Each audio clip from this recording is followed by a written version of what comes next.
they are yet. These unknown armed men stormed the Tehsil office in Balochistan. The attackers set that office on fire and gunshots could be heard. Okay, let's move ahead right now to some of the other stories we're tracking. And the annual Amarnath Yatra is all set to begin, and this year the focus is not just on faith but also on security. Massive multi-layered arrangements are in place to ensure the safety of thousands of pilgrims. Let's take you through the ground reports and the situation.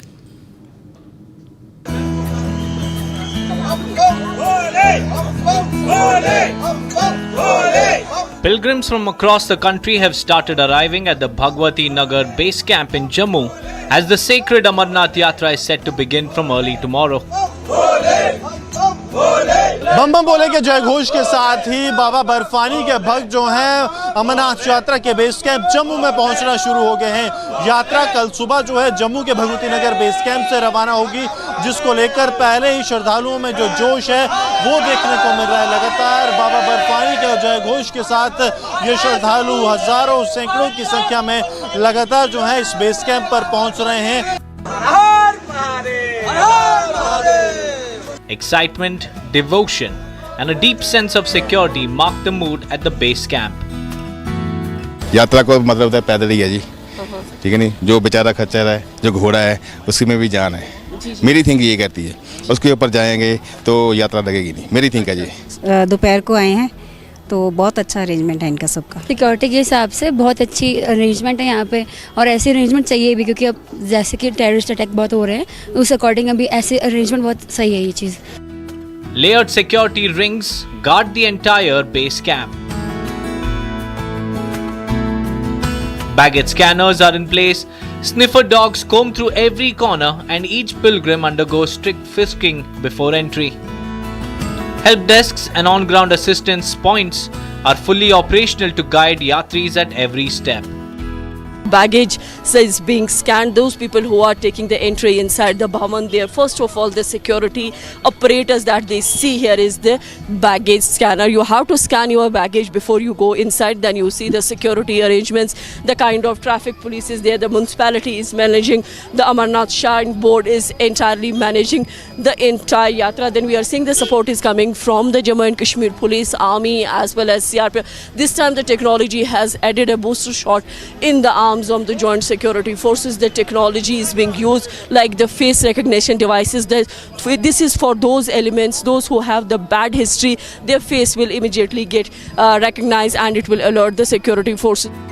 A major highlight this year is the Mahila Battalion of CRPF. It has been deployed at key locations including the Yatra Bhavan. They are not only handling security duties but are also providing crucial support and assistance to women yatris.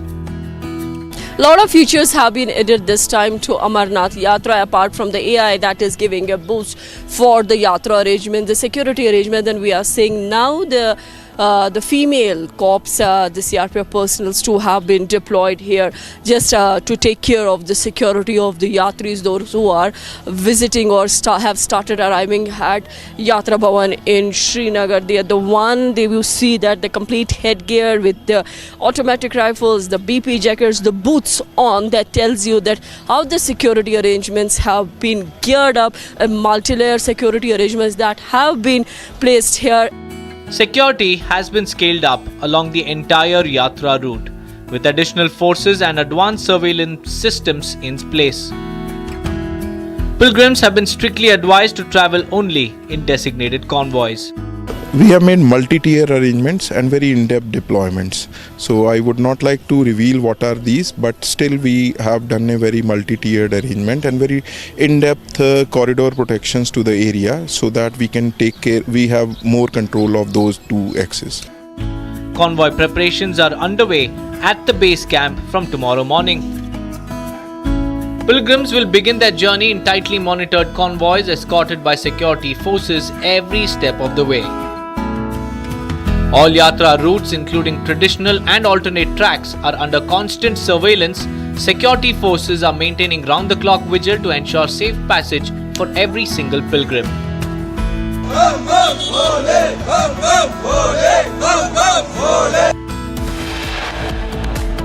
Viewers, getting you some More updates, viewers. Major lapses in the ongoing Karnataka caste census exposed. Documents show a lack of verification, no public interaction. And 4 people have died, 5 injured after explosion at a fireworks factory in Tamil Nadu.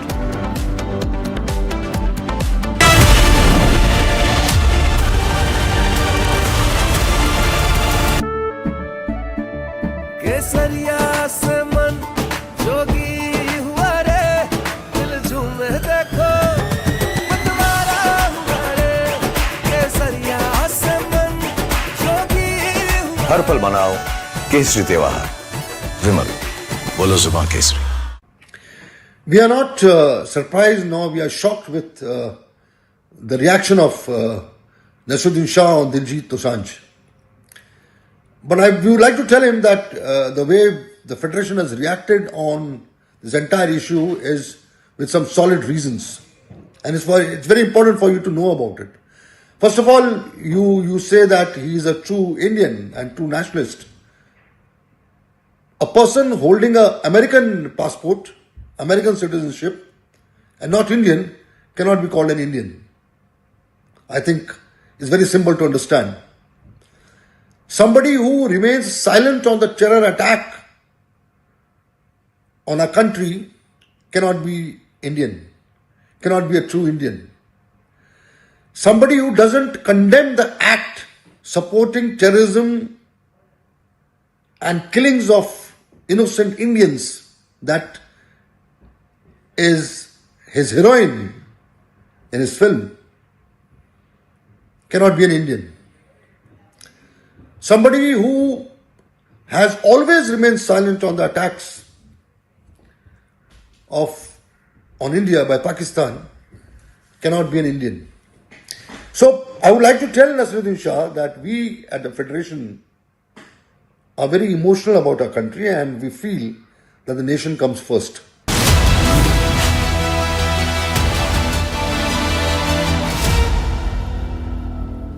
Welcome back, viewers. We're live and breaking. Getting you some more updates coming in. A major fire broke out late last night at Victoria Hospital in Bengaluru, sparking concern among patients and hospital staff. Here's more on the incident and how the situation was handled.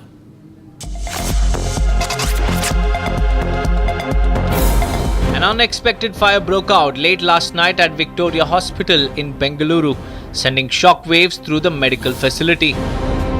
The fire, which was caused by a short circuit, erupted in the seminar hall of the Burns block, a crucial part of the hospital. Upon receiving the emergency call, the fire department quickly mobilized at the spot and worked tirelessly to control the blaze. At the time of the incident, 26 patients were inside the building, including 5 critically ill patients in the ICU. Fortunately, all patients were safely evacuated and transferred to the nearby H block without any injuries or casualties. The fire brigade managed to extinguish the flames in a swift and coordinated operation, preventing further damage. While no casualties have been reported, authorities have launched an investigation into the cause of the short circuit. The hospital is now reviewing safety protocols to avoid any future incidents. Viewers, getting you much more. Coming right up, Republic accesses a clincher video of custodial torture of Ajit Kumar by the Tamil Nadu police. Plus, big setback to the Siddaramaiah government in the Chinnaswamy Stadium stampede case. IPS officer Vikas Kumar's suspension order has been stayed.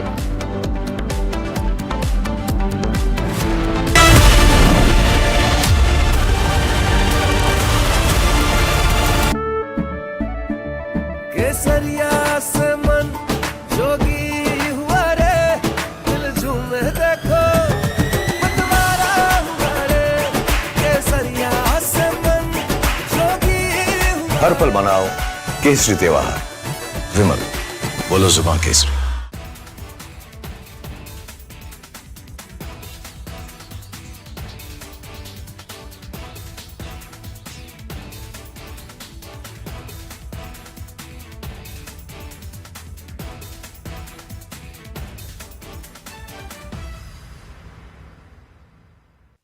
Thank you very much. Always a pleasure to be on your channel and particularly on the digital part of your amazing network. I've served in several Islamic countries, including several years in Sudan, which had Sharia law when I was there. And somebody even issued a fatwa against me, whatever that meant. Question here is, what does this Ayatollah, Grand Ayatollah, whatever titles they give each other, Supreme Ayatollah or Major Ayatollah or Captain Ayatollah.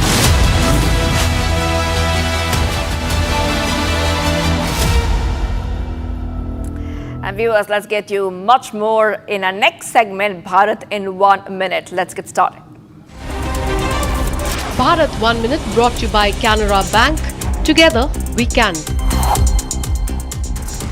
Massive face-off over WAF Act. BJP launched attack at Akhilesh Yadav, calling for dumping of WAF Amendment Act.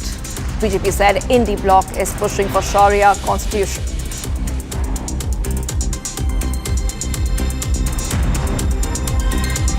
ये नमाजवादी बाबा साहब के संविधान का सम्मान भी नहीं करते हैं।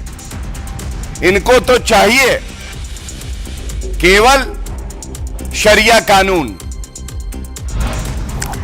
4 people have been killed while 5 are injured in a factory fire in Tamil Nadu. Shivakashi relief and rescue operations are underway. BJP national leadership has appointed N. Ramchandra Rao as the president of the Telangana state unit, succeeding Union Minister G. Kishan Reddy.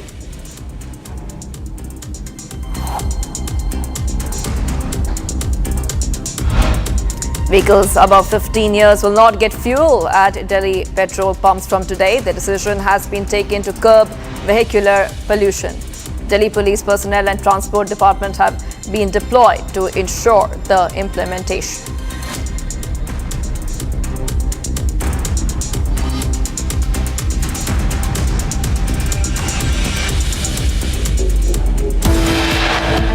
Much coming up, major lapses in the ongoing Karnataka caste census exposed. Documents show a lack of verification, no public interaction.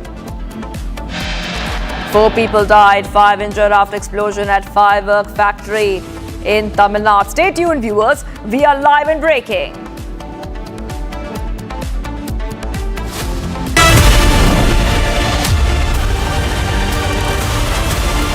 Amity has been ranked India's #1 not-for-profit private university for 11th year, with top 10 ranked institutions in management, engineering, biotech, law, masscom, telecom, hospitality, fashion and more. Yet another top ranking for Amity University. We are not surprised nor we are shocked with the reaction of Nasruddin Shah on Diljit Dosanjh. But we would like to tell him that the way the Federation has reacted on this entire issue is with some solid reasons. And it's very important for you to know about it. First of all, you say that he is a true Indian and true nationalist. A person holding an American passport, American citizenship, and not Indian cannot be called an Indian. I think it's very simple to understand. Somebody who remains silent on the terror attack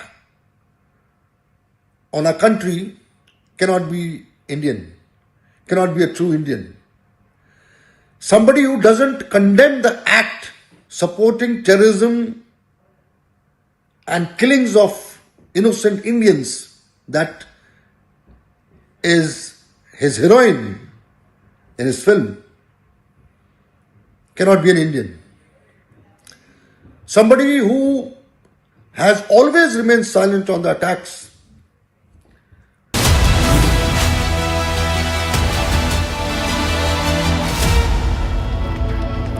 And viewers, that's all we have in this show, but do not go anywhere. My colleague Deepak will be back and we'll go live and breaking again with the day's top stories.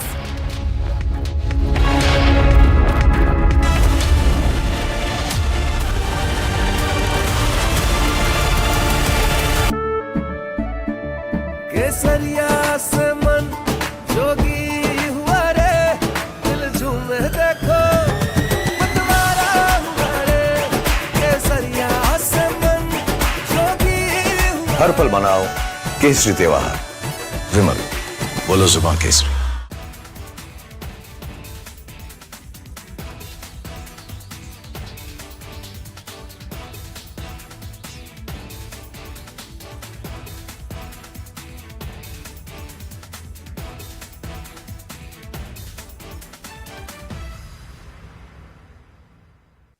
Thank you very much. Always a pleasure to be on your channel and particularly on the digital part of your amazing network. I've served in several Islamic... From Asia's largest news headquarters,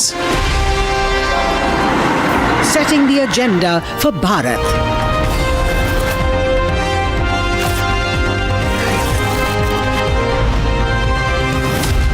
You're watching Republic.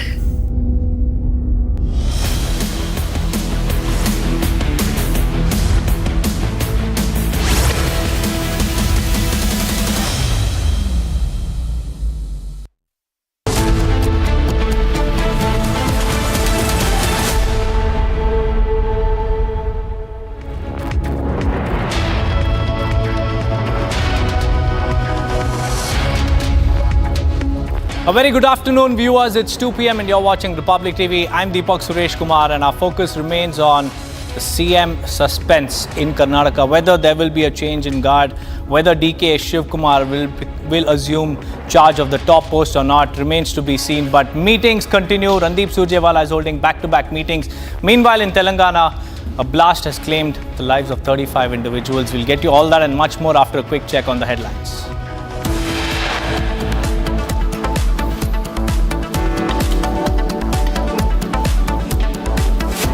Republic accesses video proof of police brutality. Ajit succumbs to custodial torture.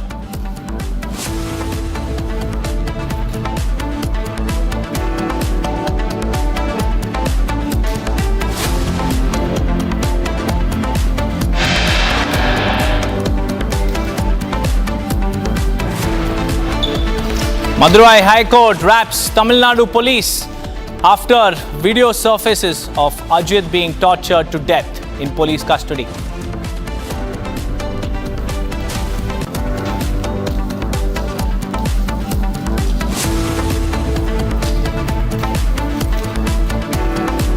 Shocker comes in from Himachal Pradesh. A Congress minister seen assaulting a National Highway Authority of India official.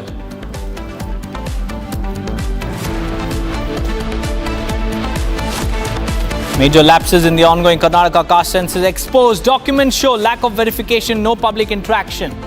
But stickers have been pasted on every house.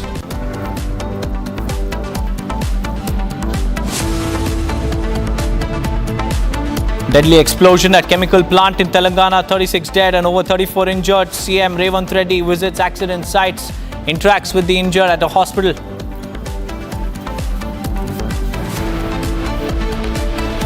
Probe widens in Kolkata gang rape case. Police say evidence backs Kolkata rape survivors' statement.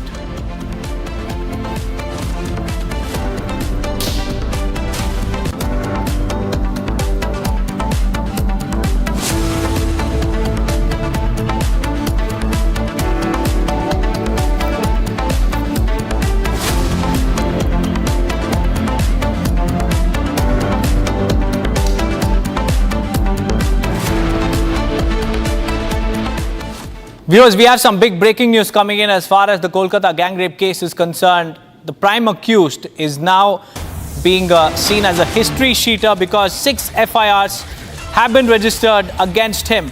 According to the details exclusively accessed by Republic, there were 6 FIRs registered against Manojit Mishra. He was a history sheeter, and the police have said that the accused planned the assault and they have a history of sexually assaulting and harassing students. And 3 out of the 4 persons who have been arrested in connection with the gang rape of a law college student had pre-planned the assault. And this has been confirmed by the police as well. But what we understand in the latest details that we have accessed is the fact that the prime accused has 6 FIRs registered against him, making him a history sheeter. He is accused in 6 other different cases, different complaints. 6 FIRs have been registered against him. And these are more details stumbling out on the main accused. Manojit Mishra was a history sheeter. He is a repeat offender. 6 FIRs have been registered against him in different cases. That's the latest that we are tracking from Kolkata. And what we understand is that Manojit Mishra is a habitual offender. He is a history sheeter, repeat offender. He has 6 FIRs against his name, and these are the exclusive details that we have accessed in the Kolkata gang rape case. And remember, viewers, Manojit Mishra has also been removed from his contractual position in the college. The other 2 accused have been rusticated, this after the GB meeting. And what we understand is that during the investigation, the police have found that the prime accused in the Kolkata rape case, Manojit Mishra, was a history sheeter. And according to the details that we have accessed exclusively, there were 6 FIRs registered against him. Manojit Mishra has 6 FIRs against his name. In fact, this is the details of the FIRs against him. FIR number 1 has been filed in Alipur police station in Kolkata, and the allegation is that a young man was beaten up in Alipur, and this FIR dates 2014. FIR 2 has been filed in Kasba police station in Kolkata. Allegation: student beaten up, threatened with weapon in Kasba in 2017. And FIR 3 has been filed in Anandpur police station on December 17, 2019. A student was blocked from entering college, threatened to be killed. Manojit Mishra. All these FIRs are against the prime accused, Manojit Mishra. 3 FIRs. That details we just put out on the screens, and we have more details coming in. We have Bhaskar also joining us live. Bhaskar, we have exclusive details about the accused, Manojit Mishra. He has 6 FIRs against his name. We just helped our viewers understand 3 different cases in which Manojit Mishra has been booked FIRs against him. Tell us about the other cases against the prime accused.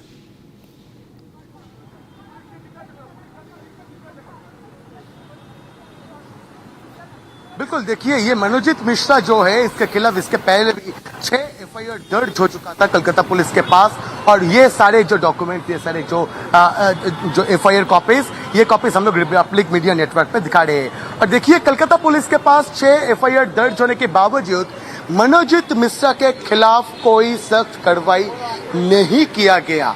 आखिर सवाल तो ये जगह पे है दीपक कि Calcutta police के पास FIR launch होने के बाद भी, जहां पे फिजिकल असॉल्ट है, मॉलेस्टेशन जैसे सीरियस एलिगेशंस है, रिपीटेड ऑफेंडर था ये मनोजित मिश्रा, फिर भी कलकत्ता पुलिस ने उसको छोड़ क्यों दिया? कैसे मनोजित मिश्रा कलकत्ता पुलिस के हवाले से बाहर आके वापस वही घिनौना काम शुरू कर वो काम चालू रखा? यही तो सबसे बड़ा सवाल है। देखिए, हम लोगों के पास जैसे इंफॉर्मेशन आ रहे हैं, इसके पहले 6 FIR दर्ज हुआ था, जहां पे सीरियस फिजिकल असॉल्ट के साथ साथ और भी काफी सारे सीरियस एलिगेशंस थे। और दीपक, ये बता दूं आपको कि कलकत्ता पुलिस के पास ये सारे FIR दर्ज होने के बावजूद कलकत्ता पुलिस की तरफ से कोई कार्रवाई नहीं किया गया। हर एक बार कोई एक पावर की वजह से मनोजित मिश्रा को छुटकारा मिल गया पुलिस के हाथों से। और आखिर लोग ये सवाल उठा रहे, बंगाल के लोग ये सवाल उठा रहे, पूरे देश का लोग ये सवाल उठा रहे हैं कि मनोजित मिश्रा का पीछे क्या सिर्फ रूलिंग पार्टी तृणमूल कांग्रेस और उसका स्टूडेंट्स विंग TMCP का हाथ था, या फिर स्पेसिफिक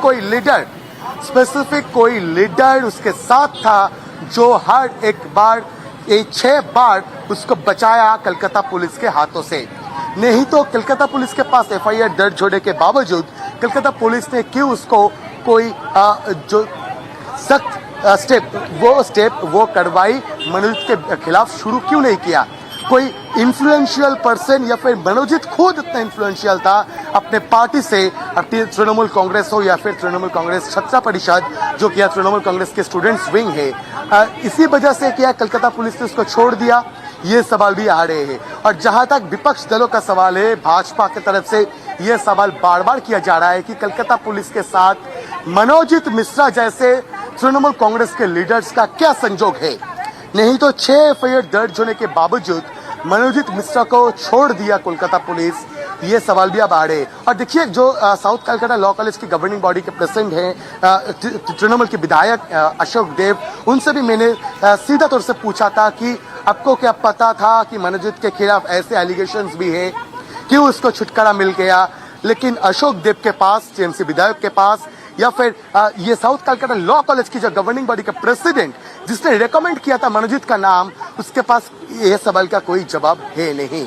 और गवर्निंग बॉडी का एक हिस्से का ये मानना है कि कॉलेज के पास सारे के सारे इंफॉर्मेशन था, कॉलेज के साथ जुड़े हुए कोई एक सीनियर लीडर के साथ होने के नाते मनोजीत के खिलाफ कलकत्ता पुलिस ने कोई कदम नहीं उठाया। अब ये भी एक जांच की बात है, भाजपा की तरफ से इस चीज का, ये 6.5 एफआईआर का भी जांच की, निष्पक्ष जांच की मांग किया जा रहा है। दीपक, Right, Bhaskar, stay on with us because we have more breaking news coming in, and this, as far as the action is concerned, Manojit Mishra, the prime accused, has been removed from his contractual position, and the other 2 accused have been rusticated after the governing body meeting of the law college. And this is the big breaking news development that we have from the college. Action has been taken. Manojit has now been officially removed from his contractual position. And this is not all. The other 2 accused have also been rusticated, meaning they can no longer continue in the institution. The decision came after the crucial governing body meeting, and the pressure was mounting. The outrage is continuing to grow, and now the college has been forced to act. But Bhaskar, the question is this enough?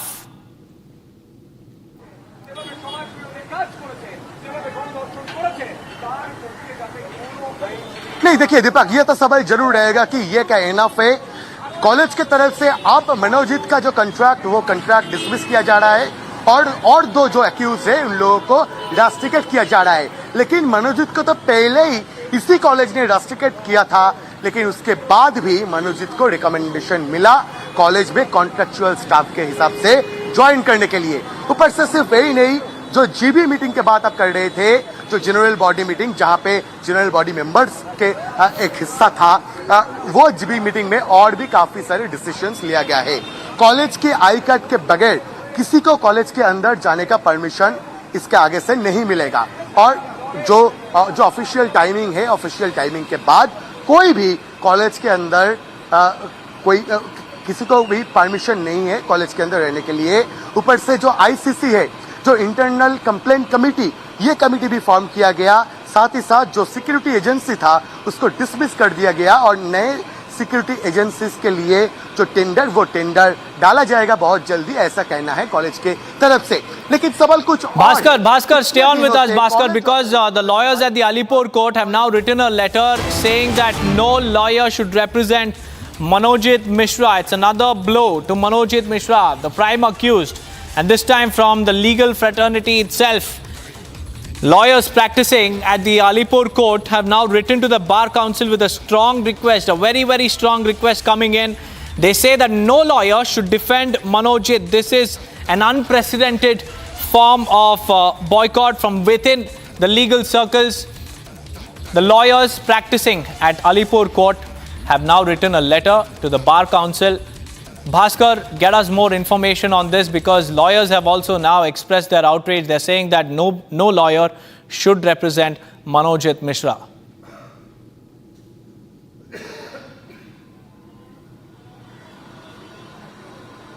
Absolutely Deepak, और Republic के पास वो जो application, वो application का copy है, मैं आपको दिखाना चाहूंगा। मेरा वीडियो जर्नलिस्ट रोहित को बताऊंगा कि रोहित एक बार जूम करो इधर, जहां पे लिखा हुआ है request to take resolution by our Alipur Bar Association requesting all the learned advocates of Alipur Bar Association to not participate or move on behalf of the accused persons of this case। मतलब जो accused है मनोजीत और उसके साथ और 2 जो accused है, इन लोगों के लिए कोई लॉयर आर्ग्यू करने के लिए तैयार नहीं है, कोई लॉयर आर्ग्यू ना कर पाए, इसीलिए बार एसोसिएशन के पास लॉयर्स की तरफ से एक जो डेपुटेशन दिया गया है कि कोई भी लॉयर मनोजीत मिश्रा या फिर और 2 जो एक्यूज है, इन लोगों के फेवर पर कोर्ट के अंदर जो बहस, जो लीगल बहस, वो लीगल बहस नहीं करने वाले हैं।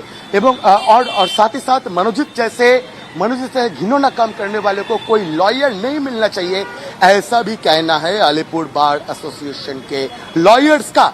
ऊपर से सिर्फ ये नहीं, हम लोगों ने पहले ब्रेक किया था जो खबर कि बार एसोसिएशन के पास भी कुछ लॉयर्स ने एक एप्लीकेशन डाला है कि बार एसोसिएशन, बार काउंसिल से मनोजित का नाम कट ऑफ कर दिया जाए, क्योंकि उन लोगों को लगता है कि मनोजित जैसे लोग, मनोजित जैसे टीएमसीपी लीडर, मनोजित जैसे घिनौना काम करने वाले जैसे एलिगेशंस आ रहे हैं, ऐसे लोग लॉयर बनने के लिए लायक नहीं है।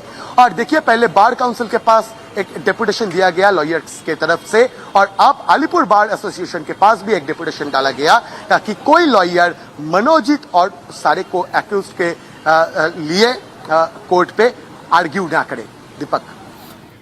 All right, Bhaskar, stay on with us because we have more exclusive details that's coming out. In fact, we also have another explosive tweet that we'll put out for our viewers. A top legal eagle of our country has also slammed Mamata Banerjee's West Bengal, saying that it is becoming, or rather it is enhancing its title as the rape capital of India. In fact, we'll put out that tweet, but Bhaskar, take us through the details that are coming in. In fact, what we understand is that the lawyers are also protesting outside the college in Kolkata. Tell us about the outrage that continues to grow.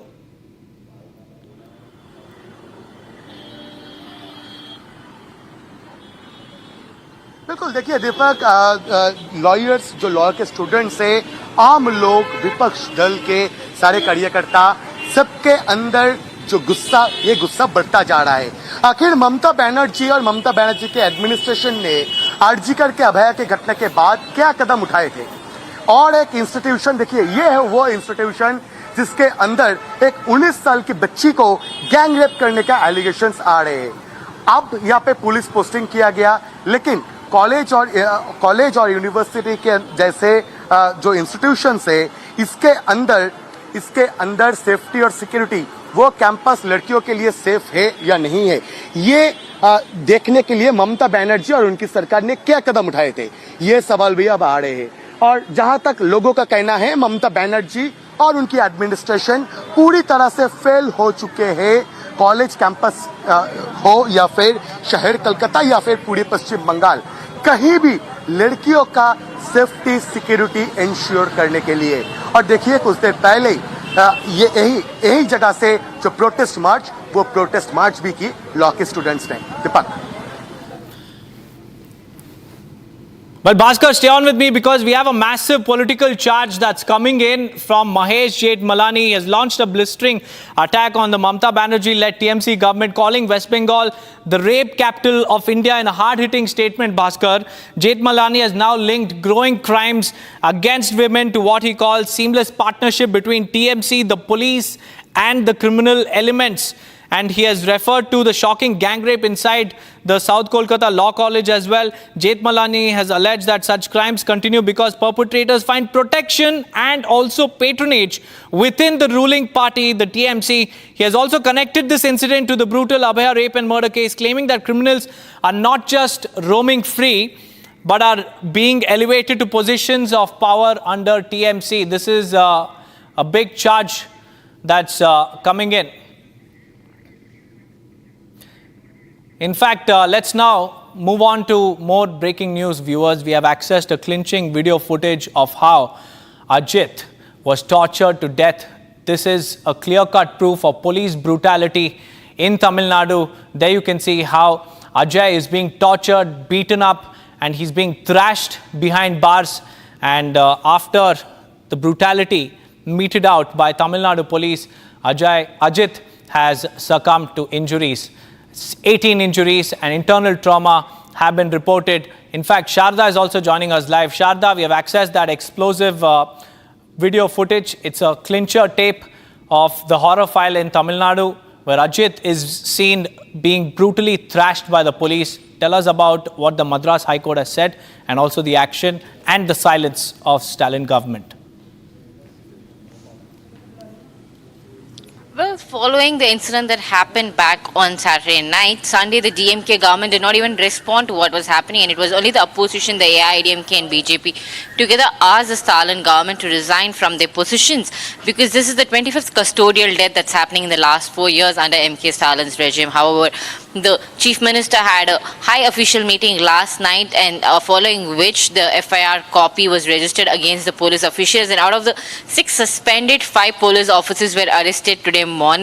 And then the post-mortem report also clearly states how 18 external injuries on Ajit Kumar's body was charged because of the police brutality, and it was also clearly stated how Black and Blue he was beaten up by the police officials outside the police stations. With this new gripping video that we've got access to, shows how Ajit lost his consciousness while he was being beaten up by the police. Also now the Madras High Court from the Madurai bench has intervened and pushed the case to the CBCID for further investigation, following which SP of the particular district is also now on a continuous wait list. Whether he'd be suspended or not is just minutes away that we'd be getting knowing. And the police official, the head of the police official, the DGP from the Chennai, has now made sure that the officials in the particular district would be suspended and also arrested. Whoever is involved in this case would be taken up, is what the DGP has also told. Following which now the court is, apart from pushing the case to the CBCID, has said that a series inquiries and a series of investigations will be made thoroughly to make sure that anybody that's involved with Ajit's death would be taken under the court, is what the Madurai bench has stated now. Well, stay on with me, Sharda, because we have more breaking news. Like you were mentioning, the Madras High Court has come down heavily on Tamil Nadu police over the shocking custodial death of Ajit. And the court has raised serious questions on the conduct of the police and the lack of immediate accountability in the case. In its sharp observation, the Madurai High Court has directly asked why the SP has not yet been transferred or suspended. Sharda, what exactly did the Madurai High Court say in its observation today? Well, the SP Ashish Rawat, who's supposed to be suspended in relation to this case, is kept on a continuous wait now, following which the DMK government made a statement saying that they had taken immediate action. However, the court stated that this was not an immediate action that the government should have taken, but long back this should have been done, and also questioned why the SP is still on a continuous wait without him being suspended, and have also asked the DGP to take an immediate action in this case.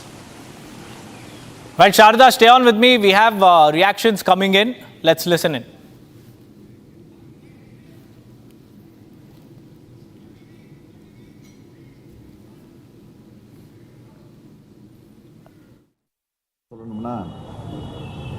அனைத்திலும் இழந்த தமிழ்நாட்டை ஒன்றிய அரசு பல்வேறு வழிகளில் பல்வேறு நிலையில் தொடர்ந்து புறக்கணிச்சிட்டு இருக்கு. தமிழ்நாட்டிலிருந்து வசூலிக்கப்படக்கூடிய வரியை தமிழ்நாட்டுடைய வளர்ச்சிக்கு தர்றதில்லை. தமிழ்நாட்டுடைய நிதி உரிமைகள் ஜிஎஸ்டி கொள்கை மூலமாக அது புறக்கணிக்கப்படுது. எதிர்க்கட்சிகள் ஆளக்கூடிய மாநிலங்களுக்கு உரிய நிதி ஒதுக்கிறதில்லை. தமிழ்நாட்டுக்கான சிறப்பு திட்டங்களும் கிடையாது. பள்ளி கல்விக்கான நிதியும் மறுக்கப்படுது. ஒன்றிய அரசின் திட்டங்களுக்கும் தமிழ்நாடு அரசு தான். Well, Sharada, if you could help us understand what Stalin has said about the custodial death case for our viewers to get a sense of what the DMK government is saying. Today, speaking to the media at the DMK press meet, where Stalin was launching the DMK campaign for the 2026 elections, when questioned why the government has made so much delay in reacting to this particular case, he said the investigations was going on, and that's why the government did not take an immediate action, and that following the last night meeting that he had with the law and order officials, the particular investigation had taken a step forward, and that's when the police officials were arrested. However, the IDMK and the BJP continues to state that the suspension and arrest of the police officials are not just enough, but also pointed out how the DMK government has taken police in their own hands and how the law and order has been a very bad situation under the DMK government, is also seeking Stalin's resignation from the post of chief minister. Right, and how reacting to this, Chief Minister MK Stalin it's a token reaction that has come in from the Stalin government, Sharda. But so far, no action has been taken. Even the Madras High Court has wrapped the police. But many thanks for joining us. Moving on, viewers, we have more breaking news coming in. A sitting cabinet minister in the Himachal government, Aniruddha Singh, now faces serious criminal charges. An FIR has been filed against him, the Minister of Rural Development and Panchayati Raj, after he was accused of assaulting an NHAI manager. The incident, which took place right in front of the Shimla Rural SDM, has triggered a major storm. The assault complaint was filed by NHAI manager Achal Jindal, and the case has now been registered under multiple sections of the BNS. Lalit is live with us. Lalit, an FIR has been filed against this cabinet minister.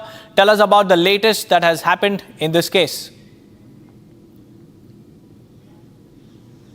Well, this whole case has come into the light yesterday afternoon when the NHAI manager Achal Jindal was being assaulted by the sitting cabinet minister Mr. Aniruddha Singh in the Delhi area of the state capital Shimla.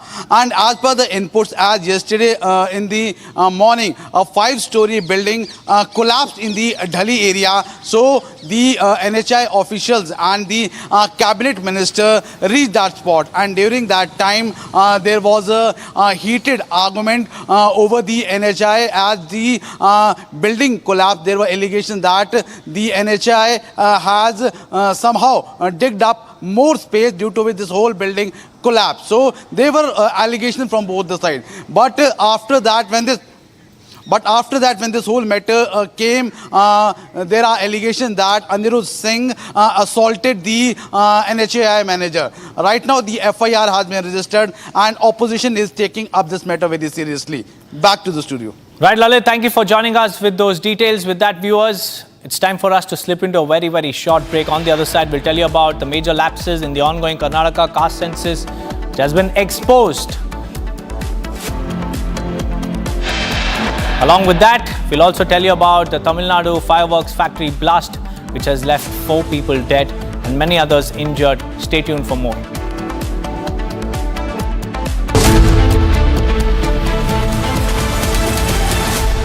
इसको घर पे लगाओगे तो शादी का तो पता नहीं, पर घर पक्का नहीं टूटेगा।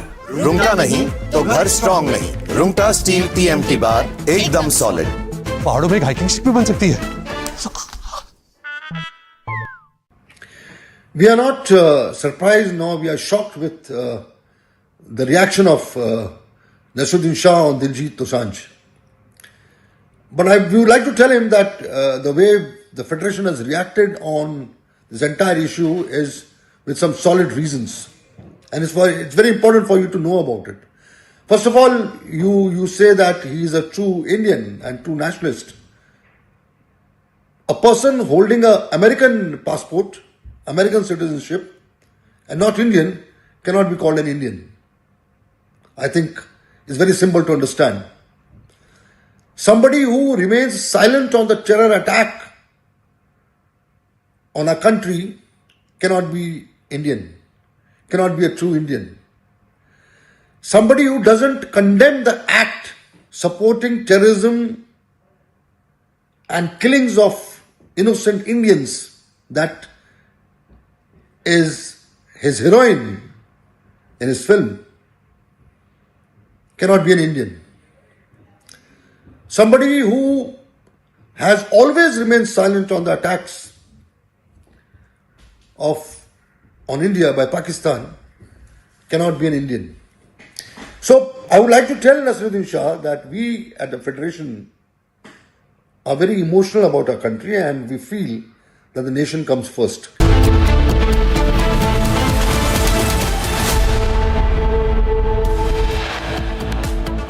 Republic accesses clincher video of custodial torture of Ajit Kumar by Tamil Nadu police.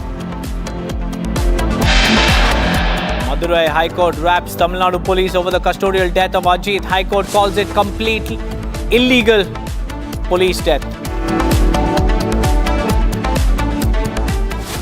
Himachal Pradesh Cabinet Minister Aniruddha Singh allegedly assaulted NHAI official, FIR registered against him. Major lapses in the ongoing Karnataka caste census exposed. Documents show lack of verification, no public interaction.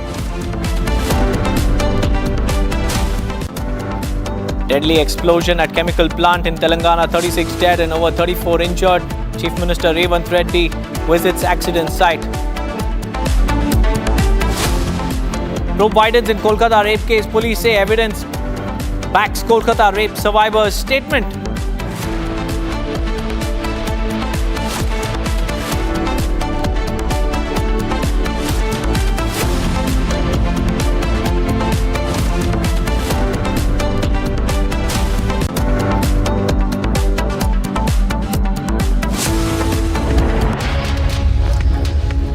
A very good afternoon, viewers. You're watching live and breaking. I'm Rashta Mishra with you, viewers. We start with breaking news coming in right now from Tamil Nadu, where the death toll has risen in the reactor blast case. In Telangana, in fact, I beg your pardon, the news from Telangana, death toll has risen to 36 in Telangana reactor blast case. So, this is the breaking news we have right now. And the Telangana Chief Minister has also visited the blast site, wherein at least 36 people have lost their lives. The Chief Minister, Revanth Reddy, has taken stock of the situation as he visited the site, the blast site. And the breaking news is that the death toll has risen to 36 now. Chief Minister Reddy said that there need to be a cause ascertained, need specific reasons behind the blast, along with a detailed report. And someone has to take the responsibility, says the Chief Minister of Telangana, Revanth Reddy. The breaking news is that the death toll has risen.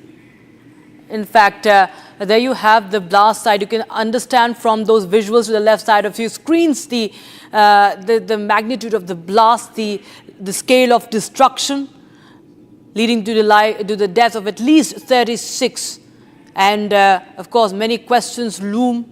What really happened? There are people from different parts of the country. Aneri, my colleague, joins us live on the broadcast for more. Aneri, the death toll has risen, and we have the Chief Minister saying that someone has to take the responsibility. Well,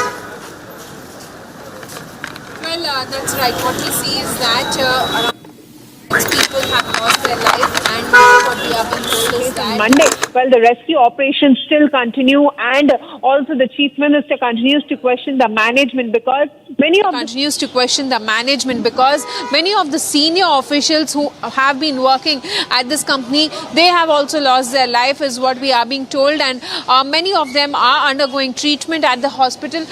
This is one of the hospital, Dhruva Hospital, which is just a few kilometers away from the incident site.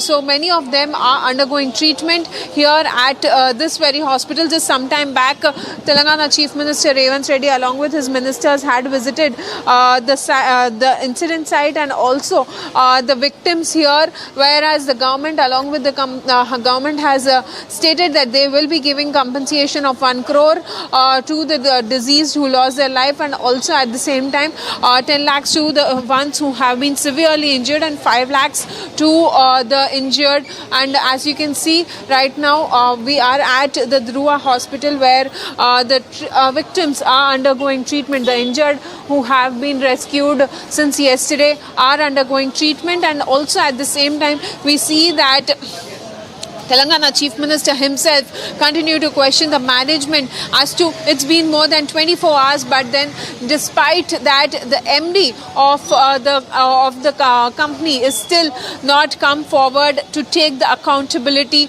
of what has happened, a massive explosion that led to the life that took the life of 36 people, and still the rescue operations continue. It's been over 24 hours now, but the people are still undergoing treatment and the rescue operations continue. Right, Aniri, we'll keep a close eye on the latest updates from that on that story. Meanwhile, thanks so much for joining us with those details. Viewers, step up with two other breaking news coming in today.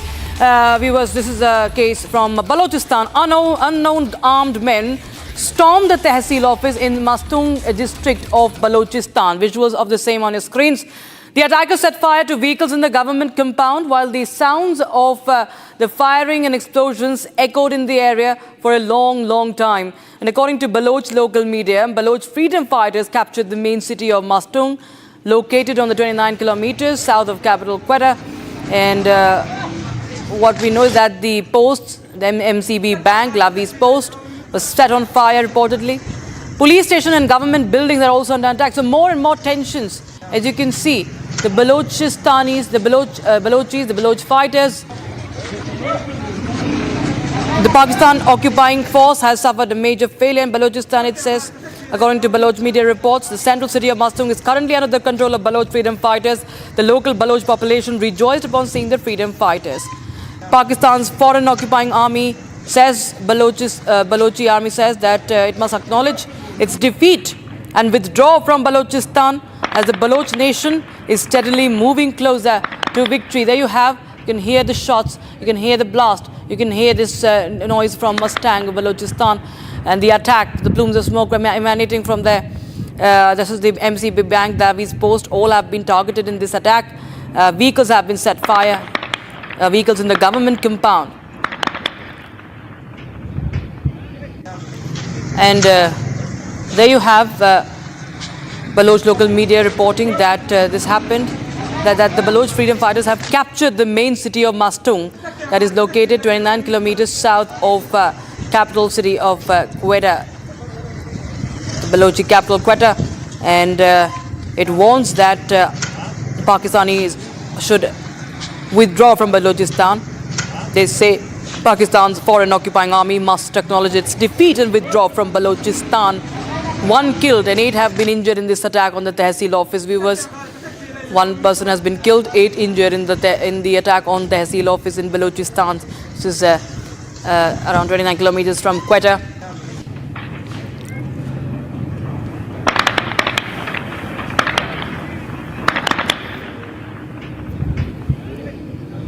Krutarth, my colleague, joins us live on the broadcast from Krutarth. Well, we see that there is more and more trouble brewing for Pakistan, and now we have Balochistan, this incident coming in from Balochistan nearby Quetta.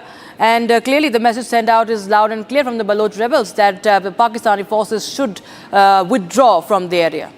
Indeed, Rakshita, and there have been reports that are claims that are being made now by the Baloch Liberation Army that the Pakistani forces are losing ground, particularly in the Matsung area, where this has been a very heated spot where multiple attacks have been taking place over the last few months. In particular, this time the MCB Bank visuals that we have seen, and along with that a Levy's post reportedly have been set on fire, and now the BLA is making a very ambitious claim, according to the Baloch media reports, that the freedom fighters of Balochistan have taken complete control of the city. Now, what is interesting here in this entire sequence of events, that this is just a few kilometers, only 29 kilometers south of Quetta. Quetta is the capital of the Balochistan province, which is one of the 4 major provinces of Pakistan. So the proximity of the Baloch Liberation Army and the Baloch Liberation Forces getting into close proximity of the capital city of Quetta and capturing a significant city just 29 kilometers away, which is virtually nothing. It is like a twin city to Quetta at this stage, shows the scope and extent of the influence that the Baloch Liberation Army has been extending. In particular, a police station and government buildings have been attacked in this entire area. We can see it's a Band-like situation there, where all of the shops have also been closed down. The local Baloch population, according to the Baloch Liberation Army, is in fact rejoicing the fact that the BLA has taken complete control over this city. Now it remains to be seen how the Pakistani army is going to react in this situation. However, control over the Matsung city at the moment, as per Baloch media reports, rests in the hands of the Baloch Liberation Army. Back to the studio. Right, Krutarth, thank you so much for joining us with those details coming in on that story. Okay, viewers, shifting our focus to other stories. A fresh political face-off has broken out after BJP launched a no-holds-barred attack on Bihar Assembly Leader of Opposition Tejasvi Yadav over the Waqf Amendment Bill, or the Waqf Amendment Act. Take a look at this quick report.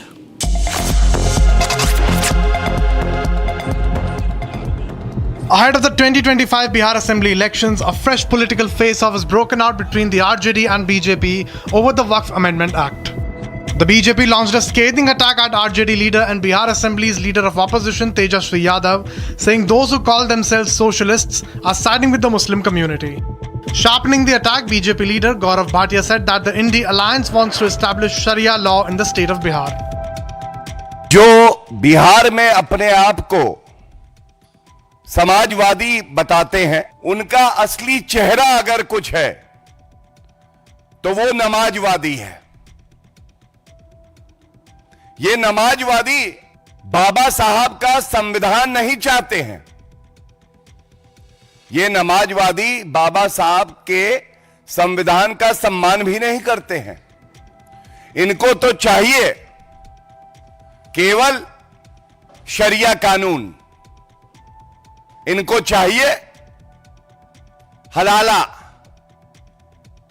इनकी समझ है कि केवल एक धर्म विशेष का सशक्तिकरण होगा और जो आदरणीय प्रधानमंत्री श्री नरेंद्र मोदी जी की सोच है कि दलित, महिला, पिछड़ा समाज, इसका सशक्तिकरण हो, इसका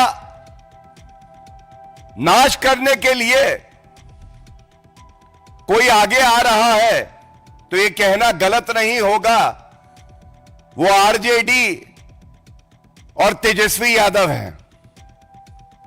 तो मैं इस मंच से इतना जरूर कहना चाहूंगा कि आप शरिया शरिया शरिया करो और भारतीय जनता पार्टी संविधान संविधान संविधान की बात करेगी। Breaking news coming in right now, viewers. This is a speeding car that went out of control and visuals of that ramming into the hotel. You can see this dramatic footage and it was a deadly crash, viewers. A speeding car that went out of control and it rammed into the hotel, the Rajaji Haveli Hotel located on the NH9. This is from Uttar Pradesh's Hapur. And it crushed 4 people who were standing outside the hotel and one of them died. One youth died on the spot. The other 3 are injured. The car driver, in fact, fled from the scene, and there was total chaos that unfolded at the spot. Naturally, given what has happened, the CCTV footage of the incident has come to light, and that's what we are running on the screens right now. The speeding car ramming into the hotel, and the car goes off the highway and enters the hotel on the highway. That is the Rajaji Haveli Hotel on NH9 in Uttar Pradesh's Hapur, and 1 person has lost his life. 4 others have been injured. You can see. And we do not know yet about the whereabouts of the driver who was behind the wheels. But yeah, this is the update we have right now. And this is breaking news. The driver of the car lost control clearly. And there were people standing outside the hotel. Vehicle rammed into several people. 2 people could be seen thrown in the air by the overspeeding vehicle as well. You can see how the people just toppled.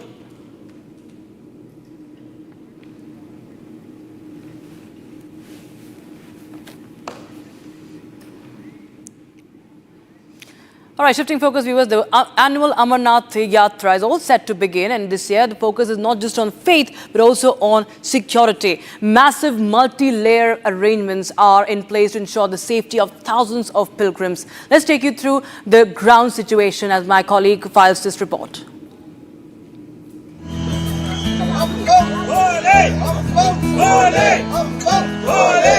Pilgrims from across the country have started arriving at the Bhagwati Nagar base camp in Jammu as the sacred Amarnath Yatra is set to begin from early tomorrow.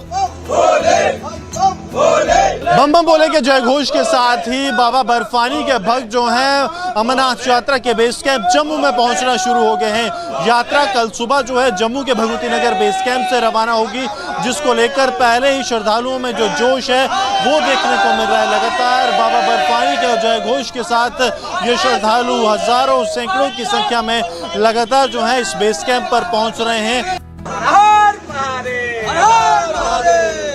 Excitement, devotion, and a deep sense of security mark the mood at the base camp.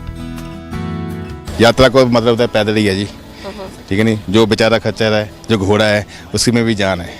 मेरी think ये कहती है, उसके ऊपर जाएंगे तो यात्रा लगेगी नहीं, मेरी थिंक है जी। दोपहर को आए हैं तो बहुत अच्छा अरेंजमेंट है इनका सबका। सिक्योरिटी के हिसाब से बहुत अच्छी अरेंजमेंट है यहाँ पे, और ऐसे अरेंजमेंट चाहिए भी, क्योंकि अब जैसे कि टेररिस्ट अटैक बहुत हो रहे हैं, उस अकॉर्डिंग अभी ऐसे अरेंजमेंट बहुत सही है ये चीज़। Layered security rings guard the entire base camp. Baggage scanners are in place, sniffer dogs comb through every corner, and each pilgrim undergoes strict frisking before entry. Help desks and on-ground assistance points are fully operational to guide yatris at every step. Baggage is being scanned. Those people who are taking the entry inside the Bhavan, there first of all the security apparatus that they see here is the baggage scanner. You have to scan your baggage before you go inside. Then you see the security arrangements, the kind of traffic police is there, the municipality is managing, the Amarnath Shrine board is entirely managing the entire yatra. Then we are seeing the support is coming from the Jammu and Kashmir police, army as well as CRPF. This time the technology has added a booster shot in the arms of the joint security forces. The technology is being used like the face recognition devices. This is for those elements, those who have the bad history, their face will immediately get recognized and it will alert the security forces. A major highlight this year is the Mahila Battalion of CRPF. It has been deployed at key locations including the Yatra Bhavan. They are not only handling security duties but are also providing crucial support and assistance to women yatris.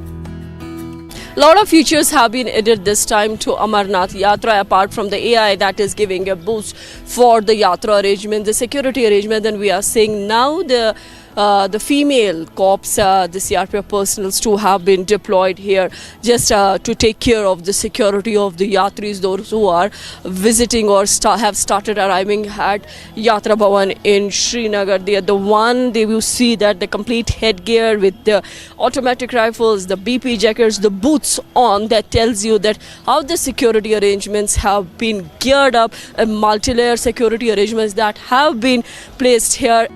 Security has been scaled up along the entire Yatra route, with additional forces and advanced surveillance systems in place. Pilgrims have been strictly advised to travel only in designated convoys. We have made multi-tier arrangements and very in-depth deployments. So I would not like to reveal what are these, but still we have done a very multi-tiered arrangement and very in-depth corridor protections to the area so that we can take care, we have more control of those two axes.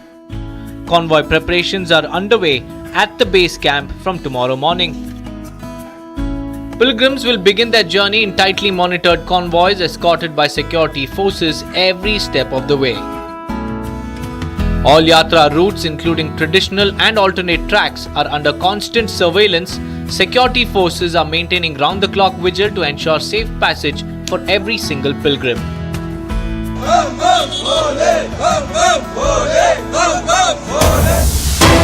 Coming in right now, the Indian Navy undertook a high-risk firefighting and rescue operation on board Palau flag tanker TMT Yi Cheng on 29th of June 2025 in the North Arabian Sea, and it, of course, Indian Navy once again demonstrating their rapid operational readiness and its unwavering commitment to seafarer safety. You can see 14 crew members have been rescued by the Indian Navy and successfully stabilizing the situation, ensuring the safety of the 14 Indian crew member.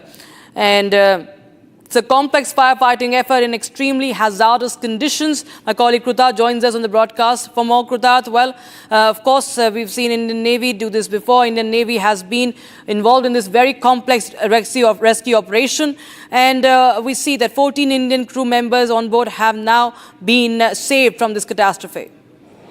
Indeed, and these are breaking visuals that we are getting access from the Indian Navy, which is leading a critical firefighting and rescue operation on a Palau-flagged tanker MT Cheng 6, in which swift action was taken by the Indian crew in the North Arabian Sea. And we can see there was a firefighting mission that was underway. INS Tabar is the ship which has responded very swiftly at maximum speed. It reached there to provide assistance. The ship also reached in the vicinity of the distressed vessel and upon arrival established communications with the master of the vessel and commenced the firefighting operation. That's the update that we're getting from the Indian Navy. The initial firefighting efforts of the Indian naval personnel and the ships resulted in a considerable result reduction in the intensity of the fire. There you can see the visuals of the personnel of the INS Tabar also assisting the ship's crew to fight the fire in the initial hours. According to the reports, traditional Indian Navy personnel, 5 officers and 8 sailors were also deployed in the restricted areas of the engine room where the smoke and the fire was emanating from. So there is a valiant effort that has been undertaken by the Indian Navy personnel which have ensured safety of the crew of this ship along with all the Indian crew members which are also on this Palau flagged ship.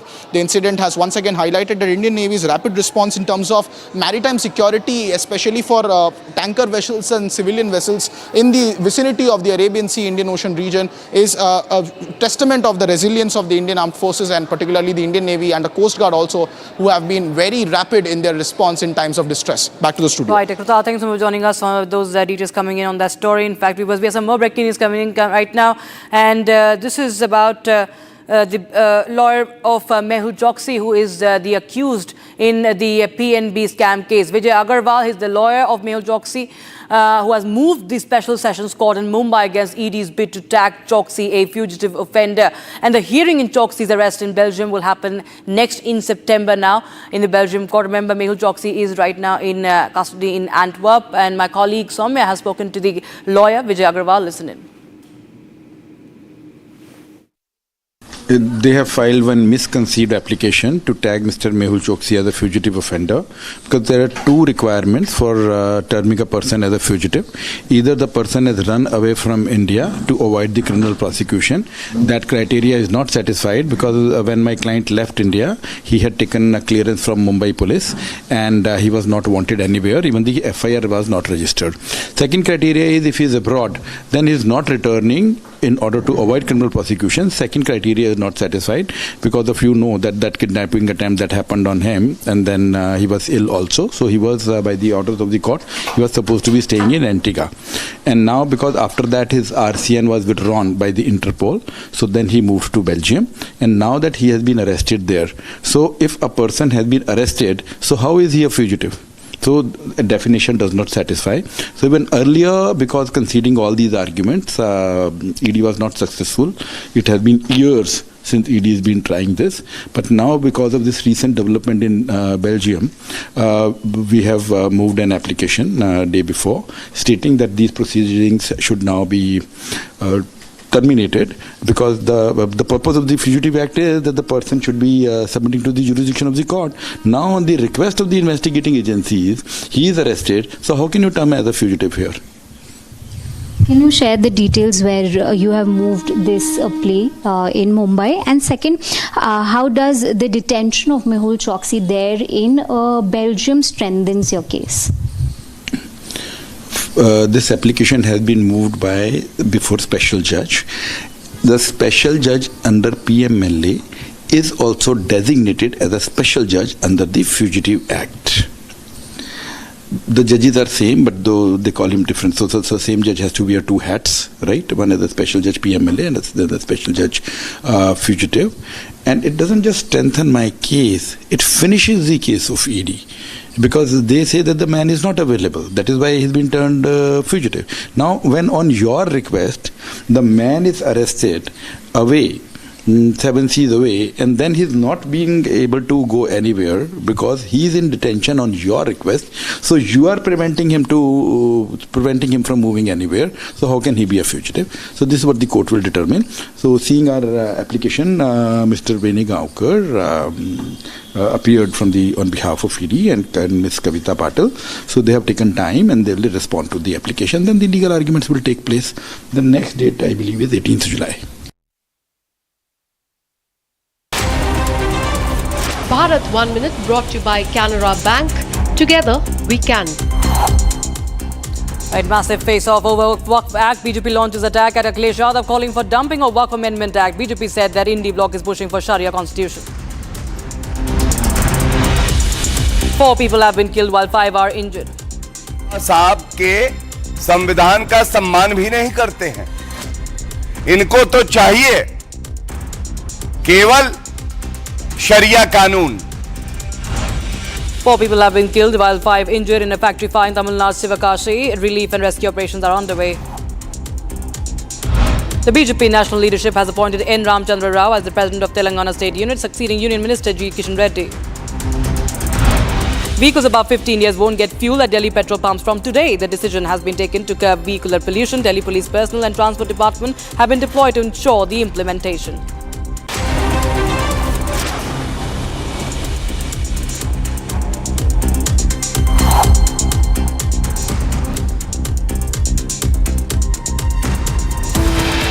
Right, time for a short break, viewers. But on the other side, we get you the video proof of custodial torture. Republic has accessed the clincher video of custodial torture of Ajit Kumar by Tamil Nadu police.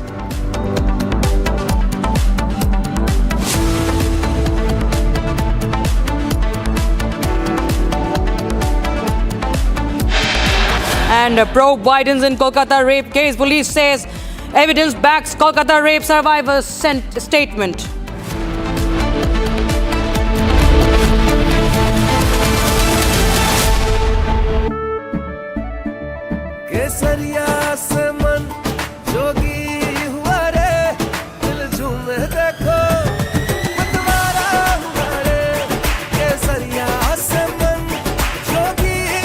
हर पल मनाओ केसरी त्योहार। विमल, बोलो जुबान केसरी। इसको घर पे लगाओगे तो शादी का तो पता नहीं, पर घर पक्का नहीं टूटेगा। रूंगटा नहीं तो घर स्ट्रॉन्ग नहीं। रूंगटा स्टील TMT बार एकदम सॉलिड। पहाड़ों में एक हाइकिंग शिप भी बन सकती है।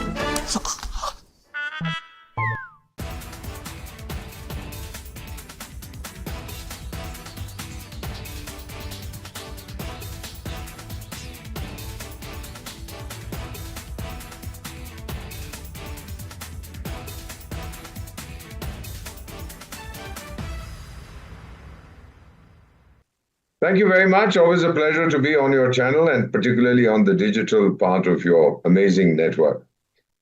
I've served in several Islamic countries, including several years in Sudan, which had Sharia law when I was there.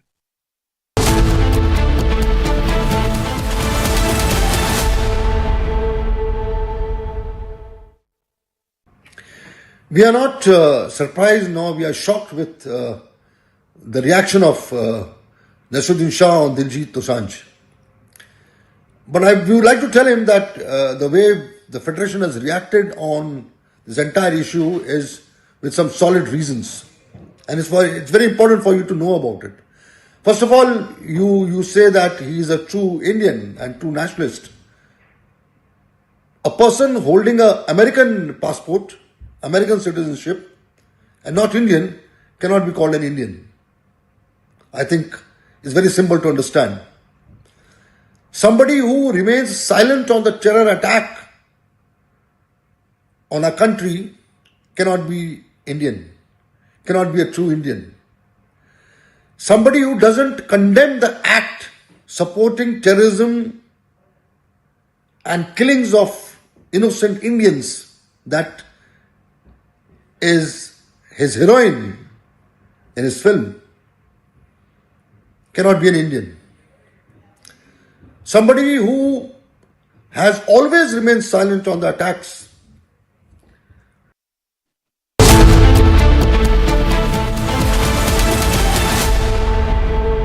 Amity has been ranked India's #1 not-for-profit private university for 11th year, with top 10 ranked institutions in management, engineering, biotech, law, mass comm, telecom, hospitality, fashion and more.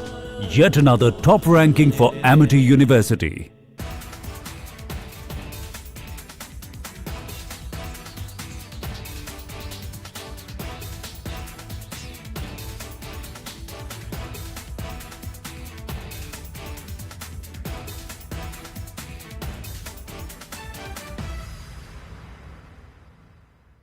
Thank you very much. Always a pleasure to be on your channel and particularly on the digital part of your amazing network.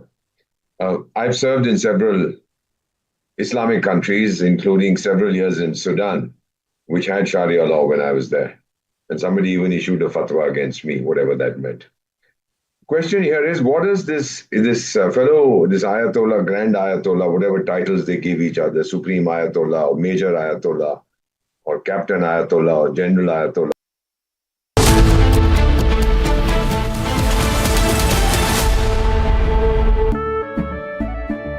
केसरिया से मन जोगी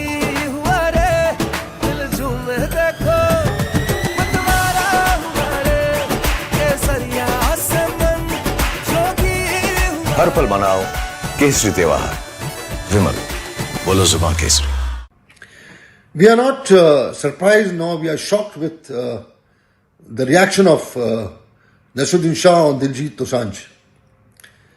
But we would like to tell him that the way the Federation has reacted on this entire issue is with some solid reasons. And it's very important for you to know about it. First of all, you say that he is a true Indian and true nationalist. A person holding an American passport, American citizenship, and not Indian cannot be called an Indian. I think it's very simple to understand. Somebody who remains silent on the terror attack on a country cannot be Indian, cannot be a true Indian. Somebody who doesn't condemn the act supporting terrorism and killings of innocent Indians, that is his heroine in his film, cannot be an Indian. Somebody who has always remained silent on the attacks on India by Pakistan cannot be an Indian. So I would like to tell Nasruddin Shah that we at the Federation are very emotional about our country and we feel that the nation comes first. And you also must be feeling so.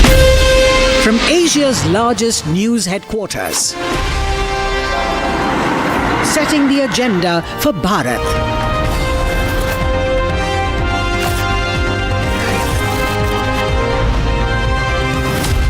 You're watching Republic.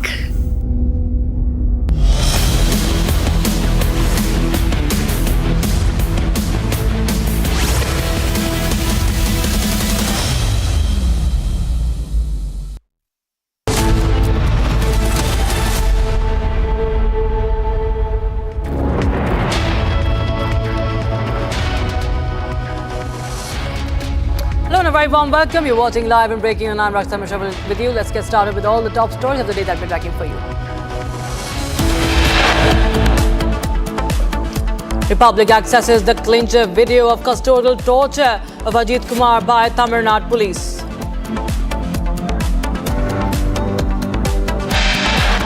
Madras High Court wraps Tamil Nadu police over the custodial death of Ajit. High Court calls it complete illegal police death.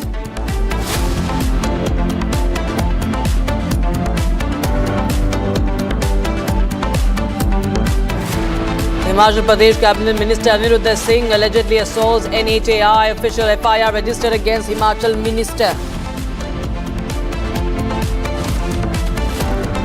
Congress goes public, denies cracks within party, says no change in Chief Minister face in Karnataka. Probe widens in Kolkata rape case. Police says evidence backs Kolkata rape survivor's statement.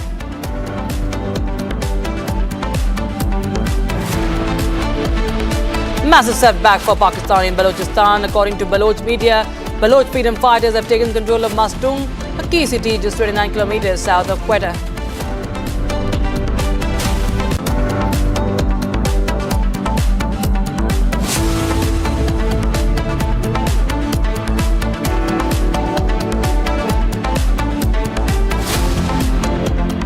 Viewers, the death toll due to the explosion at a Telangana chemical factory stood at 36 as more bodies have been recovered during the rescue operations. Remember, this is a suspected reactor explosion on Monday that triggered a blast and fire at the Sighaji chemical industry.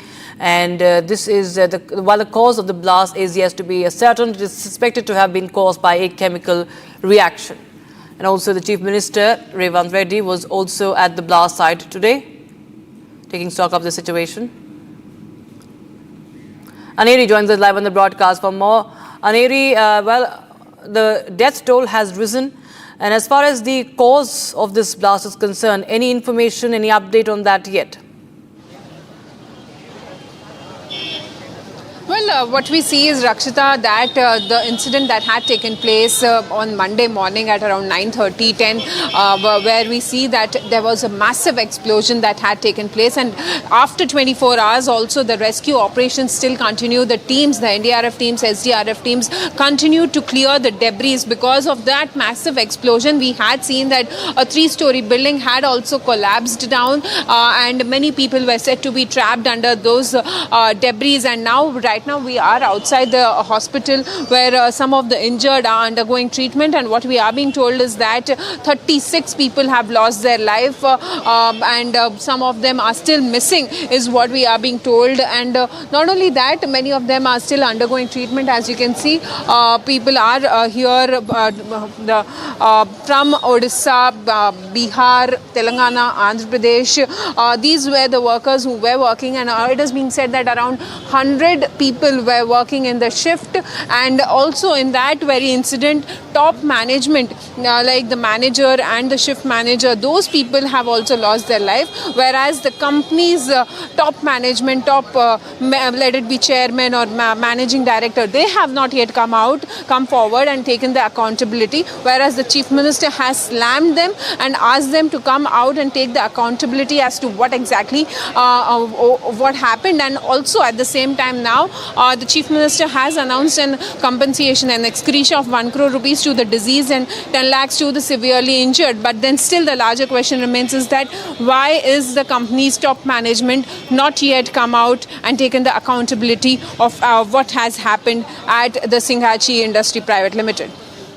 Right, Aneri. In fact, the Chief Minister has also taken stock of the situation. He's also sought a report. Any more updates that you are getting in as far as investigation is concerned?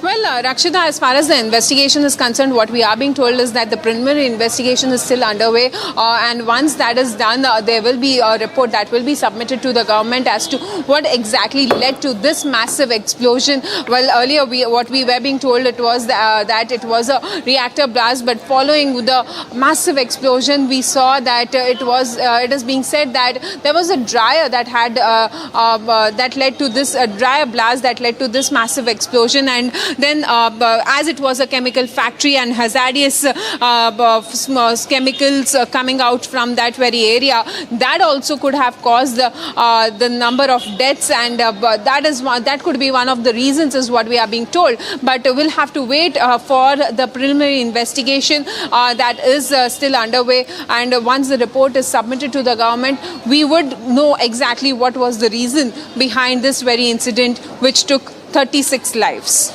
Right. Thank you so much, Aneri, for joining us with those details coming in on that story, viewers. So the death toll has risen, and of course the cause of this blast is yet to be ascertained. We shift our focus to other stories that we are tracking for you now, viewers. This is from West Bengal, the big story. Now, lawyer and law students staged protests against Mamata government in Kolkata, calling for justice for the rape survivors. Only growing, the anger is palpable. The anger is on the streets. You can see that there are protests after protests. You can see the banners and slogans being raised by these law students and teachers as well, and demanding justice for the student of the South Calcutta Law College that was gang raped. In fact, the key accused is someone who holds links with the Trinamool. And protests mount against Mamata Banerjee government. Questions being raised on who was shielding the perpetrators.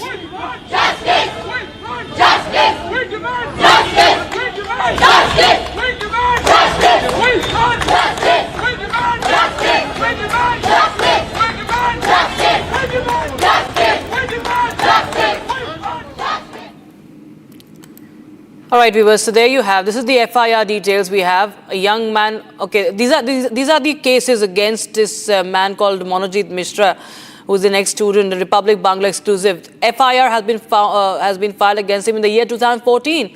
He had beaten up a young man in Alipur. That was the allegation against him in this FIR. This is FIR number 1. then he has a criminal history, viewers. There is a criminal history behind this man. He is a history sheeter. If you say he has been charged of several offences in the past as well, and he was given a free run up until now in Mamata's Bengal, and he was the office bearer of Trinamool Chhatra Parishad as well. And despite that, he was he was an ex-student of this college, and even after passing out, he was roaming around. And in this college, he is said to have he's said to be enjoying a lot of powers and patronage from the ruling dispensation. In fact, my colleague Bhaskar joins us live on the broadcast for more. Bhaskar, the anger is mounting, and Republic Bangla has also accessed details of his past, that so many times that he has been a criminal offender in the past as well, and such elements are given a free run in West Bengal.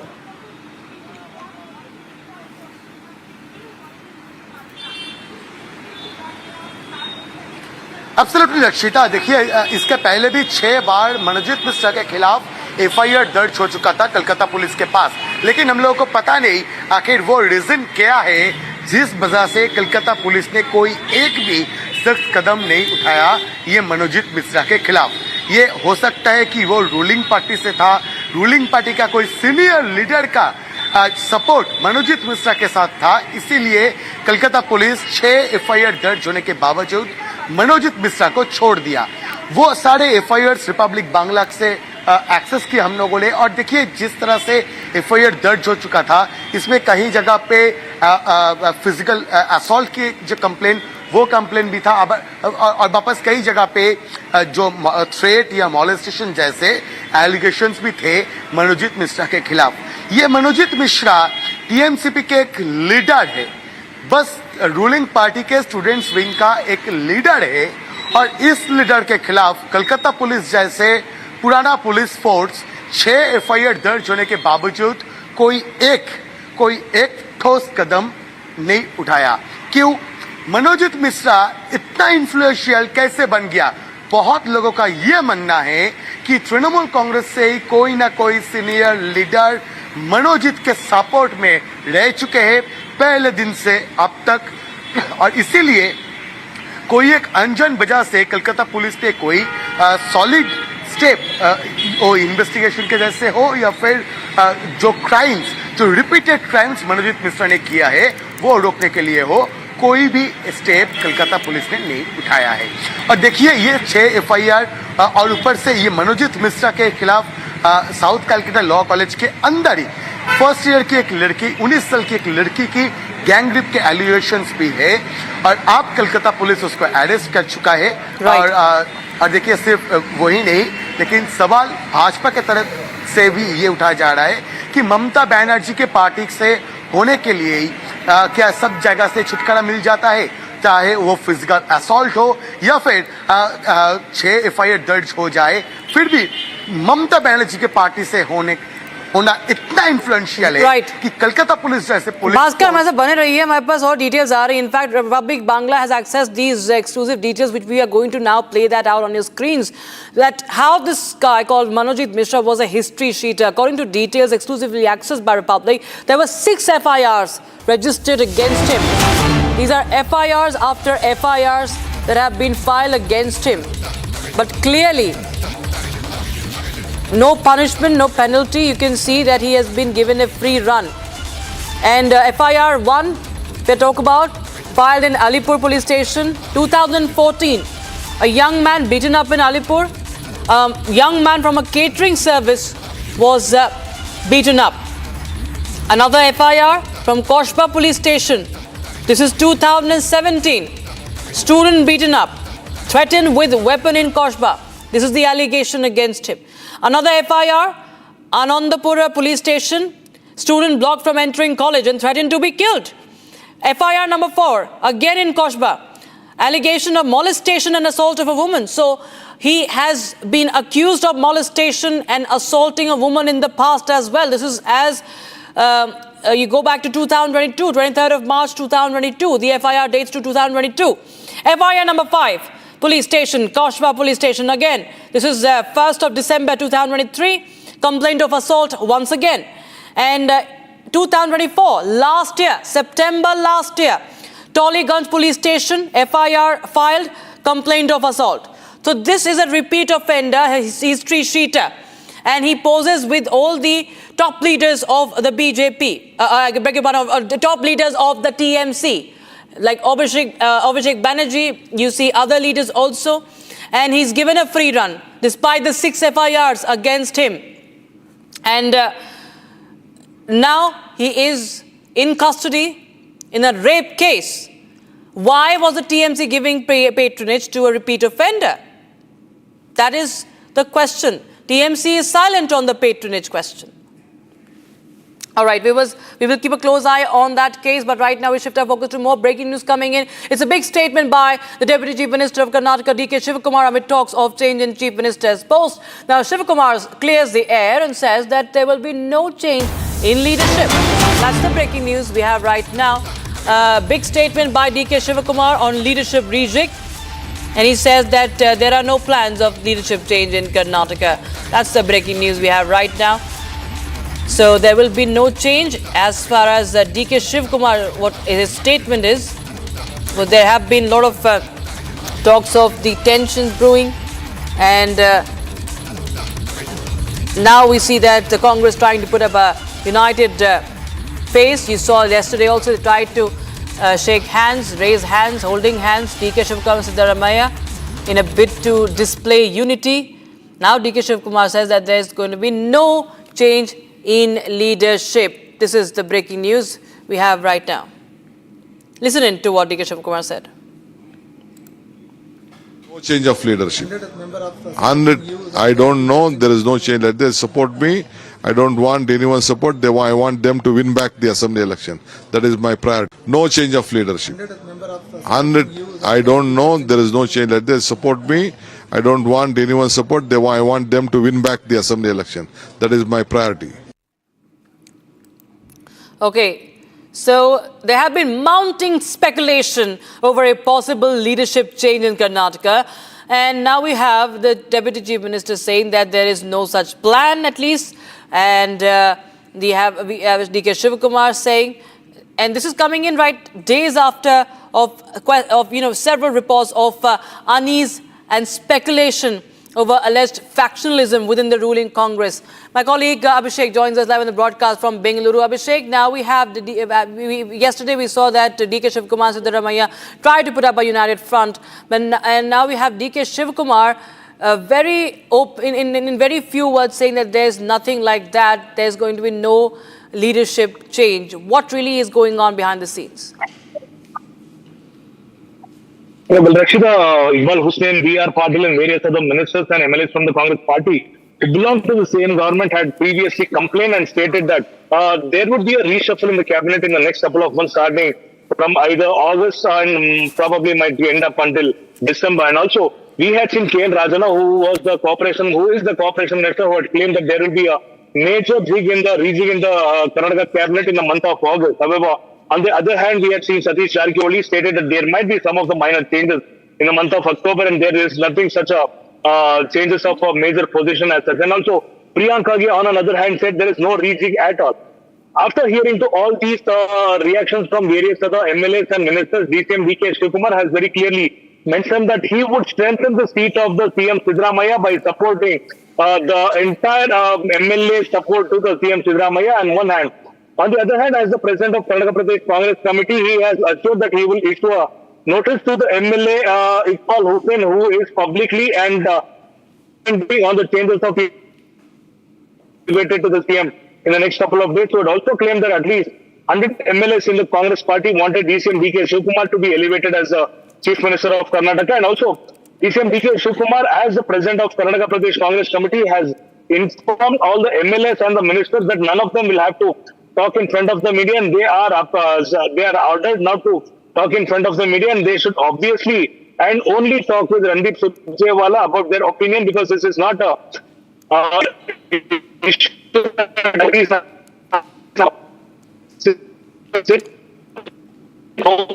Well, there seems to be some problem in your audio, but thanks so much, Abhishek. In the meantime, joining us with those details coming in from Karnataka. Viewers, we have some more breaking news coming in right now.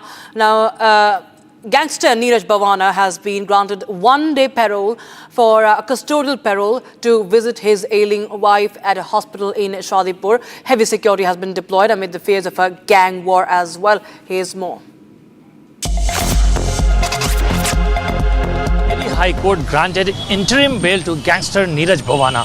Right now, we are just standing outside Metro Heart Institute where gangster Neeraj Bhavana has been taken for one-day custody parole to visit his ailing wife in this very hospital. Earlier, what we have seen that the court had denied him interim bail, citing the grave nature of the charges he faces. Bhavana had sought temporary release on humanitarian ground to see his wife, whose condition reportedly requires immediate family presence. And earlier, what we have seen that Bhavana's request for bail has been rejected in a 2015 double murder case. But right now, Delhi High Court has granted him a 6 hours of immediate parole for seeing his ailing wife. And right now, the police team in heavy security presence just outside the visuals. You can see outside visuals of this very hospital where he has been taken inside this very Heart Institute to see his ailing wife. And after that, at around 4 p.m., he'll be again taken back to the Tihar jail. And a quick look of some more news from across the country. This is Bharat in 1 minute. Bharat 1 Minute brought to you by Canara Bank. Together we can. Massive face-off over Waqf Amendment Act. BJP launches attack at Akhilesh Yadav, calling for dumping by Waqf Amendment Act. BJP says that India bloc is pushing for Sharia constitution.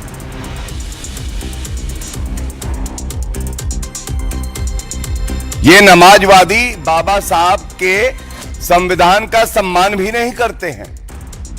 इनको तो चाहिए केवल शरिया कानून। 4 people have been killed while 5 are injured in a factory fire in Tamil Nadu, Sivakashi. Relief and rescue operations underway.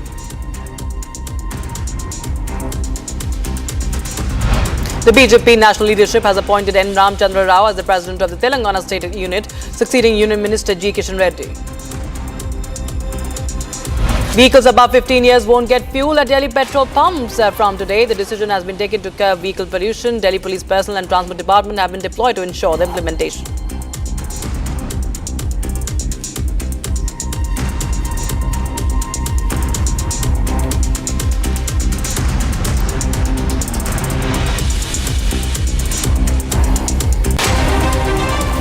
Bharat 1 Minute brought to you. Now, viewers, video proof of custodial torture of Ajit Kumar by Tamil Nadu police has been accessed by Republic TV. Now, to give you a context, viewers, 5 policemen were arrested late Monday in connection with the custodial death of a 27-year-old temple security guard, Ajit, who died last week following alleged torture during interrogation in Tamil Nadu's Shivaganga district.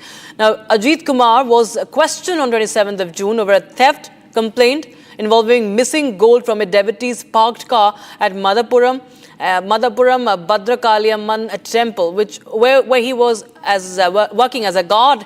You have the visual there. Though initially released, he was picked up again by a special team by next day and later died in the hospital last Saturday. Now, the arrests followed mounting public pressure and Madras High Court observation that the case should be treated with utmost seriousness. Video of the torture. There you have how he has been beaten up by the policemen. Sharda joins us live on the broadcast. For more, Sharda, well, we have the CCTV footage that somewhere would only mount the pressure on the Tamil Nadu police, and it actually nails that how Ajit was being tortured. Well, just 2 days back when Ajit was brutally killed in the police custody, however, the DMK did not react then. However, following which the AIDMK and BJP put pressure on them, stating that this custodial death marks the 25th in the last 4 years. DMK's leader, M.K. Stalin, who had still not made any official statement on this, speaking to the media today morning, stated that an immediate action and investigation was taken. However, the Madras High Court with the Madurai bench stated that the DMK government has failed very badly in this particular case, and also stated that the police brutality was not the right way to deal with this case, is what the Madurai bench High Court of the Madras High Court has stated. And also writ petition has been filed by an advocate who belongs to the Madurai bench of the High Court, and the writ petition is being heard right now as we speak. So further updates on this case we are waiting for it on what the Madurai bench of the Madras High Court will be bringing up. However, today morning, following the arrest of 5 police officials, the Madurai bench of the High Court had made sure that the case has been transferred to the CBCID, and now the DMK is expected to make a more reaction to this, make sure that the police officials, including the SP Ashish Rawat, who is now said to be in a continuous wait, should be suspended, and the DGP is also expected to take over the case as of the moment. Also, the latest update that we are accessing from the writ petition is that 18 injuries, external injuries, were marked on the deceased Ajit's body, and the court has now asked what exactly happened, and the police are said to be answering that at the Madurai bench of the Madras High Court right now. Shanda, thanks so much for joining us with those details coming in on that story from Chennai. All right, viewers, time for a short break, but on the other side, we get you details of the other big stories of the day that we are tracking for you. One of them is the clincher video, as we just showed you. We'll get more details as Republic accesses this video of the custodial torture at Tamil Nadu police. Also, Madras High Court has wrapped Tamil Nadu police over the custodial death of Ajit. High Court calls it completely illegal custodial death.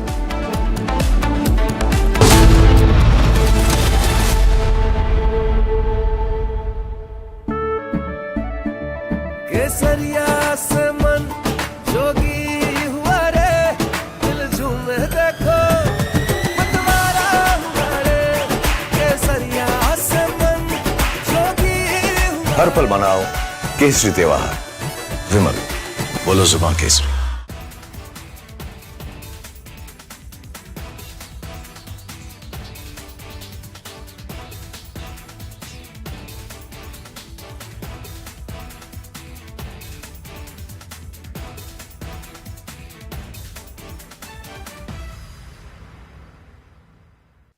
Thank you very much. Always a pleasure to be on your channel, and particularly on the digital part of your amazing network. I've served in several Islamic countries, including several years in Sudan, which had Sharia law when I was there. And somebody even issued a fatwa against me, whatever that meant. Question here is, what does this Ayatollah, Grand Ayatollah, whatever titles they give each other, Supreme Ayatollah, or Major Ayatollah, or Captain Ayatollah,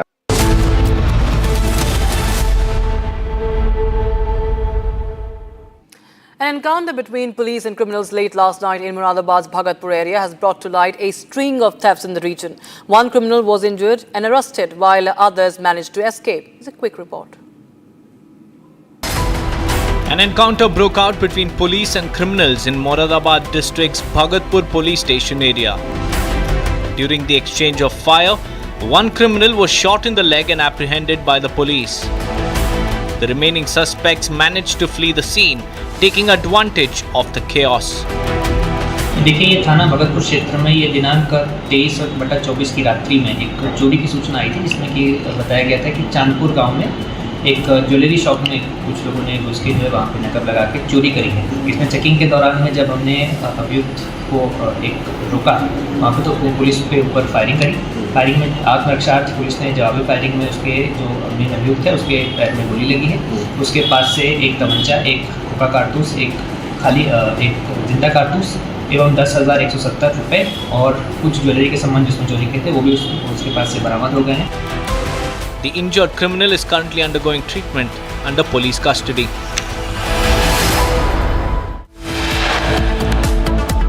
We'll be back with more updates on the custodial torture story from Tamil Nadu. The public has accessed the clincher video.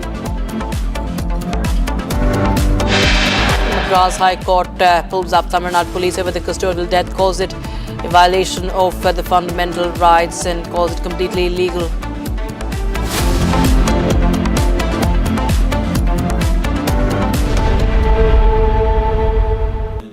Amity has been ranked India's #1 not-for-profit private university for 11th year, with top 10 ranked institutions in management, engineering, biotech, law, masscom, telecom, hospitality, fashion and more. Yet another top ranking for Amity University.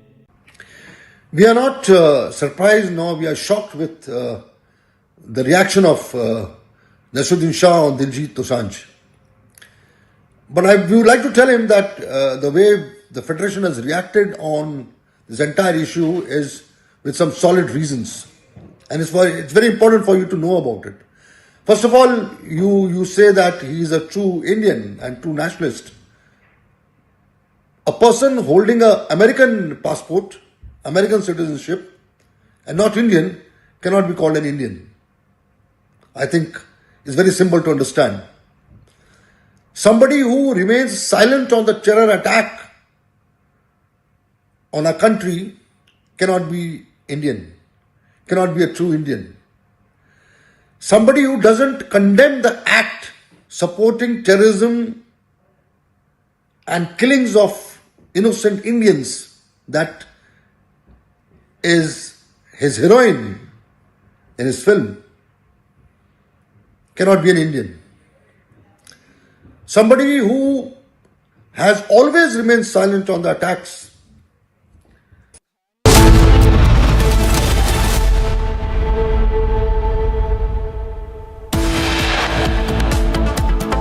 Republic accesses the clincher video of custodial torture of Ajit Kumar by Tamil Nadu police.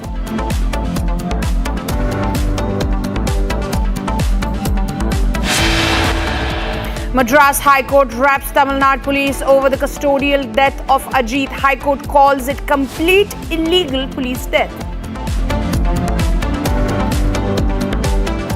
Himachal Pradesh Cabinet Minister Aniruddha Singh allegedly assaulted NHAI official. FIR registered against the Congress leader.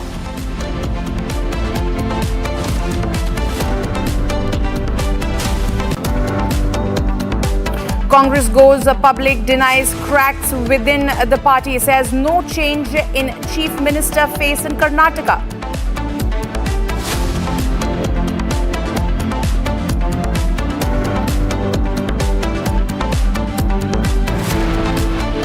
Probe widens in Kolkata rape case. Police says evidence backs Kolkata rape survivor's statement.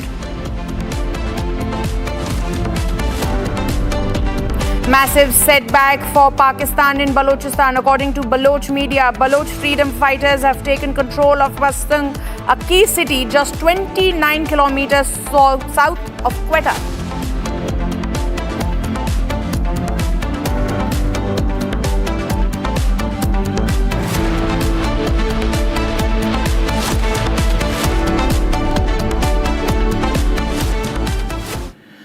Well, viewers, breaking news coming in. Thailand's Prime Minister has been suspended from office by the Constitutional Court due to a leaked phone call with Cambodian Senate President Hun Sen, sparking a major political crisis. The controversy began when the Prime Minister of Thailand engaged in diplomacy over a border dispute with Cambodia, which escalated into an armed confrontation on May 28, resulting in the death of Cambodian soldier. During the phone call, Pentagon referred to Hun Sen as uncle and made comments critical of that of a military commander, which were perceived as attempts to appease Cambodia and undermine Thailand's military. The leaked audio triggered widespread public outrage, protest, demands for her resignation, with thousands of conservative and nationalist-leaning protesters rallying in Bangkok.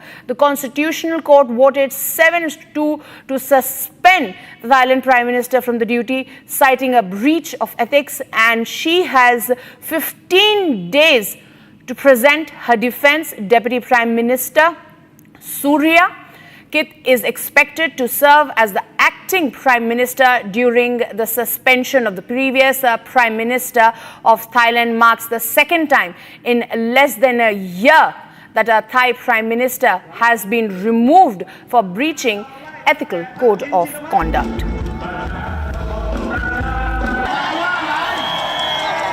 Joining me live on this broadcast is my colleague Krutarth. Krutarth, we see yet another escalation in Thailand. Now it is being alleged that there was a breach of ethical code. What can you more tell us on this? Indeed, and that has been the official ruling now made by the Constitution Court in Thailand, in Bangkok in particular. A 7-2 ruling, Madhurima, against the sitting Prime Minister Paetongtarn Shinawatra. Now this is, as you rightly pointed out, the second time a Prime Minister has been ousted in Thailand in less than a year. But this, as you were mentioning earlier, concerns about an incident that took place on the border between Cambodia and Thailand, particularly on May 28th, which led to an armed confrontation. A Cambodian soldier lost his life, following which there were diplomatic efforts in which the Prime Minister called a very senior leader in Cambodia called Hun Sen, who is also one of the very senior leaders in that country. And both of them had almost a 17-minute long conversation, the audio of which got leaked in the Thai media. Now, the controversial part is about the audio call in general. Shinawatra, who is a younger Prime Minister, was talking to the elderly statesman, referring to him continuously as uncle during the entire duration of the call. In fact, there are excerpts which also quoted in the media suggest that she was even asking him, what more can I do to you as a favor?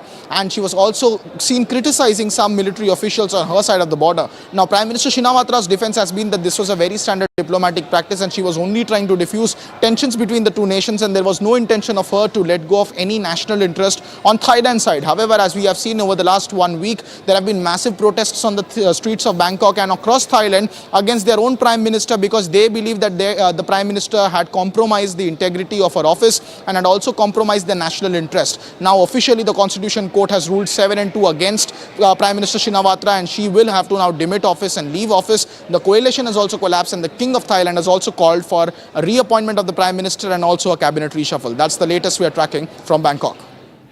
Well, absolutely, Krutar. Thank you for those details. We'll keep coming back to you as it's an ongoing protest and is expected to aggravate all the more. Thank you. Moving on, viewers, the Central Administrative Tribunal has observed that prima facie the Royal Challengers of Bengaluru, that is the RCB cricket team, is responsible for the massive crowd that gathered in Bengaluru to celebrate the India Premier League victory of the RCB on June 4th, which proved fatal and ended in stampede, claiming 11 lives and left several injured. So it is the that tribunal that has come down heavily on the RCB and has said that RCB is prima facie responsible for the death of 11 people and the chaos that occurred on the streets of Bengaluru on June 4th. Joining me live on this broadcast is my colleague Smita. She is joining us from the R Kannada newsroom. Smita, the tribunal has held RCB responsible. They're saying that they cannot pass the buck entirely to the police of Bengaluru. They have to take some responsibility for 11 lives lost on June 4th.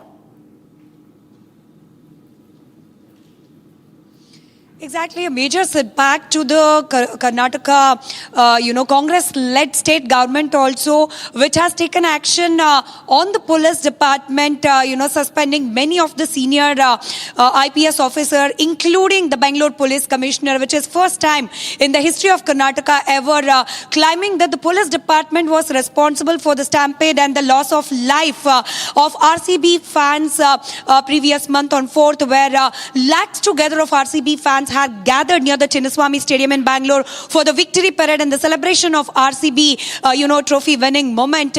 But when the court, that is CAT, heard the petition filed by one of the suspended IPS officer, Vikas Kumar, has clearly said that the state government action suspending the IPS officers is clearly wrong, and also asked the state government to reconsider its decisions, not only about the Vikas Kumar who has filed the petition, but also about the other IPS officers who were suspended. And also, while hearing this case, the CAT has clearly said that while looking at the case and the stampede and the situation there, and hearing the argument in the court regarding this case, it is very clear that it was RCB which was responsible, not the police officers. So if any action has to be taken, it has to be on the RCB and its management, but not on the Karnataka police officers, is what the court has said today in its judgment. Well, absolutely, Smita. Thank you for those details. We'll keep coming back to you. It's a big setback for the Karnataka government that was trying to pass the buck entirely on the police and a single officials. Now, moving on, viewers, an FIR has been filed in Himachal. Big breaking coming in, viewers, at the moment. External Affairs Minister Jai Shankar's has dismissed Trump's ceasefire claim yet again. Jai Shankar dismisses ceasefire claim. He said that I was in the room when Prime Minister Narendra Modi spoke to United States President J.D. Vance. Now, the External Affairs Minister has said that no India-Pak ceasefire request was made. This is once again India reiterating itself, asserting that there was no mediation required. The ceasefire happened on the request of Pakistan, and that he specifies that he was in the room when J.D. Vance called, and US's mediation or India's participation, the way it has been propagated in front of the media, is wrong. Jai Shankar putting a very strong foot over there.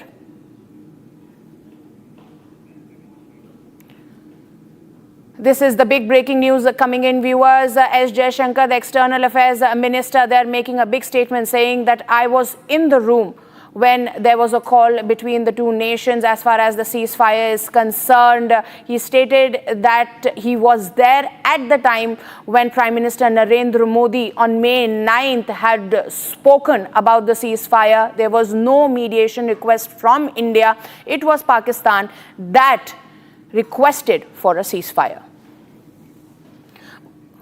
Moving on, viewers, let's shift our focus to the state of Himachal Pradesh, where an FIR has been filed against the Himachal Pradesh Panchayati Raj and Rural Development Minister Anirudh Singh. The minister is accused of physically assaulting and verbally abusing a senior NHI official during an on-site inspection in Shimla's Bata Kufar area on June 30th. The complaint was lodged by Achal Jindal, a technical manager with the NHAI, following the collapse of a 5-story building in the area. The NHAI has taken serious cognizance of the matter, and the Congress Minister, Mr. Singh, Anirudh Singh, is under massive fire for his behavior towards the NHAI official.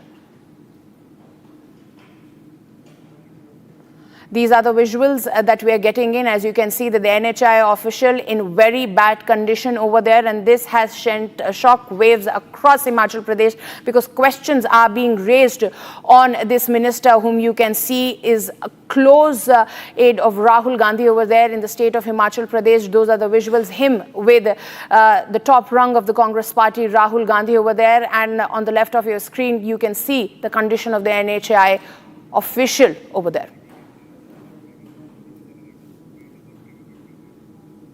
We're getting more breaking news in the similar story, viewers. Escalation in the case involving Himachal Pradesh Minister Anirudh Singh.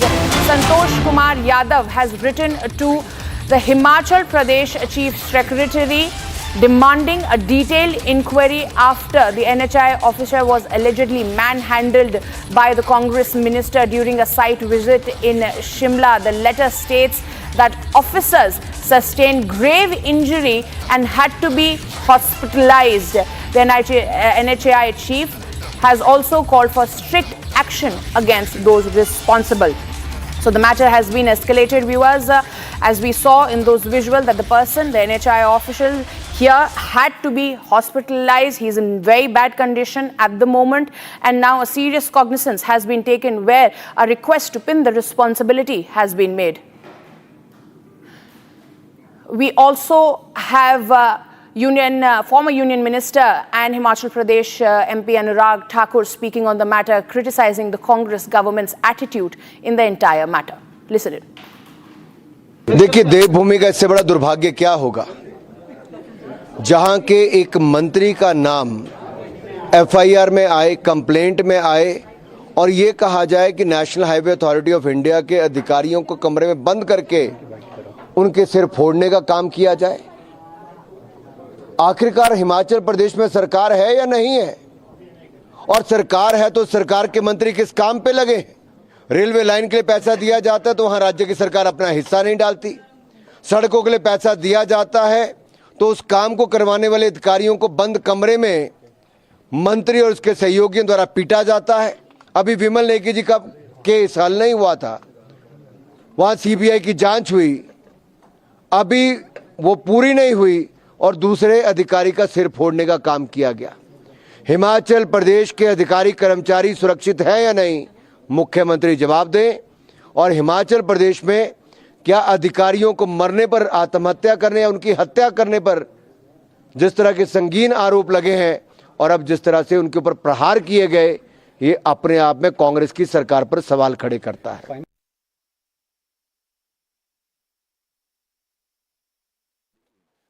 अधिकारी के सिर पर मारा और लहूलुहान होकर के वो आईजीएमसी में अंडर ट्रीटमेंट है। हमने कल मामले को उठाया, लेकिन बहुत दुर्भाग्यपूर्ण है, कंप्लेंट आने के बावजूद भी मामला दर्ज नहीं है। मैंने रात को लगभग 10:30 बजे के समय डीजीपी से बात की और उन्होंने कहा कि कंप्लेंट नहीं आई। मैंने कहा मैं आपको कंप्लेंट भेजता हूँ, मेरे पास आ गई है। तब तक के लिए शायद उनके पास भी कंप्लेंट आ गई और एफआईआर दर्ज हुई है। और एफआईआर दर्ज जो हुई है उसमें सेक्शन जो है वो सिर्फ बाधा, काम में बाधा डालने की छोटी जो सेक्शन के तहत किया है। मेरा ये मामला है, मेरा कहना है कि ये 307 का मामला बनता है, जानलेवा हमला, यानी कि उनको जान से मारने का प्रयत्न हुआ है। और इस सारे मामले में कार्रवाई होनी चाहिए। मंत्री को मंत्रिमंडल से बर्खास्त करना चाहिए, त्यागपत्र ले लेना चाहिए या बर्खास्त करना चाहिए, लेकिन कार्रवाई निश्चित रूप से होनी चाहिए। और दूसरी तरफ आप देखिए, भारतीय जनता पार्टी के हमारे नेता, हमारे विधायक, पार्टी के प्रदेश अध्यक्ष सिर्फ एक लोकतांत्रिक व्यवस्था के अंतर्गत सड़क में प्रदर्शन कर रहे थे, उनके ऊपर 307 लगाई है। ना उनने किसी का खून बहाया, ना किसी को चोट पहुंचाई, ना किसी का लाठी मारी, लेकिन उसके बावजूद उनके ऊपर 307 का मामला है। लेकिन मंत्री महोदय जी ने सिर फोड़ दिया, कमरे में अंदर कुंडी मार करके अपने साथियों के साथ पिटाई की, उसके बावजूद भी 307 नहीं। कार्रवाई बनती है और निश्चित रूप से कार्रवाई बनती है, और कार्रवाई ये बनती है तुरंत मंत्रिमंडल से बर्खास्त किया जाना चाहिए। Well, viewers, that was former Chief Minister of Himachal Pradesh, Jairam Thakur, seeking justice in the matter where an NHI official was brutally tackled by a Congress minister. Moving on, viewers, the annual Amarnath Yatra is all set to begin, and this year the focus is just not faith but is also massively on the security. Multi-layer arrangements have been put in place to ensure safety of thousands of pilgrims. Let's take you through this detailed ground report.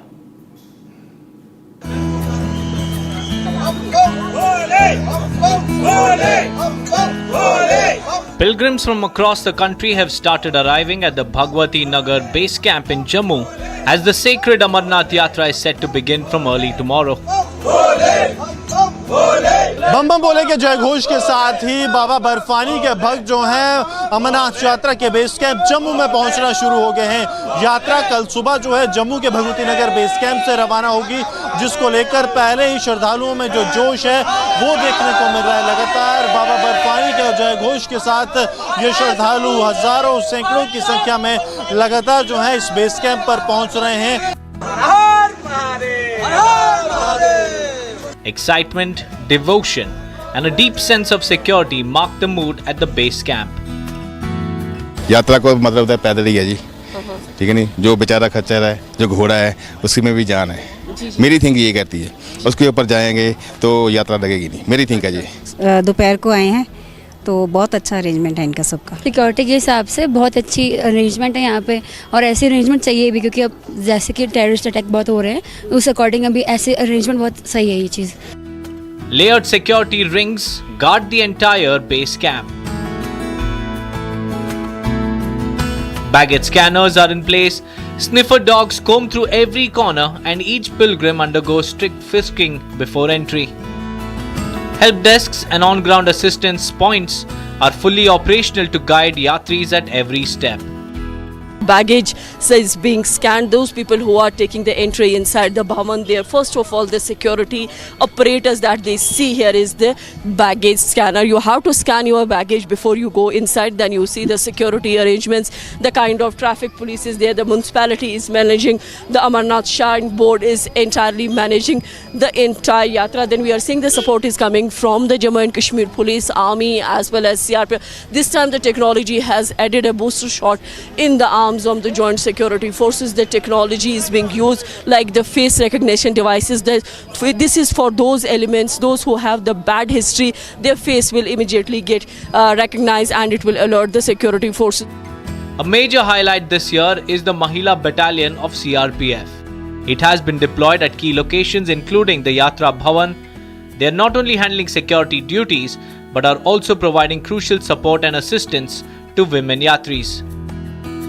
A lot of features have been added this time to Amarnath Yatra apart from the AI that is giving a boost for the Yatra arrangement, the security arrangement. Then we are seeing now the female cops, the CRPF personals too have been deployed here just to take care of the security of the yatris, those who are visiting or have started arriving at Yatra Bhavan in Srinagar. They are the one, they will see that the complete headgear with the automatic rifles, the BP jackets, the boots on, that tells you that how the security arrangements have been geared up, multi-layer security arrangements that have been placed here. Security has been scaled up along the entire Yatra route, with additional forces and advanced surveillance systems in place. Pilgrims have been strictly advised to travel only in designated convoys. We have made multi-tier arrangements and very in-depth deployments. So I would not like to reveal what are these, but still we have done a very multi-tiered arrangement and very in-depth corridor protections to the area so that we can take care, we have more control of those two axes. Convoy preparations are underway at the base camp from tomorrow morning. Pilgrims will begin their journey in tightly monitored convoys escorted by security forces every step of the way. All Yatra routes, including traditional and alternate tracks, are under constant surveillance. Security forces are maintaining round-the-clock vigil to ensure safe passage for every single pilgrim.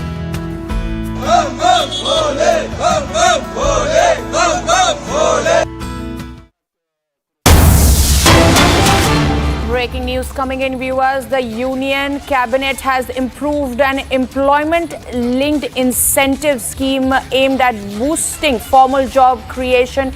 As per the scheme, 1 month EPF wage up to rupees 15,000 will be credited to eligible employees in 2 installments. This is yet another big push for the middle class of India, where 1 month EPF wage to rupees extent of 15,000 will be credited in the desired employees account in 2 phases. This is a big decision coming in from the Central Cabinet, where the 1 month EPF wage to the tune of 15,000 will be credited in the account of the desired employees.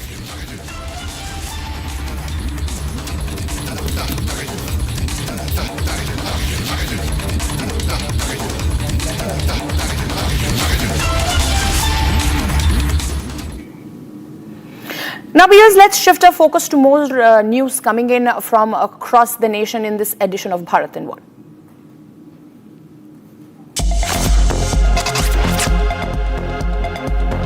Has begun another round of bilateral trade talks aimed at finalizing an early harvest deal. Now, White House has confirmed that India-US will announce a trade deal soon. White House Press Secretary Caroline described India as a strategic ally in the Indo-Pacific region. The President did announce last week that the trade deal with India is close, and this could happen anytime soon. Are there any roadblocks as of now? Are there any updates on that? And how does the president see this about China's role or its influence in the Indo-Pacific region? Sure, yes. The president said that last week, and it remains true. I actually just spoke to our Secretary of Commerce about it. He was in the Oval Office with the president. They are finalizing these agreements, and you'll hear from the president and his team, his trade team, very soon when it comes to India. White House has hinted that much anticipated trade deal between two strategic allies could be finalized soon.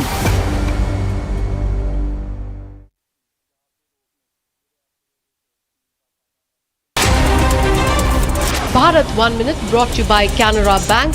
Together we can. A tragic incident took place in Madhya Pradesh's Baigar, where a massive fire broke out in a private factory, causing panic in the area. The incident was reported from Saing Vishwas Industries, where disposable boxes are made of aluminium. No casualty was reported in the incident.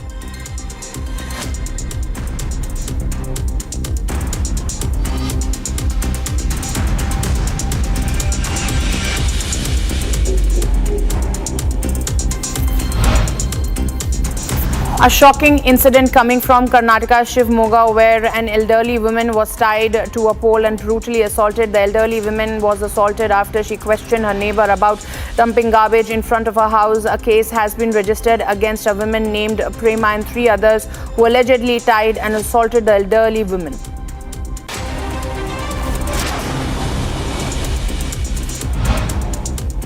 The IMD department has issued a red alert in Himachal Pradesh due to a very heavy rainfall in the region. The Beas River has experiencing severe flooding, raising concerns among the officials. IMD predicted light to moderate rainfall at many places in several districts of Himachal Pradesh.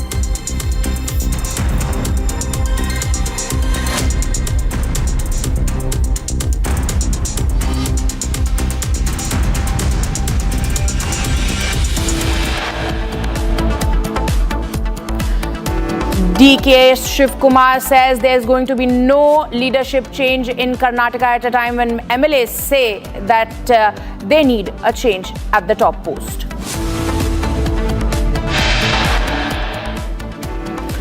Massive protest against Mamata Banerjee government over the alleged rape of law student. Police says the claims of the victims are being corroborated by the primary investigation.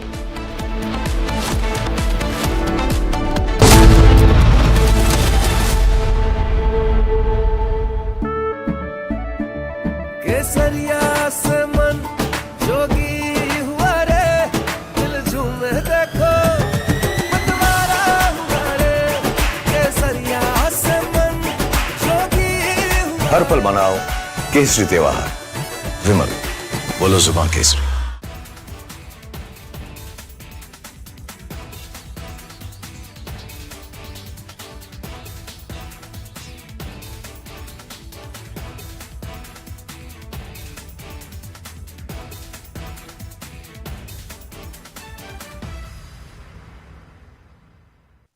Thank you very much. Always a pleasure to be on your channel and particularly on the digital part of your amazing network.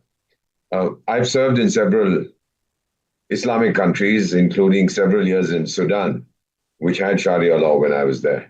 And somebody even issued a fatwa against me, whatever that meant. Question here is,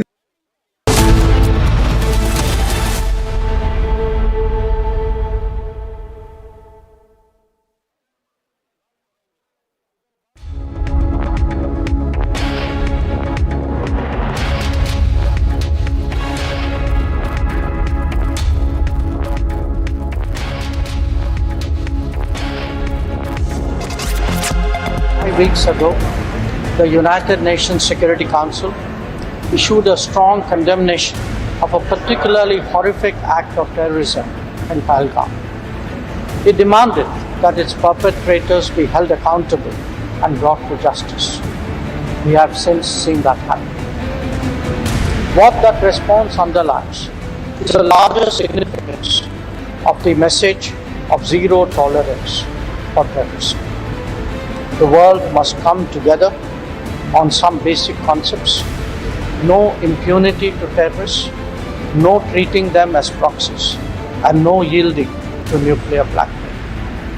Any state sponsorship must be exposed and must be countered. By now, we know well that terrorism anywhere is a threat to peace everywhere.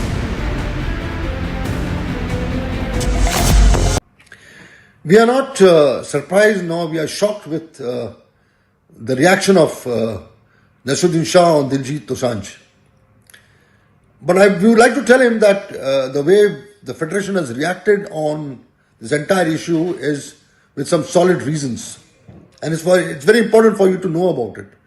First of all, you say that he is a true Indian and true nationalist. A person holding an American passport, American citizenship, and not Indian cannot be called an Indian. I think it's very simple to understand. Somebody who remains silent on the terror attack on a country cannot be Indian, cannot be a true Indian. Somebody who doesn't condemn the act supporting terrorism and killings of innocent Indians, that is his heroine in his film, cannot be an Indian. Somebody who has always remained silent on the attacks on India by Pakistan cannot be an Indian. So I would like to tell Nasruddin Shah that we at the Federation are very emotional about our country and we feel that the nation comes first. And you also must be feeling so. From Asia's largest news headquarters, setting the agenda for Bharat.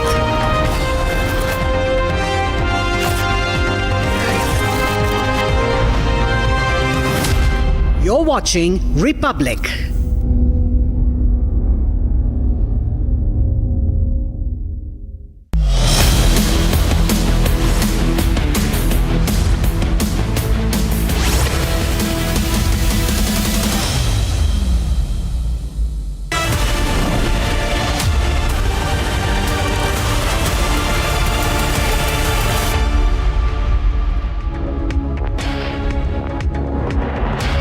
Good afternoon, viewers. You're watching live and breaking, and I'm Rakshita Mishra with you, viewers. We'll get you a case from Uttar Pradesh, a shocker coming in where a Dalit girl was going to be converted to Islam and also pressurized to be trained for jihad. We'll get you each and every detail of that story from UP. First, a quick look at the headlines.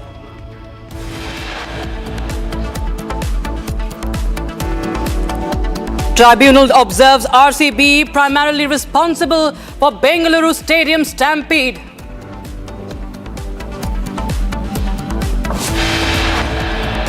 Republic accesses the clincher video of custodial torture of Ajit Kumar by Tamil Nadu police.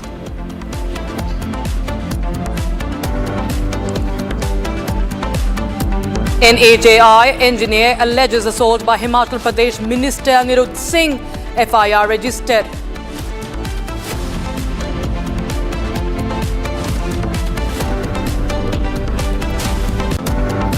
I am not for exchange.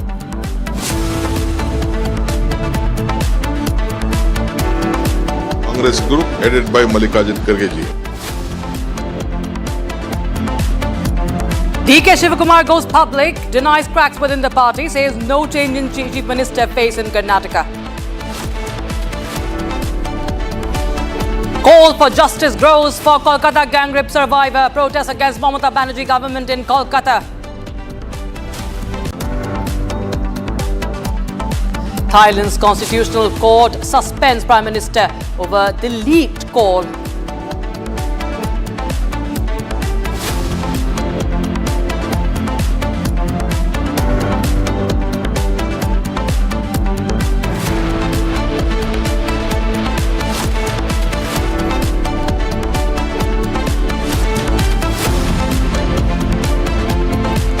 All right, viewers, we start with the big news from Tamil Nadu that we're tracking for you. Video proof of custodial torture of Ajit Kumar by Tamil Nadu police has been accessed by Republic TV.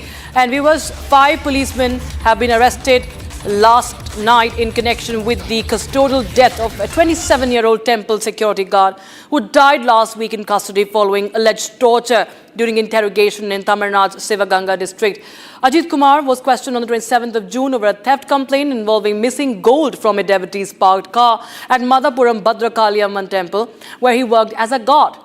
Though initially released, he was picked up again by a special team the next day and later died in the hospital last Saturday. The arrest followed mounting public pressure and a Madras High Court observation that the case should be treated with utmost seriousness. Sharda, my colleague, joins us live on the broadcast. Sharda, well, we clearly can see that how Ajit Kumar has been beaten up in custody. This is a clincher proof of that.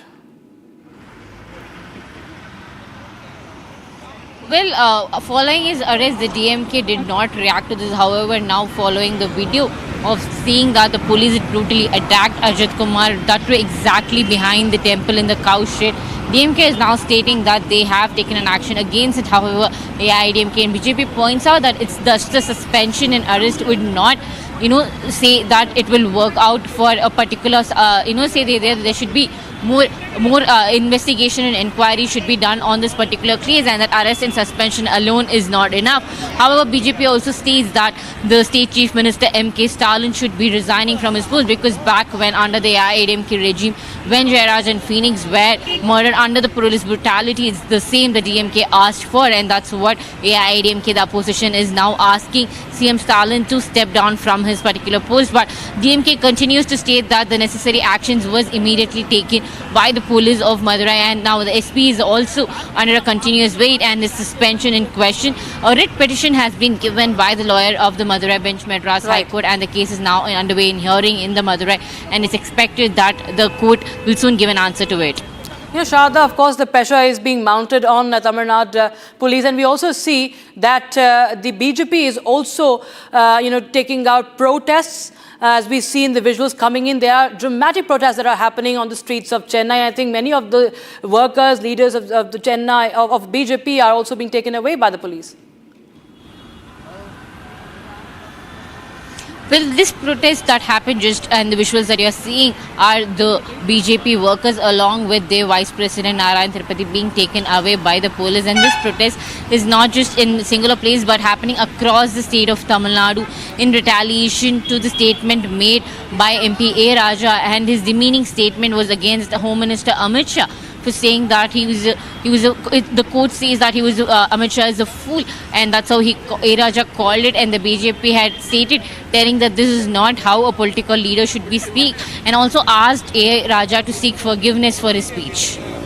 Right, Shraddha, thanks so much for joining us with those details coming in from Chennai. Viewers, in fact, we have more breaking news coming in, this time from Kolkata, where protests are also happening.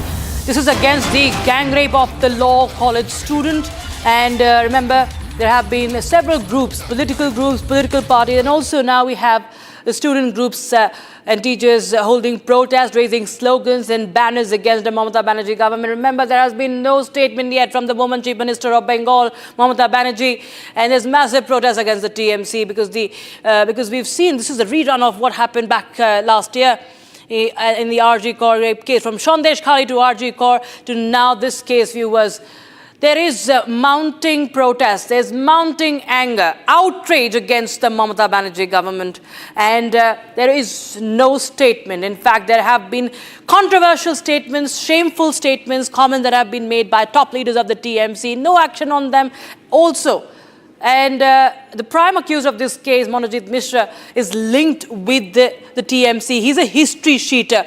Republic Bangla has accessed the details of his crime record. At least 6 FIRs have been accessed that begin from 2014. He's a criminal offender, he's a repeat offender, he's a history sheeter, and this man has been given a free run in West Bengal.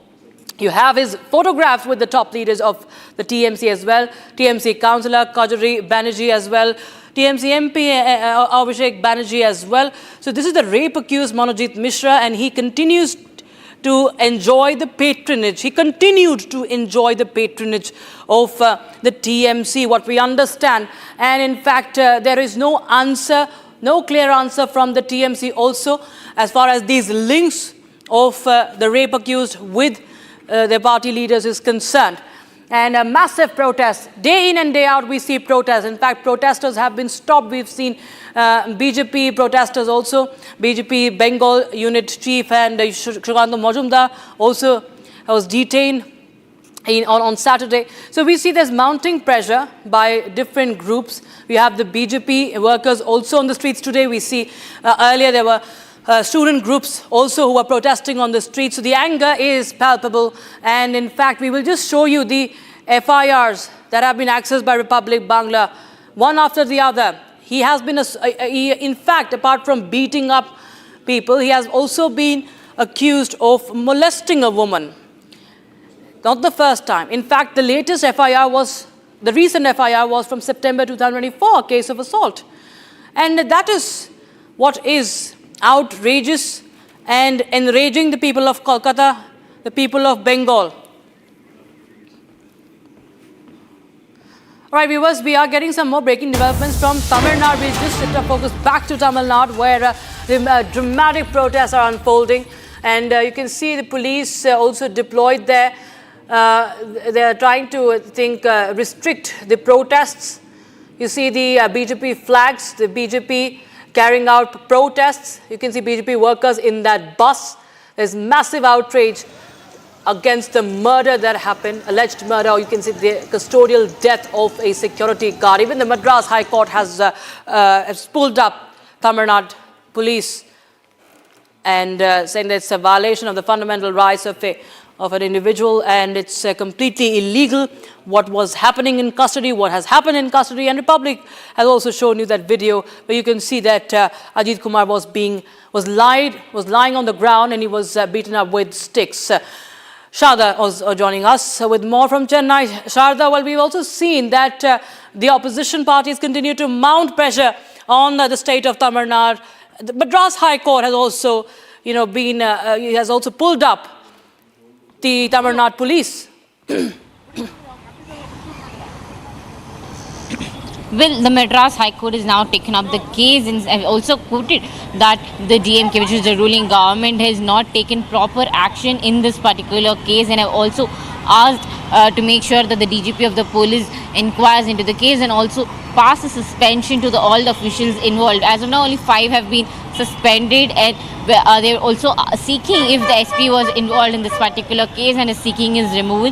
While the visuals of Ajit Kumar being beaten up by the police had come out, we have accessed the report of his postmortem that says he had 18 external injuries, and apart from that, there was also dried blood near his ear. There was more information on how he was beaten up and how he was giving chilly water, and the report also claims that Ajit had a seizure before falling unconscious and losing his life. Right, Sharda, thanks so much for joining us with those details coming in on that story. We shift our focus to the UP conversion plot story. A Dalit girl from Uttar Pradesh was allegedly taken from her village in Prayagraj to Kerala, where she was forcibly converted to Islam and pressurized to train for jihad.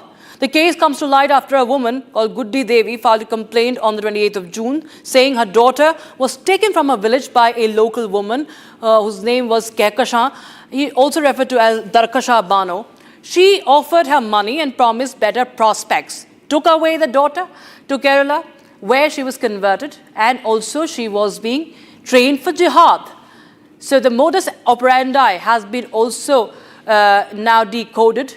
She was lured and introduced to a person called Kaif. Kaif took the victim and accused to Prayagraj railway station. The woman and the child was taken away by this man called Kaif. Allegedly also molested her and accused took the minor to Thrissur via Delhi, that is in Kerala. And she was kept in a house. Many other children were there in Thrissur, and the minor was forced to, and this is revealed by the minor herself, she was forced to convert to Islam, and she was also trained. She had the sacred thread tied by Hindus on their wrist were also removed. She was asked not to believe in Hindu gods, and that's how she was brainwashed and converted. She managed to thankfully escape, and she reached a railway station for the escape.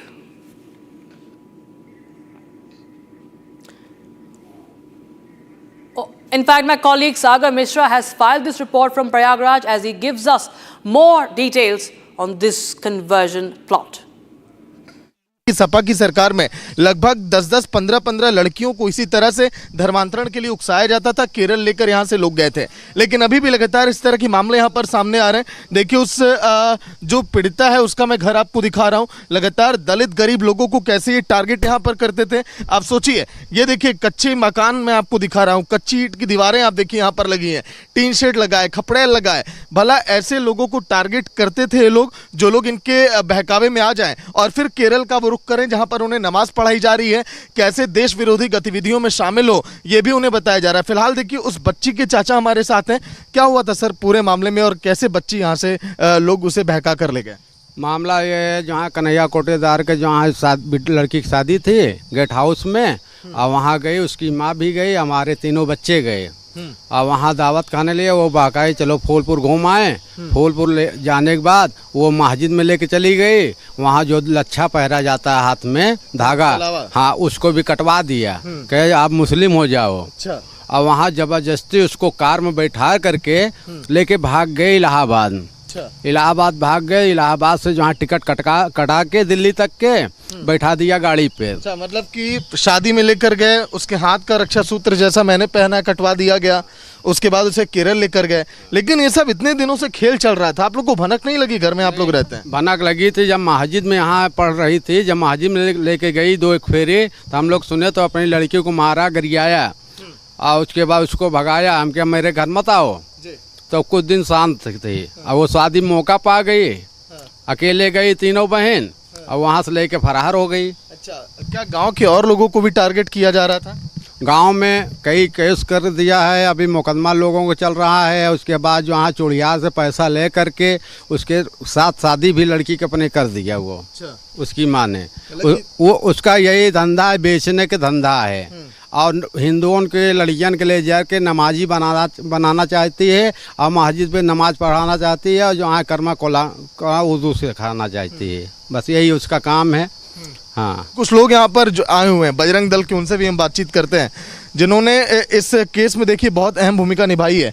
आइए भैया, क्योंकि कई सारे case इस तरह के ये संज्ञान में लेकर आए, बातचीत भी की है। क्या हुआ था, ये सब कैसे गाँव में चल रहा है ये खेल? भैया ये मामला फूलपुर में ये काफ़ी दिन से लब जिहाद की नई नई गतिविधियों से नए नए तरीके से हिंदू लड़कियों को फंसाया जा रहा है। और ये मामला पहली बार हाईलाइट हुआ है फूलपुर का। इससे पहले 2017 से पहले जब ये सरकार नहीं थी योगी जी की, उससे पहले लगातार हर महीने 2-3 लड़कियां पक्का गायब हो जाती थी। अभी क्या है कि मामले को लब जिहाद की ओर न ले जाकर ये मामला केरल लेकर गई लड़की को, और लड़की यहीं की रहने वाली है। परिवार आप देख ही रहे हैं कितनी गरीब परिवार से बिलोंग कर रहे हैं। लोग ये भी कह रहे हैं कि अभी इस्लामिक गतिविधियां बहुत तेजी से इस फूलपुर के गांव में चल रही हैं। कई और बच्चियां टारगेट पे थी, कई लोग यहां पर टारगेट पे थे। अब आगे इस केस में जांच कहां तक पहुंचेगी देखने वाली बात होगी। विजय संतोष के साथ Sagar Mishra, Republic media network, Prayagraj. Moving forward now, an encounter between police and criminals late last night in Moradabad's Bhagatpur area has brought to light a string of thefts in the region. One criminal was injured and arrested while other managed to escape. Here's a quick report. An encounter broke out between police and criminals in Moradabad district's Bhagatpur police station area. During the exchange of fire, one criminal was shot in the leg and apprehended by the police. The remaining suspects managed to flee the scene, taking advantage of the chaos.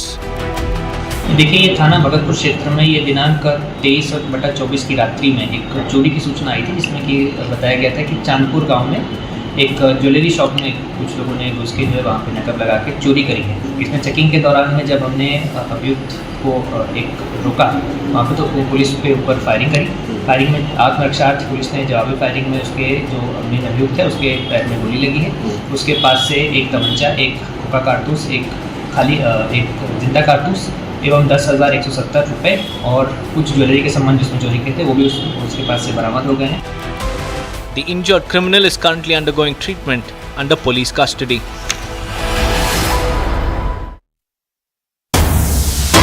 All right, we have breaking news coming in. The Central Administrative Tribunal has observed that prima facie, the role challenges Bengaluru cricket team is responsible for the massive crowd that gathered in Bengaluru for the IPL victory celebration on the 4th of June that ended in a deadly stampede, claiming 11 lives, leaving several others injured.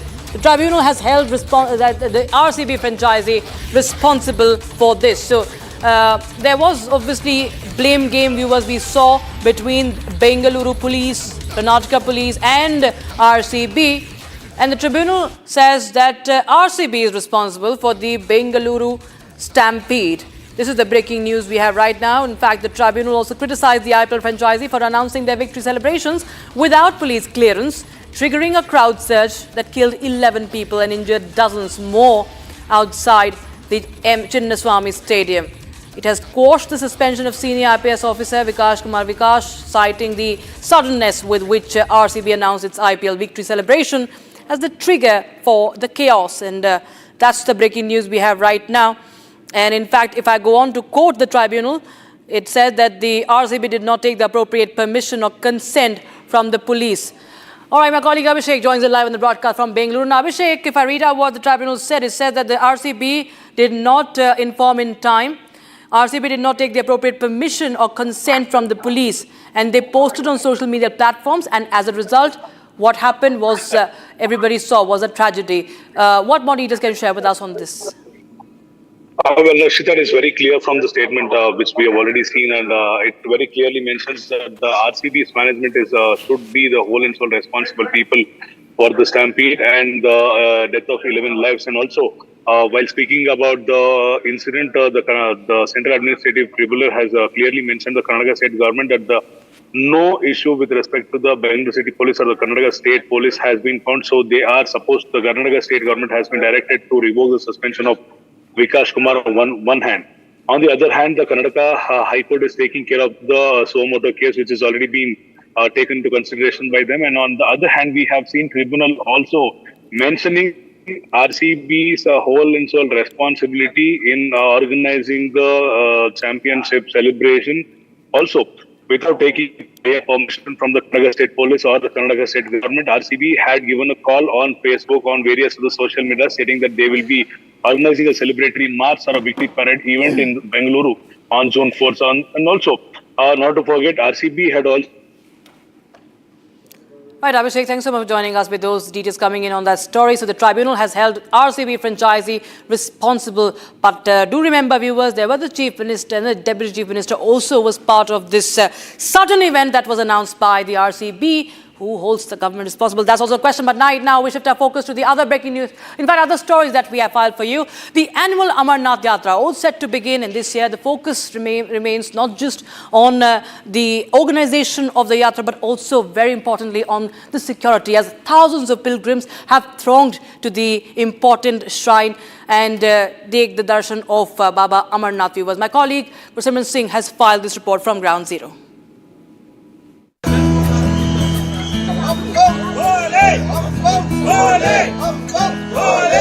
Pilgrims from across the country have started arriving at the Bhagwati Nagar base camp in Jammu as the sacred Amarnath Yatra is set to begin from early tomorrow.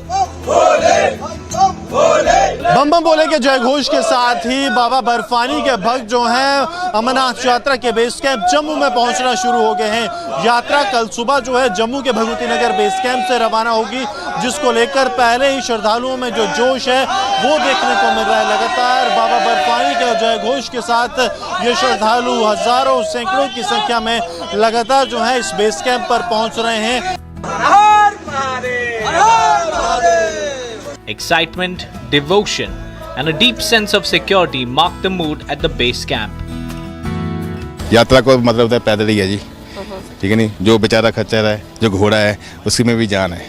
मेरी think ये कहती है, उसके ऊपर जाएंगे तो यात्रा लगेगी नहीं, मेरी थिंक है जी।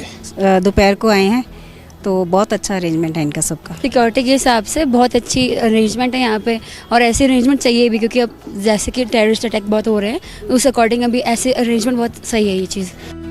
Layered security rings guard the entire base camp.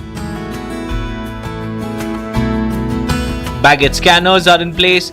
Sniffer dogs comb through every corner, and each pilgrim undergoes strict frisking before entry. Help desks and on-ground assistance points are fully operational to guide yatris at every step. Baggage is being scanned. Those people who are taking the entry inside the Bhavan, there first of all the security apparatus that they see here is the baggage scanner. You have to scan your baggage before you go inside. Then you see the security arrangements, the kind of traffic police is there, the municipality is managing, the Amarnath Shrine Board is entirely managing the entire yatra. Then we are seeing the support is coming from the Jammu and Kashmir Police, Army as well as CRPF. This time the technology has added a booster shot in the arms of the joint security forces. The technology is being used like the face recognition devices. This is for those elements, those who have the bad history, their face will immediately get recognized and it will alert the security forces. A major highlight this year is the Mahila Battalion of CRPF. It has been deployed at key locations including the Yatra Bhavan. They are not only handling security duties but are also providing crucial support and assistance to women yatris. A lot of features have been added this time to Amarnath Yatra apart from the AI that is giving a boost for the Yatra arrangement, the security arrangement. And we are seeing now the female cops, the CRPF personals too have been deployed here just to take care of the security of the yatris, those who are visiting or have started arriving at Yatra Bhavan in Srinagar. They are the one, they will see that the complete headgear with the automatic rifles, the BP jackets, the boots on, that tells you that how the security arrangements have been geared up, multi-layer security arrangements that have been placed here. Security has been scaled up along the entire Yatra route, with additional forces and advanced surveillance systems in place. Pilgrims have been strictly advised to travel only in designated convoys. We have made multi-tier arrangements and very in-depth deployments. So I would not like to reveal what are these, but still we have done a very multi-tiered arrangement and very in-depth corridor protections to the area so that we can take care, we have more control of those two axes. Convoy preparations are underway at the base camp from tomorrow morning. Pilgrims will begin their journey in tightly monitored convoys escorted by security forces every step of the way. All Yatra routes, including traditional and alternate tracks, are under constant surveillance. Security forces are maintaining round-the-clock vigil to ensure safe passage for every single pilgrim.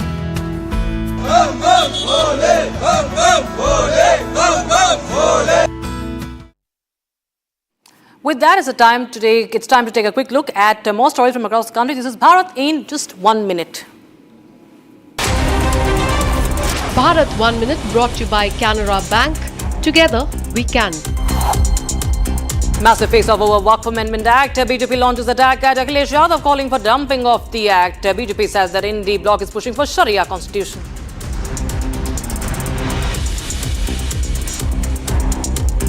ये नमाजवादी बाबा साहब के संविधान का सम्मान भी नहीं करते हैं।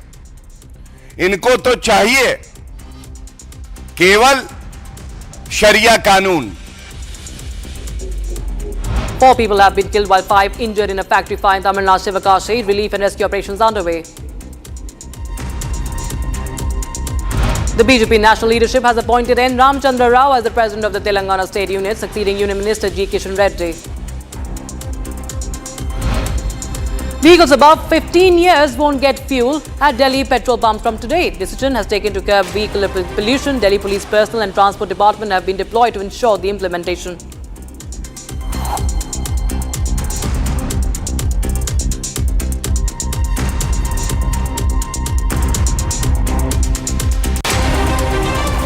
Bharat 1 Minute brought to you by Canara Bank.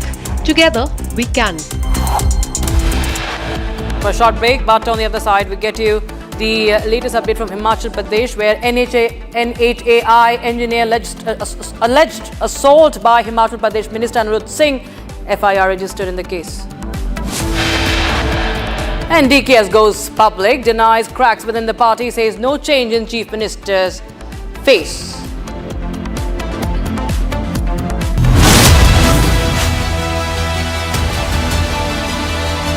इसको घर पे लगाओगे तो शादी का तो पता नहीं, पर घर पक्का नहीं टूटेगा।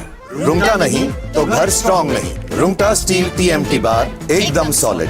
पहाड़ों में एक हाइकिंग स्टिक भी बन सकती है।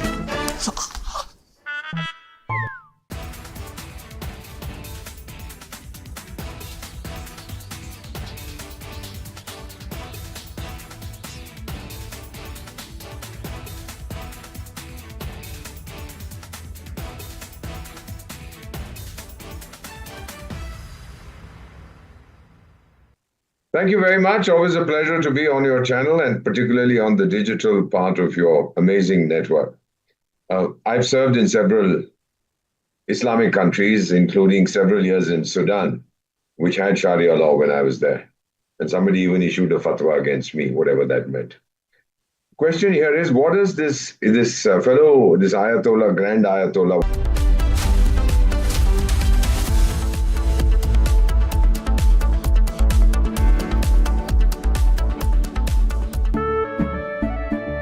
केसरिया से मन जोगी हुआ रे दिल झूमे देखो मतवारा हुआ रे केसरिया से मन जोगी हर पल मनाओ केसरी त्योहार विमल बोलो जुबान Kesari We are not surprised nor we are shocked with the reaction of Nasruddin Shah on Diljit Dosanjh.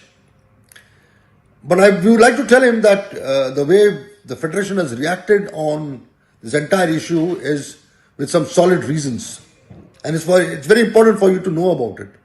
First of all, you say that he is a true Indian and true nationalist. A person holding an American passport, American citizenship, and not Indian cannot be called an Indian. I think it's very simple to understand. Somebody who remains silent on the terror attack on a country cannot be Indian, cannot be a true Indian. Somebody who doesn't condemn the act supporting terrorism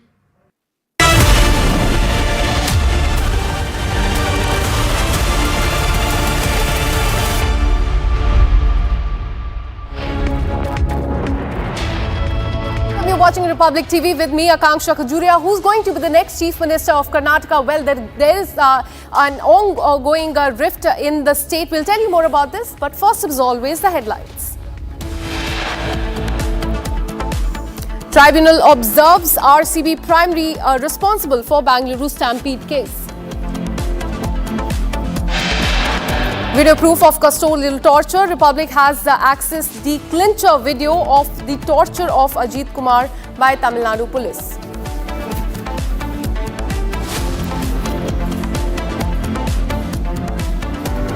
NHAI engineer alleges assault by Himachal Pradesh Minister Anirudh Singh. FIR has been registered.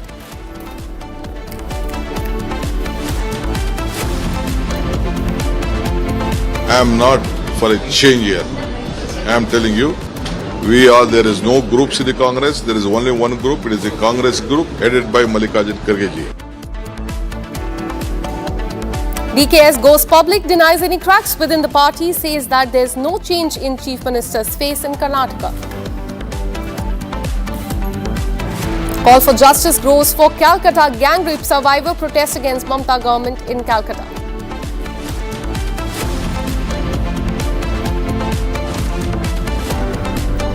The Union Cabinet has approved an employment-linked incentive scheme aimed at boosting the formal job creation.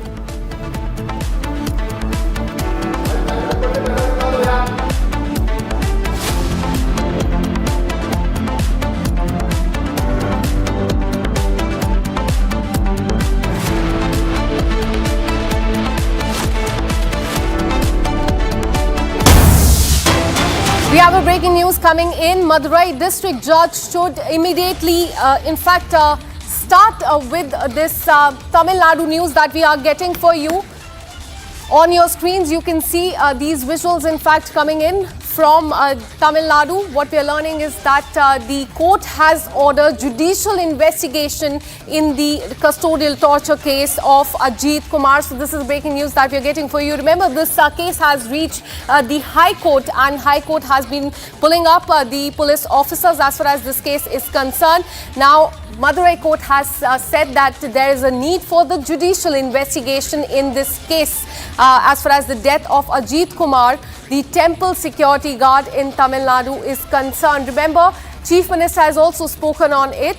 He has said that action has been taken. 5 police officers have been arrested. Several have been suspended. 1 SP has been transferred. But Bharatiya Janata Party is saying that this is not enough. They have sought for the resignation of the Chief Minister. You can see the visuals of that custodial torture there on the screen that we are showing you.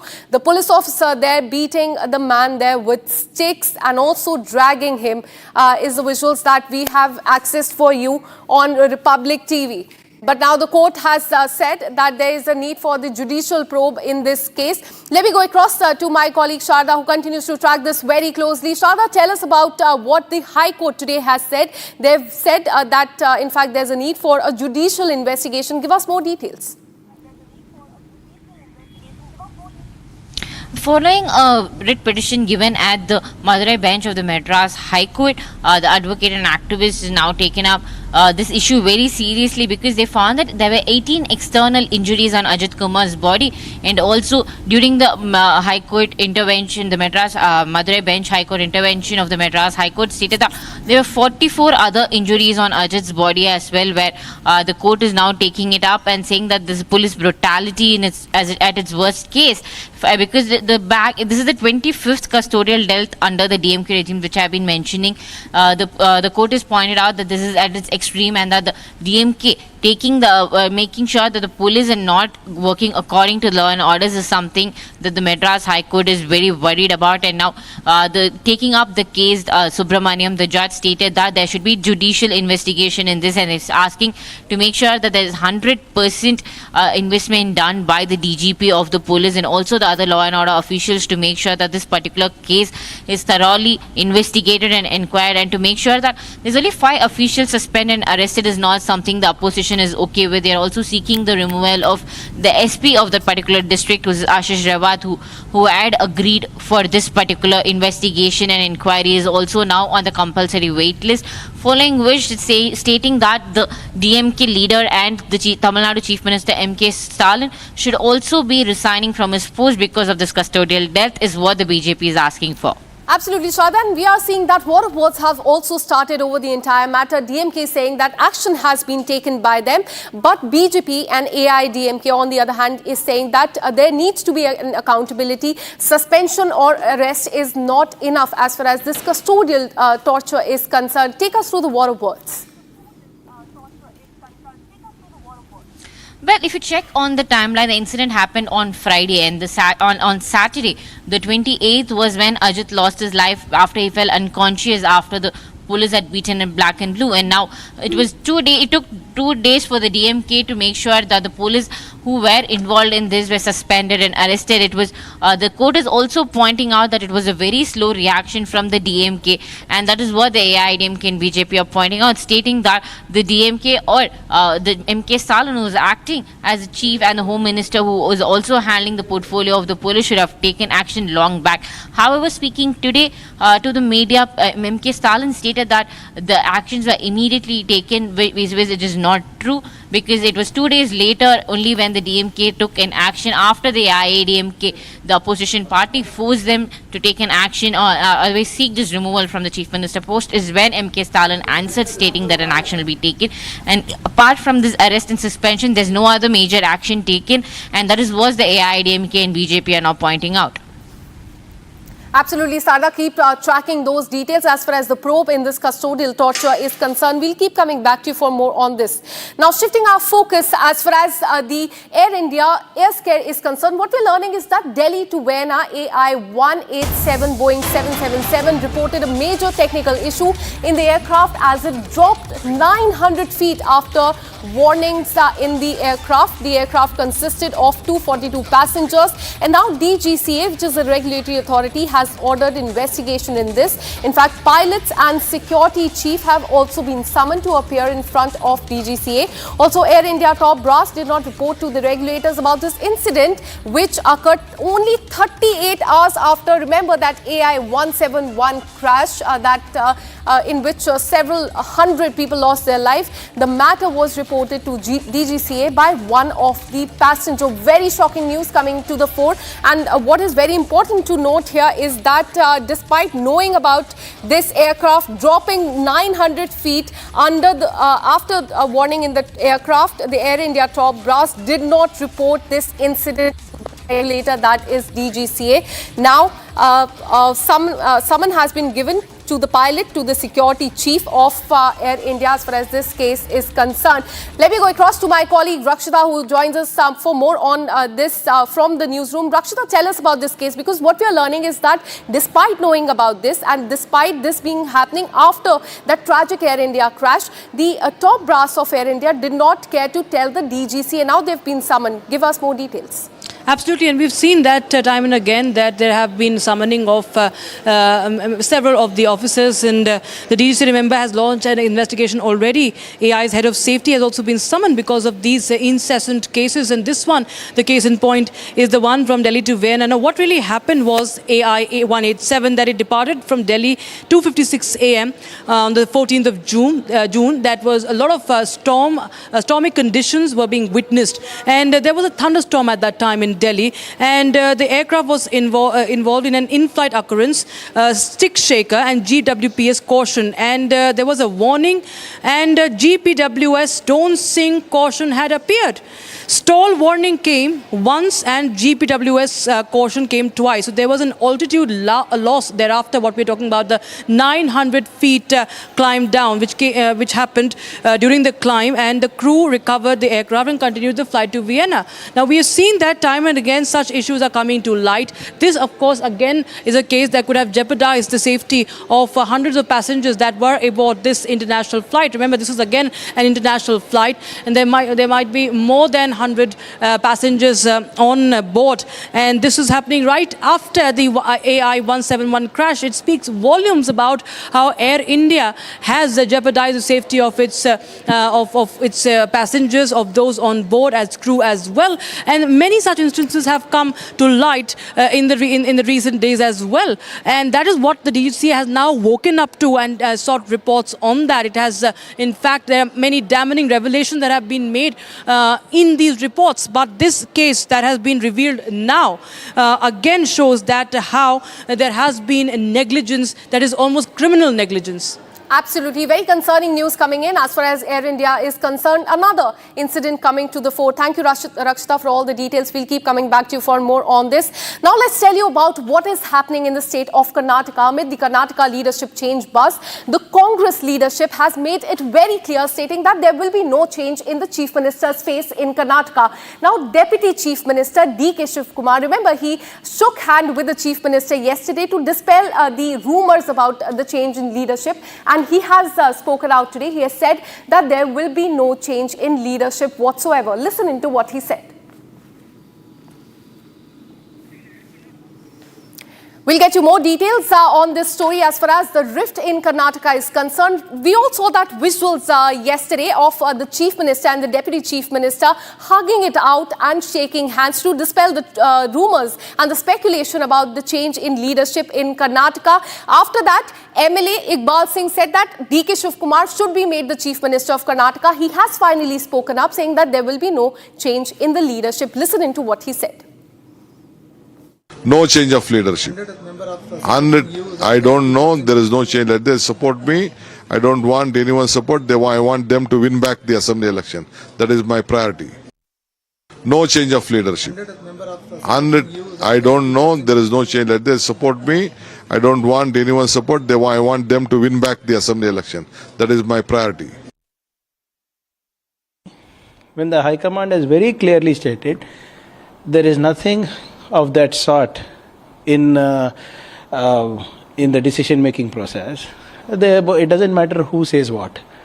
The High Command has been very clear. Everybody's roles have been well defined. Mr. Siddaramaiah is the Chief Minister. Mr. D.K. Shivkumar is the PCC President and the Deputy Chief Minister. Everybody has been assigned their responsibility through their ministries, and it's our job to ensure we deliver for the people of Karnataka. So irrespective of who says what, the stand by the High Command is extremely clear.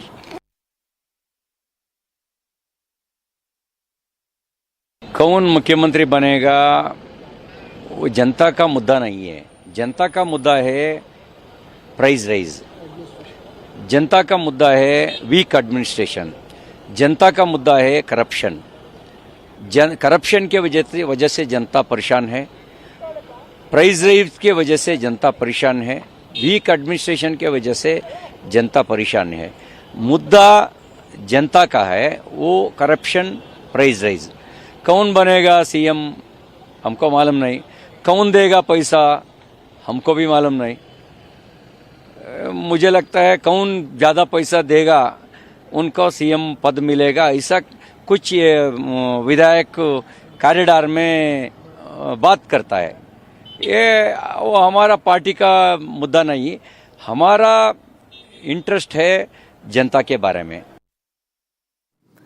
Let's now take you to Thailand. Thailand's Prime Minister, in fact, has been suspended from the office by the Constitutional Court due to a leaked phone call with the Cambodian Senate President, sparking a major political crisis in the country. The controversy, in fact, began with her engaging in diplomacy over a border dispute with the Cambodia Prime Minister, which escalated into an armed confrontation on May 28th, resulting in the death of a Cambodian soldier. Now, during this phone call, the leaked phone call, she referred to Hun Sen as uncle and made comments critical of a Thai military commander, which were perceived as the attempt to appease Cambodia and undermine Thailand's military. The leaked audio triggered widespread public outrage in the country. There were protests and demands for her resignation, with thousands of conservatives and the nationalists leading this protest rally in Bangkok as well. The Constitutional Court has now voted 7-2 to suspend her from duty, citing breach of ethics as far as her duty is concerned, and she now has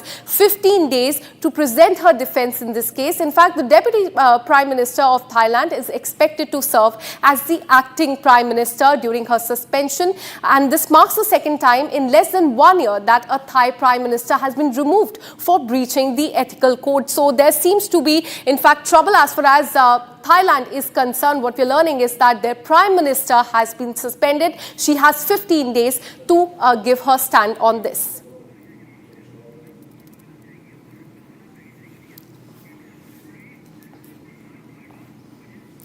Let's now take you to Jammu and Kashmir. The annual Amarnath Yatra, which is all set to begin and from July 3rd this year, will focus not just on faith but also on security. There's massive multi-layer arrangements that are in place to ensure the safety of thousands and lakhs of devotees that are going to come there from July 3rd to August 9th. Let's take you through the ground reports.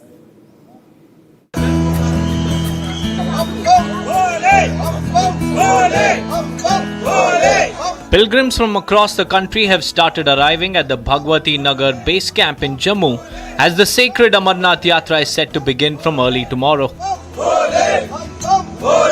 बम बम बोले के जय घोष के साथ ही बाबा बर्फानी के भक्त जो हैं अमरनाथ यात्रा के बेस कैंप जम्मू में पहुंचना शुरू हो गए हैं। यात्रा कल सुबह जो है जम्मू के भगवती नगर बेस कैंप से रवाना होगी, जिसको लेकर पहले ही श्रद्धालुओं में जो जोश है वो देखने को मिल रहा है। लगातार बाबा बर्फानी के जय घोष के साथ ये श्रद्धालु हजारों सैकड़ों की संख्या में लगातार जो है इस बेस कैंप पर पहुंच रहे हैं। Excitement, devotion, and a deep sense of security mark the mood at the base camp. यात्रा को मतलब होता है पैदल ही है जी, ठीक है नहीं, जो बेचारा खच्चर है, जो घोड़ा है, उसी में भी जान है। मेरी थिंक ये कहती है, उसके ऊपर जाएंगे तो यात्रा लगेगी नहीं। मेरी थिंक है जी। दोपहर को आए हैं तो बहुत अच्छा अरेंजमेंट है इनका सबका। सिक्योरिटी के हिसाब से बहुत अच्छी अरेंजमेंट है यहाँ पे, और ऐसे अरेंजमेंट चाहिए भी, क्योंकि अब जैसे कि टेररिस्ट अटैक बहुत हो रहे हैं, उस अकॉर्डिंग अभी ऐसे अरेंजमेंट बहुत सही है ये चीज़। Layered security rings guard the entire base camp. Baggage scanners are in place, sniffer dogs comb through every corner, and each pilgrim undergoes strict frisking before entry. Help desks and on-ground assistance points are fully operational to guide yatris at every step. Baggage is being scanned. Those people who are taking the entry inside the Bhavan, there, first of all, the security apparatus that they see here is the baggage scanner. You have to scan your baggage before you go inside. Then you see the security arrangements, the kind of traffic police is there. The municipality is managing. The Amarnath Shrine Board is entirely managing the entire yatra. Then we are seeing the support is coming from the Jammu and Kashmir Police, Army, as well as CRPF. This time the technology has added a booster shot in the arms of the joint security forces. The technology is being used like the face recognition devices. This is for those elements, those who have the bad history, their face will immediately get recognized and it will alert the security forces. A major highlight this year is the Mahila Battalion of CRPF. It has been deployed at key locations including the Yatra Bhavan. They are not only handling security duties but are also providing crucial support and assistance to women Yatris.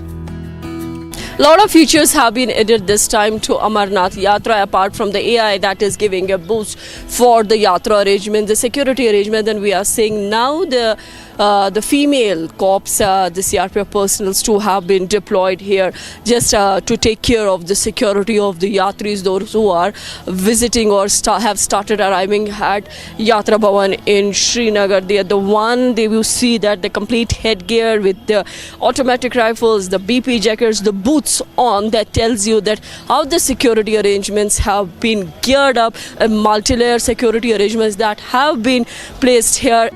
Security has been scaled up along the entire Yatra route with additional forces and advanced surveillance systems in place. Pilgrims have been strictly advised to travel only in designated convoys. We have made multi-tier arrangements and very in-depth deployments. So I would not like to reveal what are these, but still we have done a very multi-tiered arrangement and very in-depth corridor protections to the area so that we can take care, we have more control of those two axes. Convoy preparations are underway at the base camp from tomorrow morning. Pilgrims will begin their journey in tightly monitored convoys escorted by security forces every step of the way. All Yatra routes, including traditional and alternate tracks, are under constant surveillance. Security forces are maintaining round-the-clock vigil to ensure safe passage for every single pilgrim.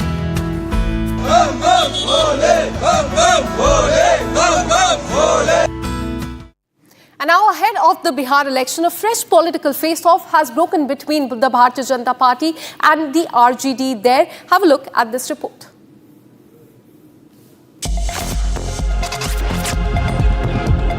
Ahead of the 2025 Bihar Assembly elections, a fresh political face-off is broken out between the RJD and BJP over the Waqf Amendment Act.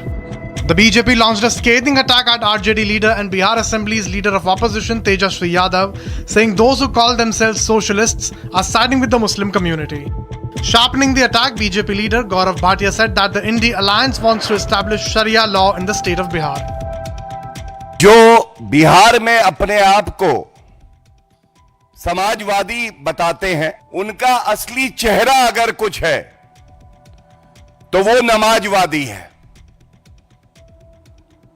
ये नमाजवादी बाबा साहब का संविधान नहीं चाहते हैं। ये नमाजवादी बाबा साहब के संविधान का सम्मान भी नहीं करते हैं। इनको तो चाहिए केवल शरिया कानून, इनको चाहिए हलाला। इनकी समझ है कि केवल एक धर्म विशेष का सशक्तिकरण होगा और जो आदरणीय प्रधानमंत्री श्री नरेंद्र मोदी जी की सोच है कि दलित, महिला, पिछड़ा समाज, इसका सशक्तिकरण हो, इसका नाश करने के लिए such words. So it is disheartening to be in Tamil Nadu like this. Even in Sivaganga, an atrocious has happened to a very ordinary person, and it is painful. So that each and every Karyakarta is arrested, not even allowed to assemble. I highly condemn this type of attitude of the Chief Minister Stalin. யாரையுமே ஒரு போராட்டத்திற்கு கூட வரக்கூடாதுன்னு சொன்னா தமிழ்நாட்டுல ஜனநாயக முறைப்படி ஆட்சி நடக்கிறதா இல்லையா நான் கேக்குறேன். ஒரு அரசாங்கம் என்று இருந்தால், அரசியல் என்று இருந்தால் எதிர்கட்சிகள் போராடுவதற்கு உரிமை இருக்கிறது. இதை உயர்நீதிமன்றமே சொல்லி இருக்கிறது. எதிர்கட்சிகளுக்கு போராடுவதற்கு உரிமை இருக்கிறது. எதிர்கட்சிகளின் குரலை எழுப்புவதற்கு உரிமை இருக்கிறது. ஆனால் கூடுவதற்கு கூட அவர்களுக்கு உரிமை இல்லை. அவர்களை உடனே கைது செய்யப்படுகிறார்கள் என்றால் தமிழகத்தில் என்ன ஆட்சி நடந்து கொண்டிருக்கிறது? தமிழகத்தில் யாருக்கும் பாதுகாப்பில்லை. ராசா நமது மரியாதைக்குரிய உள்துறை அமைச்சர் அவர்களை Well, as far as the custodial debt in Tamil Nadu is concerned, BJP has hit back at the Tamil Nadu government there at MK Stalin for merely suspending and taking no other action against the police officers. The video that you can see on the screen is of that custodial torture, which Bharatiya Janata Party is calling a custodial murder. Now shifting our focus to the state of Himachal Pradesh, Union Minister Nitin Gadkari has strongly condemned the assault of NHAI official Achal Jindal by a Himachal minister. Remember, he has been booked in this case. Calling the incident a threat to institutional integrity, Gadkari said that he has spoken to the Chief Minister of Himachal Pradesh and demanded the swift action in this case. And on the other hand, Bharatiya Janata Party has hit at the Himachal government, at the Congress government there, seeking action and accountability. Listen in to what was said.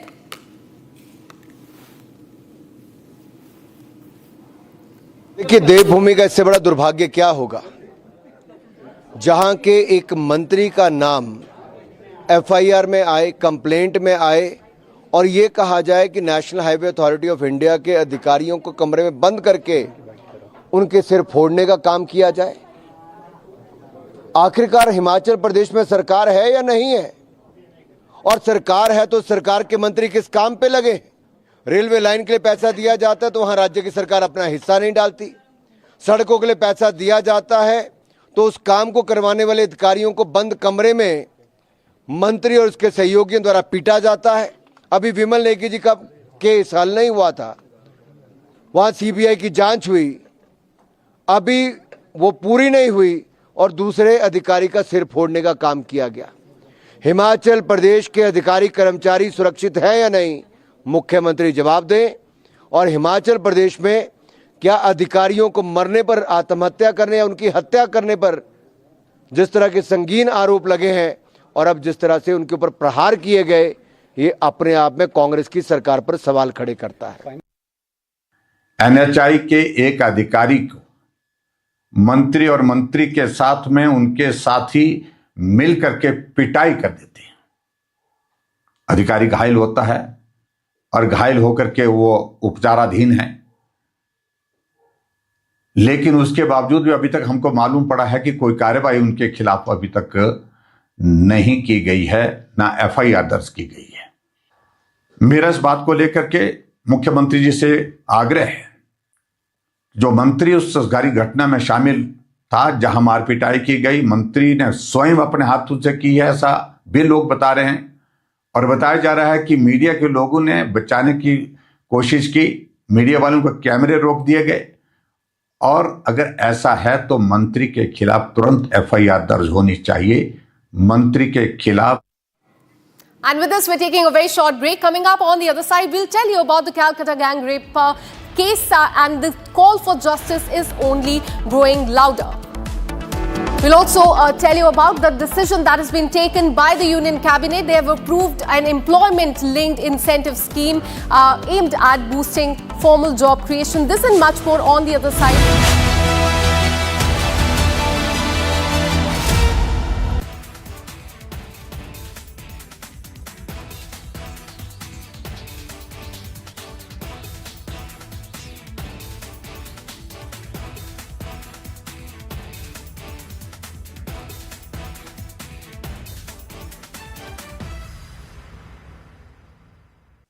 Thank you very much. Always a pleasure to be on your channel and particularly on the digital part of your amazing network. I've served in several Islamic countries, including several years in Sudan, which had Sharia law when I was there. And somebody even issued a fatwa against me, whatever that meant. question here is, what is this fellow, this Ayatollah, Grand Ayatollah, whatever titles they give each other, Supreme Ayatollah or Major Ayatollah or Captain Ayatollah or General Ayatollah?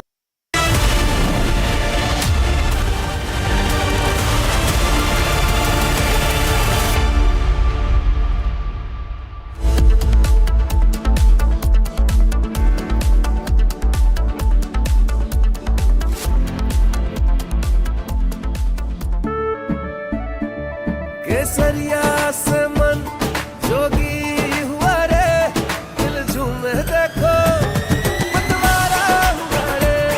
केसरिया से मन जोगी हुआ। हर पल मनाओ केसरी त्योहार, विमल बोलो जुबान Kesari. We are not surprised nor we are shocked with the reaction of Nasruddin Shah on Diljit Dosanjh. But we would like to tell him that the way the Federation has reacted on this entire issue is with some solid reasons. And it's very important for you to know about it. First of all, you say that he is a true Indian and true nationalist. A person holding an American passport, American citizenship, and not Indian cannot be called an Indian. I think it's very simple to understand. Somebody who remains silent on the terror attack on a country cannot be Indian, cannot be a true Indian. Somebody who doesn't condemn the act supporting terrorism and killings of innocent Indians, that is his heroine in his film, cannot be an Indian. Somebody who has always remained silent on the attacks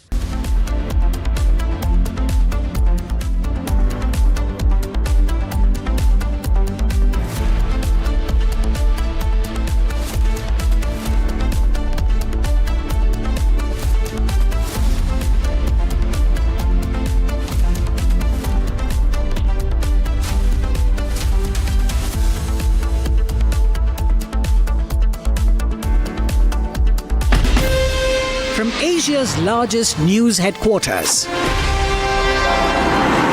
setting the agenda for Bharat.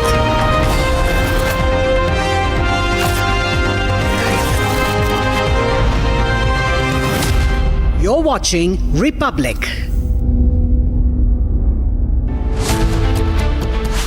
Was Manojit Mishra a political appointee? Republic investigation uncovers alleged TMC link. Was the South Calcutta Law College gang rape avoidable? Debating tonight at 8 p.m.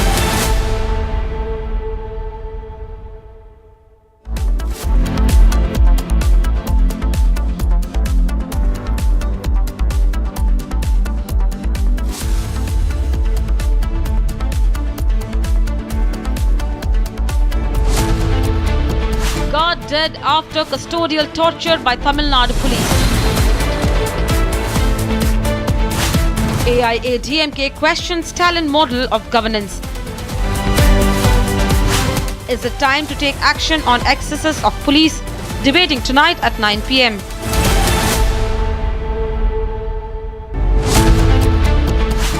Was Manojit Mishra a political appointee? Republic investigation uncovers alleged TMC link. Was the South Calcutta Law College gang rape avoidable? Debating tonight at 8 p.m.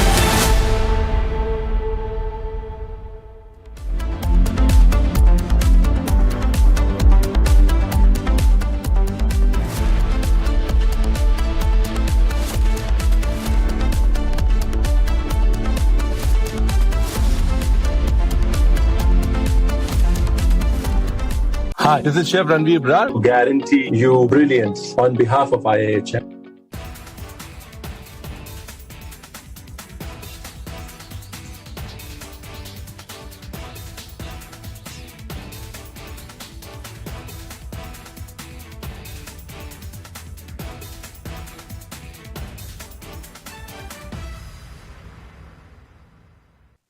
Thank you very much. Always a pleasure to be on your channel and particularly on the digital part of your amazing network. I've served in several Islamic countries, including several years in Sudan, which had Sharia law when I was there. And somebody even issued a fatwa against me, whatever that meant. Question here is, what does this Ayatollah, Grand Ayatollah, whatever titles they give each other, Supreme Ayatollah or Major Ayatollah or Captain Ayatollah or General Ayatollah, I don't know what they go around doing with themselves. What has he said against Netanyahu and President Trump? Has he said they should be killed? No, if he's the enemy of Allah, does it mean that somebody should take a pot shot at him? I'm not quite sure what it means. If they're trying to be oversmart, these jokers in Iran who have issued whatever they have issued against this guy. See, my understanding of fatwa, I spoke to many Islamic scholars and I've spoken again to them. A fatwa is a religious opinion, an opinion on a religious issue. For example, can I wear a striped shirt? And somebody might issue a fatwa saying, yes, it's legal in Islam. So it's a very complicated issue. But in recent times, we've been finding people issuing fatwas asking for the physical elimination of the people against whom the fatwa has been issued. This hadn't been done. In fact, funnily enough, it might be. Was Manojit Mishra a political appointee? Republic investigation uncovers alleged TMC link. Was the South Calcutta Law College gang rape avoidable? Debating tonight at 8 p.m.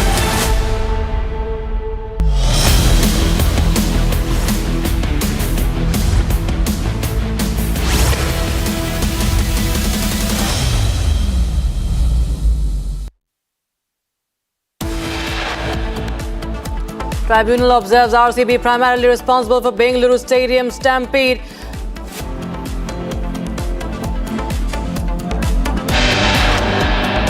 After video proof of custodial torture of Ajit Kumar, Madurai bench orders judicial probe. NHAI engineer alleges assault by Himachal Pradesh Minister Nirud Singh, FIR registered. I am not for a change here. I am telling you, there is no groups in the Congress. There is only one group. It is the Congress group headed by Mallikarjun Kharge ji. DKS goes public denying the cracks within the party, says no change in Chief Minister in Karnataka. Calls for justice grows for Kolkata rape survivor. Protests against Mamata government in Kolkata.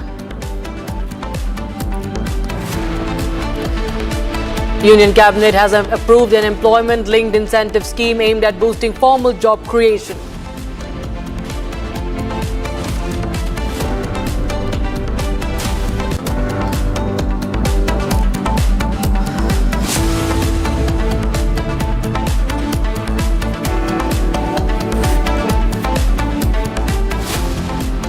Good afternoon, viewers. You're watching live and breaking. I'm Rakshita Mishra with you. A Dalit girl from Uttar Pradesh was allegedly taken from a village in Prayagraj to Kerala, where she was forcibly converted to Islam and pressurized to train for jihad. The case came to light after a woman named Guddi Devi filed a complaint on the 28th of June, saying her daughter was taken away from her village by a local woman named Kehkasha, also referred to as Darkasha Bano, who offered her money and promised better prospects. But what happened was, it was actually a conversion plot, a plot for jihad. In fact, this is the modus operandi that we are actually playing out on your screens to the left side. How this entire plot unraveled, viewers. And my colleague Sagar Mishra is in Prayagraj getting you the latest details from Ground Zero.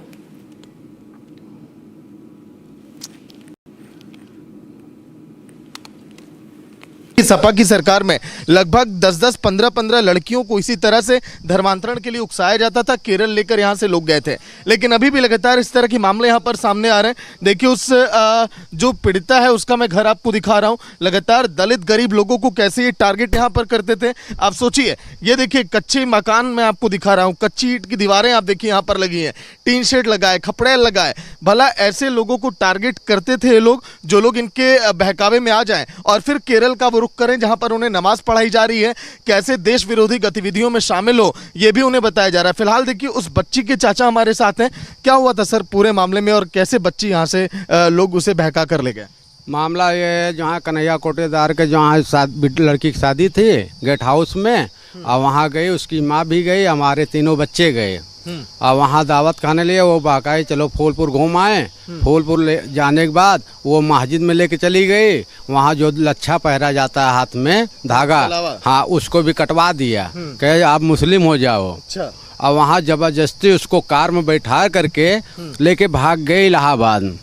Allahabad भाग गए, इलाहाबाद से जहाँ ticket कटा के दिल्ली तक के बैठा दिया गाड़ी पे। अच्छा, मतलब कि शादी में लेकर गए, उसके हाथ का रक्षा सूत्र जैसा मैंने पहना कटवा दिया गया, उसके बाद उसे केरल लेकर गए। लेकिन ये सब इतने दिनों से खेल चल रहा था, आप लोग को भनक नहीं लगी? घर में आप लोग रहते हैं। भनक लगी थी जब मस्जिद में यहाँ पढ़ रही थी, जब मस्जिद में लेके गई 2 एक फेरे, तो हम लोग सुने तो अपनी लड़की को मारा, गरियाया और उसके बाद उसको भगाया। हम क्या मेरे घर मत आओ, तो कुछ दिन शांत थी। और वो शादी मौका पा गई, अकेले गई तीनों बहन, और वहाँ से लेके फरार हो गई। अच्छा, क्या गांव के और लोगों को भी टारगेट किया जा रहा था? गांव में कई केस कर दिया है, अभी मुकदमा लोगों को चल रहा है। उसके बाद जो यहाँ चूड़ियार से पैसा ले करके उसके साथ शादी भी लड़की के अपने कर दिया वो, उसकी माँ ने।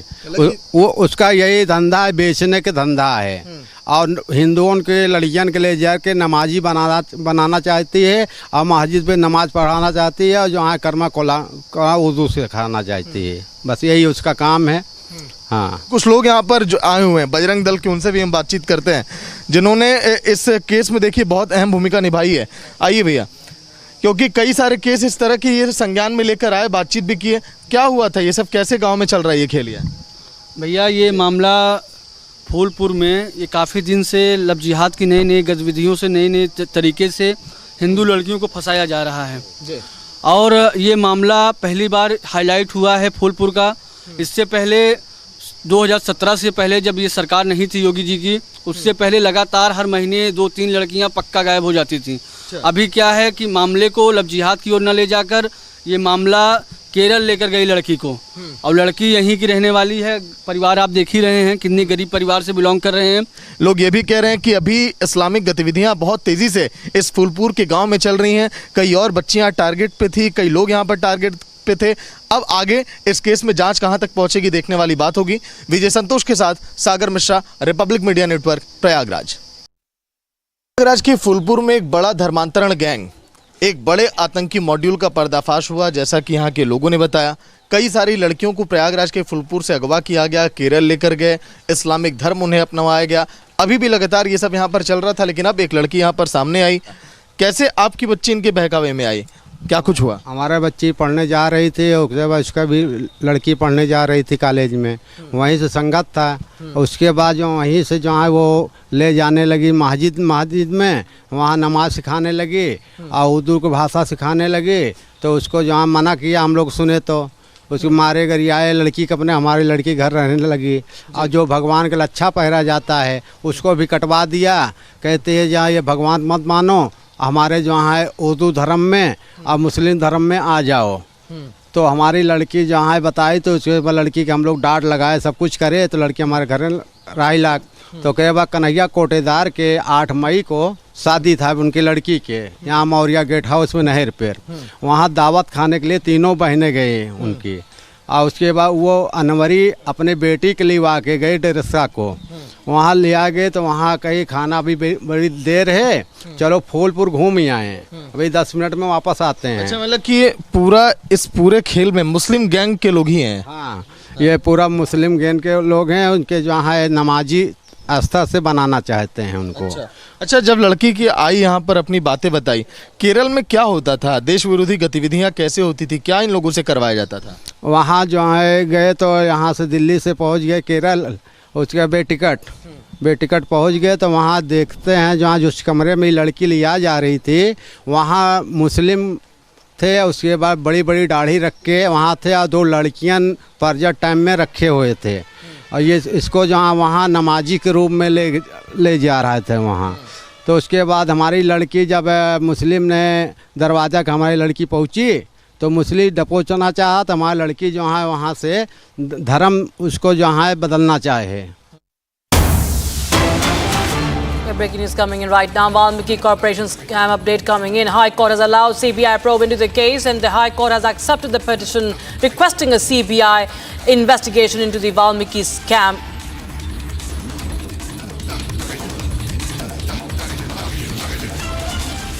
In fact, we are interrupted by some more breaking news coming in right now. The National Commission for Women has taken suo motu cognizance pertaining to the death by suicide of a newlywed woman in Tamil Nadu due to alleged dowry harassment. And that's what we are breaking right now. NCW taking note of the dowry case, the case of dowry harassment, and the woman dying by suicide after alleging harassment at the hands of her husband and in-laws. So that's the breaking news we are getting in right now. National Commission for Women taking note of the case.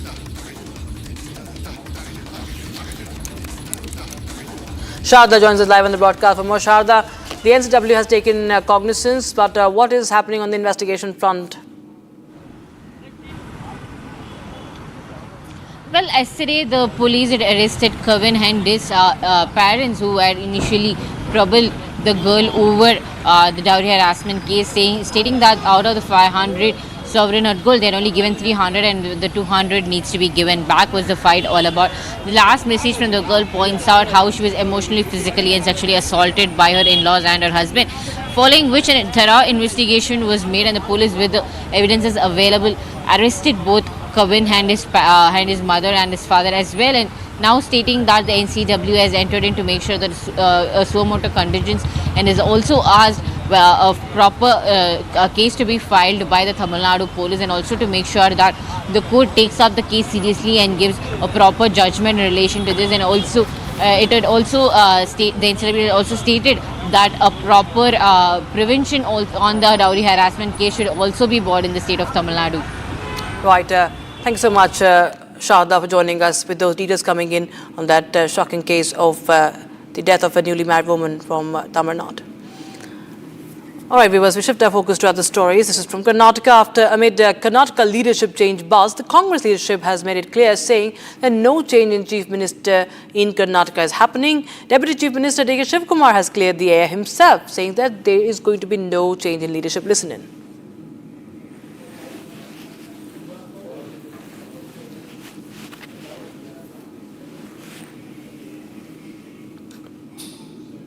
No change of leadership. 100, I don't know. There is no change. Let them support me. I don't want anyone's support. I want them to win back the assembly election. That is my priority. No change of leadership. 100, I don't know. There is no change. Let them support me. I don't want anyone's support. I want them to win back the assembly election. That is my priority. When the High Command has very clearly stated, there is nothing of that sort in the decision-making process. It doesn't matter who says what. The High Command has been very clear. Everybody's roles have been well defined. Mr. Siddaramaiah is the Chief Minister. Mr. D.K. Shivkumar is the PCC President and the Deputy Chief Minister. Everybody has been assigned their responsibility through their ministries, and it's our job to ensure we deliver for the people of Karnataka. So irrespective of who says what, the stand by the High Command is extremely clear. And meanwhile, the BJP has slammed Congress government, saying that people are upset due to the corruption, price rise and weak administration, and do not know who will become the chief minister. कौन मुख्यमंत्री बनेगा वो जनता का मुद्दा नहीं है. जनता का मुद्दा है प्राइस राइज. जनता का मुद्दा है वीक एडमिनिस्ट्रेशन. जनता का मुद्दा है करप्शन. करप्शन के वजह से जनता परेशान है. प्राइस राइज के वजह से जनता परेशान है. वीक एडमिनिस्ट्रेशन के वजह से जनता परेशान है. मुद्दा जनता का है वो करप्शन, प्राइस राइज. कौन बनेगा सीएम हमको मालूम नहीं. कौन देगा पैसा हमको भी मालूम नहीं. मुझे लगता है कौन ज़्यादा पैसा देगा उनको सीएम पद मिलेगा, ऐसा कुछ विधायक कॉरिडोर में बात करता है. ये वो हमारा पार्टी का मुद्दा नहीं.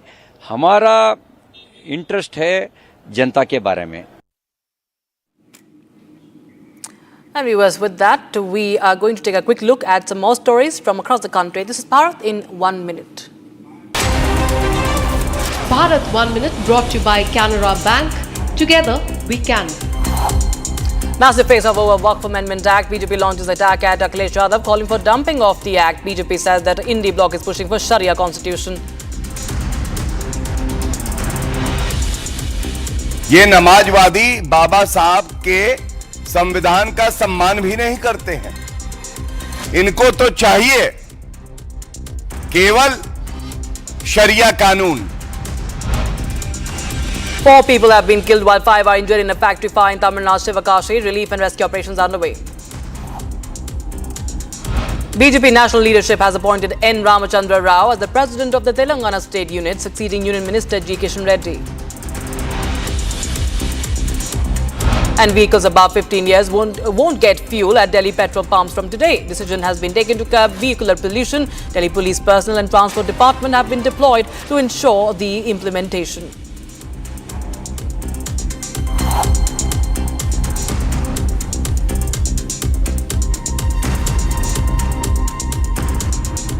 The Indian Navy has pulled off a daring firefighting and rescue operation, saving 14 Indian crew members from a major fire aboard a Palau-flagged tanker in North Arabian Sea. Quick thinking, rapid deployment and courageous action from INS Tabar have once again reinforced India's position as the first responder in the Indian Ocean region. Here's a report.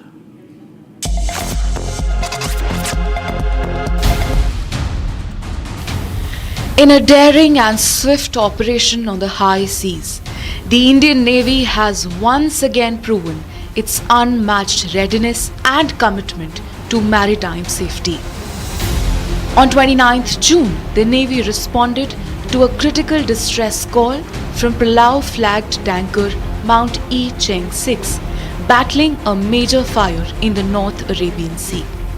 The incident unfolded approximately 80 nautical miles east of Fujairah in the early hours when the tanker's engine room caught fire, putting the vessel and its 14 Indian crew members in grave danger. The Indian Navy's frontline warship INS Tabar, on a mission-based deployment in the region, immediately proceeded at maximum speed after receiving the Mayday call. The warship reached the distressed vessel without delay and quickly established communication with the ship's master. In the first phase of the operation, 7 crew members were swiftly evacuated using INS Tabar's boats. No injuries were reported. INS Tabar deployed a 6-member firefighting and damage control team equipped with advanced firefighting gear directly onto the burning vessel. Initial efforts successfully reduced the intensity of the blaze, containing the smoke within the engine room. The Navy then deployed an additional team of 13 personnel, including 5 officers and 8 sailors, to reinforce the firefighting operation. INS Tabar remains on station, providing critical support and standing by for further assistance if needed. The Indian Navy continues to prove that when danger strikes at sea, India is always the first responder. All right, viewers, now on to the big news from Kolkata. Controversy, of course, continues to erupt in the South Calcutta Law College rape case. BJP has raised serious questions on social media regarding the college admission of one of the accused. Also, Monojit Mishra, the prime accused in the Kolkata Law College rape case, has at least 5 cases registered against him in the past. That includes attempt to murder, sexual assault and extortion. Now, his trail of offences began in 2013 when, barely a year into his studies at the same law college, he allegedly stabbed a fellow student in the chest, the officer said. Though the attack prompted an FIR, Mishra remained untraceable for 3 years without ever facing arrest. So he's a history sheeter. He's been given a free run. He has enjoyed the patronage of the ruling party. And these are the 6 FIRs. I correct, 6 FIRs, 6 offences registered. 2014, assault case, Alipur, Kolkata Police Station. Another FIR, 2017, Koshba, Kolkata. Assault, threat. 2019, Anandapura, in Kolkata, blocked and threatened a student in college.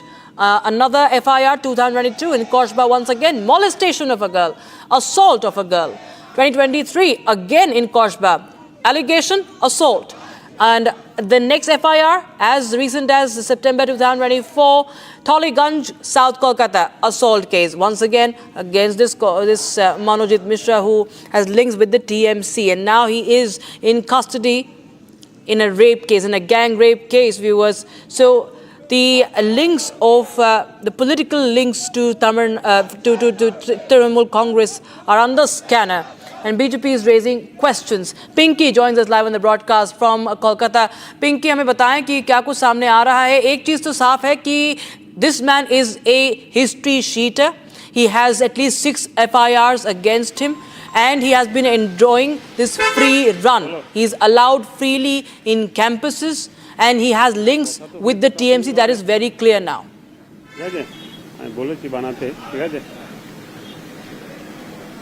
देखिए, habitual offender कह सकते हैं आप इस मनोजित मिश्र को। 2014 से इसका कारनामा शुरू हुआ है। किसी को पीटना, किसी को मारना, थ्रेट करना, ये तो लगा ही रहता था। 2014, 2018, 2019, 2022, 2024 5 बार ये ऑफेंड किया है। क्रिमिनल केसेस इसके ऊपर है। कभी थ्रेट करना, और सिर्फ यहीं पर रुका हुआ नहीं था। 2022 में इसी कॉलेज का, कस्बा का लॉ कॉलेज का एक स्टूडेंट को सेक्सुअली असॉल्ट और मोलेस्टेशन का चार्जेस भी इसके ऊपर था। उस केस में FIR भी हुआ था। मगर इसके बाद भी उसका जो पोस्ट था तृणमूल कांग्रेस की तरफ से, इस कॉलेज में उसका जो पोस्ट था वो हटा नहीं। 2024 में उसको फिर से उसका जो अपॉइंटमेंट था वो किया गया था। 2024 में वो अपॉइंटमेंट लेटर भी हम लोगों का रिपब्लिक एक्सेस किया है, और अपॉइंटमेंट लेटर में ये साफ है कि अपॉइंटमेंट लेटर में जिसका सिग्नेचर है वो इस गवर्निंग बॉडी का प्रेसिडेंट है, MLA, तृणमूल कांग्रेस का MLA अशोक देव का रेफरेंस है, और उनका साइन इस अपॉइंटमेंट लेटर में है।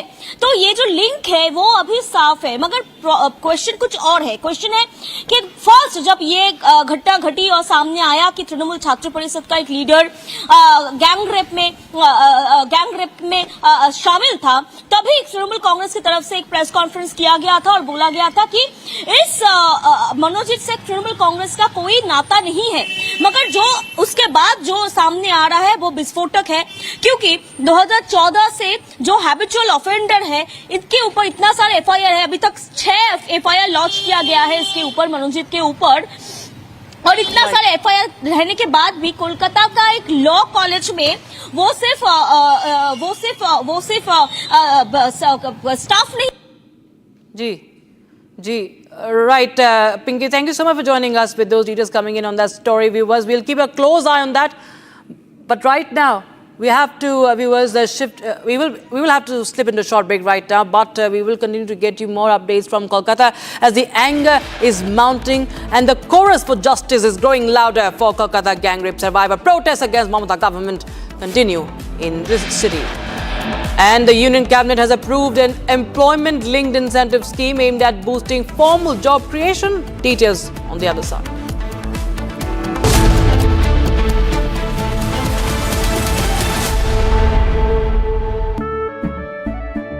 केसरिया से मन जोगी हुआ रे, दिल झूमे देखो मतवारा हुआ रे।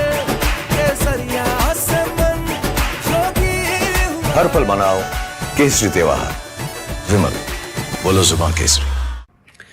We are not surprised, nor we are shocked with the reaction of Nasruddin Shah on Diljit Dosanjh.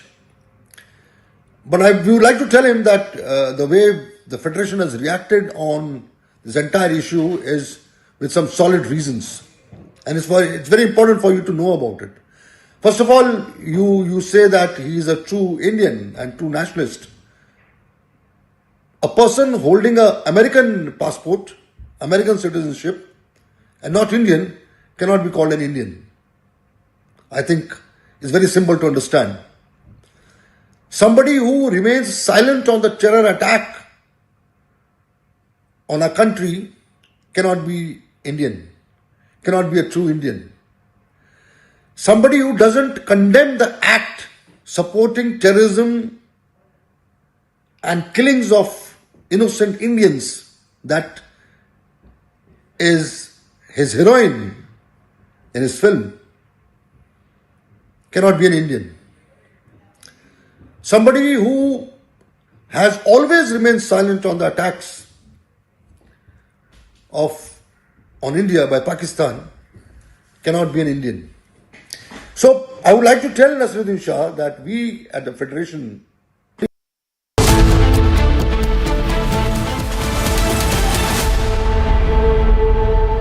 Hi, this is Chef Ranveer Brar. Guarantee you brilliance on behalf of IAHM.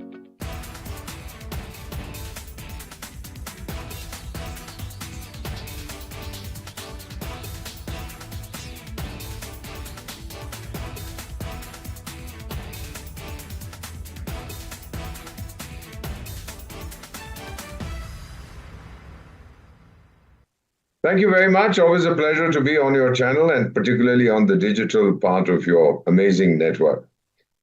I've served in several Islamic countries, including several years in Sudan, which had Sharia law when I was there. And somebody even issued a fatwa against me, whatever that meant. Question here is, what is this Ayatollah, Grand Ayatollah, whatever titles they give each other, Supreme Ayatollah or Major Ayatollah, or Captain Ayatollah or General Ayatollah, I don't know what they go around doing with themselves. What has he said against Netanyahu and President Trump? Has he said they should be killed? No, if he's the enemy of Allah, does it mean that somebody should take a pot shot at him? I'm not quite sure what it means. If they're trying to be oversmart, these jokers in Iran who have issued whatever they have issued against this guy. See, my understanding of fatwa, I spoke to many Islamic scholars.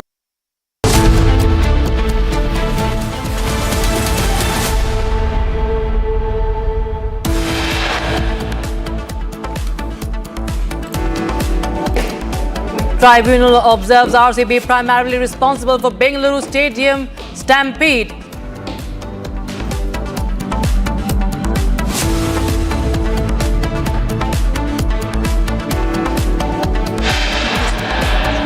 After video proof of custodial torture of Ajit Kumar, Madurai bench orders judicial probe. NHAI engineer alleges assault by Himachal Pradesh Minister Anirudh Singh, FIR registered.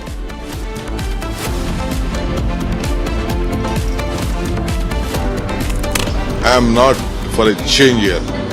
I am telling you, there is no groups in the Congress. There is only one group. It is the Congress group headed by Mallikarjun Kharge ji. DKS goes public, denies cracks within the party, says no change in the chief minister in Karnataka.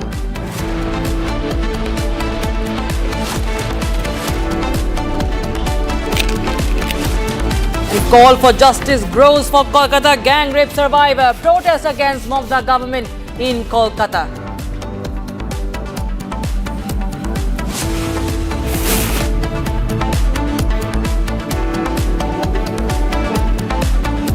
And the Union Cabinet has approved an employment-linked incentive scheme aimed at boosting formal job creation.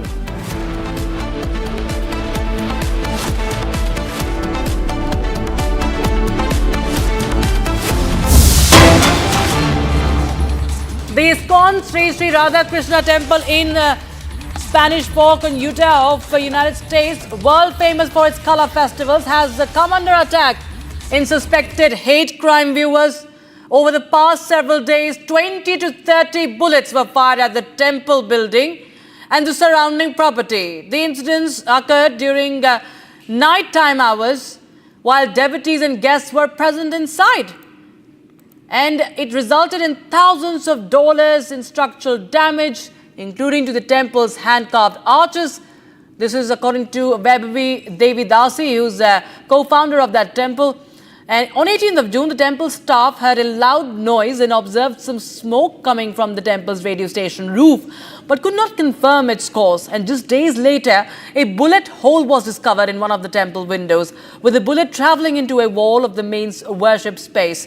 Additional bullet holes were found in buildings' arches, and about 20 shell casings were recovered from the road just outside the temple's security fence. Viewers, surveillance footage revealed a pickup truck parked in front of the property on the night of shooting, though no suspect has been identified yet. Viewers, so another case of temple being attacked. This is the temple in Utah of United States. And that's the breaking news we have right now. And you can see the visual there that in fact shows that it was attacked. How the attack, you can see the bullet shots there, the gunshots in that wall. And there were multiple shots, viewers, that have been reported. This is the breaking news we are getting in right now, viewers. This is a shocking case that is coming in, and it's been reported now, and no suspect has been identified yet. This is the ISKCON temple, viewers. Viewers, we move on to the RCB Stampede probe. Now, the Central Administrative Tribunal has observed that prima facie the Royal Challengers Bengaluru cricket team is responsible for the massive crowd that gathered in Bengaluru for the IPL victory celebrations on the 4th of June. In a stampede that claimed 11 lives and left several others injured, viewers. So the tribunal has held RCB responsible for the stampede. Central Administrative Tribunal blames just the RCB for what happened that led to the lives of 11 people, 11 fans, 11 people in Bengaluru in June, viewers. And this was a victory parade, a victory celebration, an event attended by the top leaders, including the Chief Minister and the Deputy Chief Minister. Abhishek joins us live on the broadcast from Bengaluru. Abhishek, tell us more about what has the tribunal said. Does it say that there was no role of the administration at all in the calls that were taken? Has the RCB so powerful that whatever the RCB says will be followed?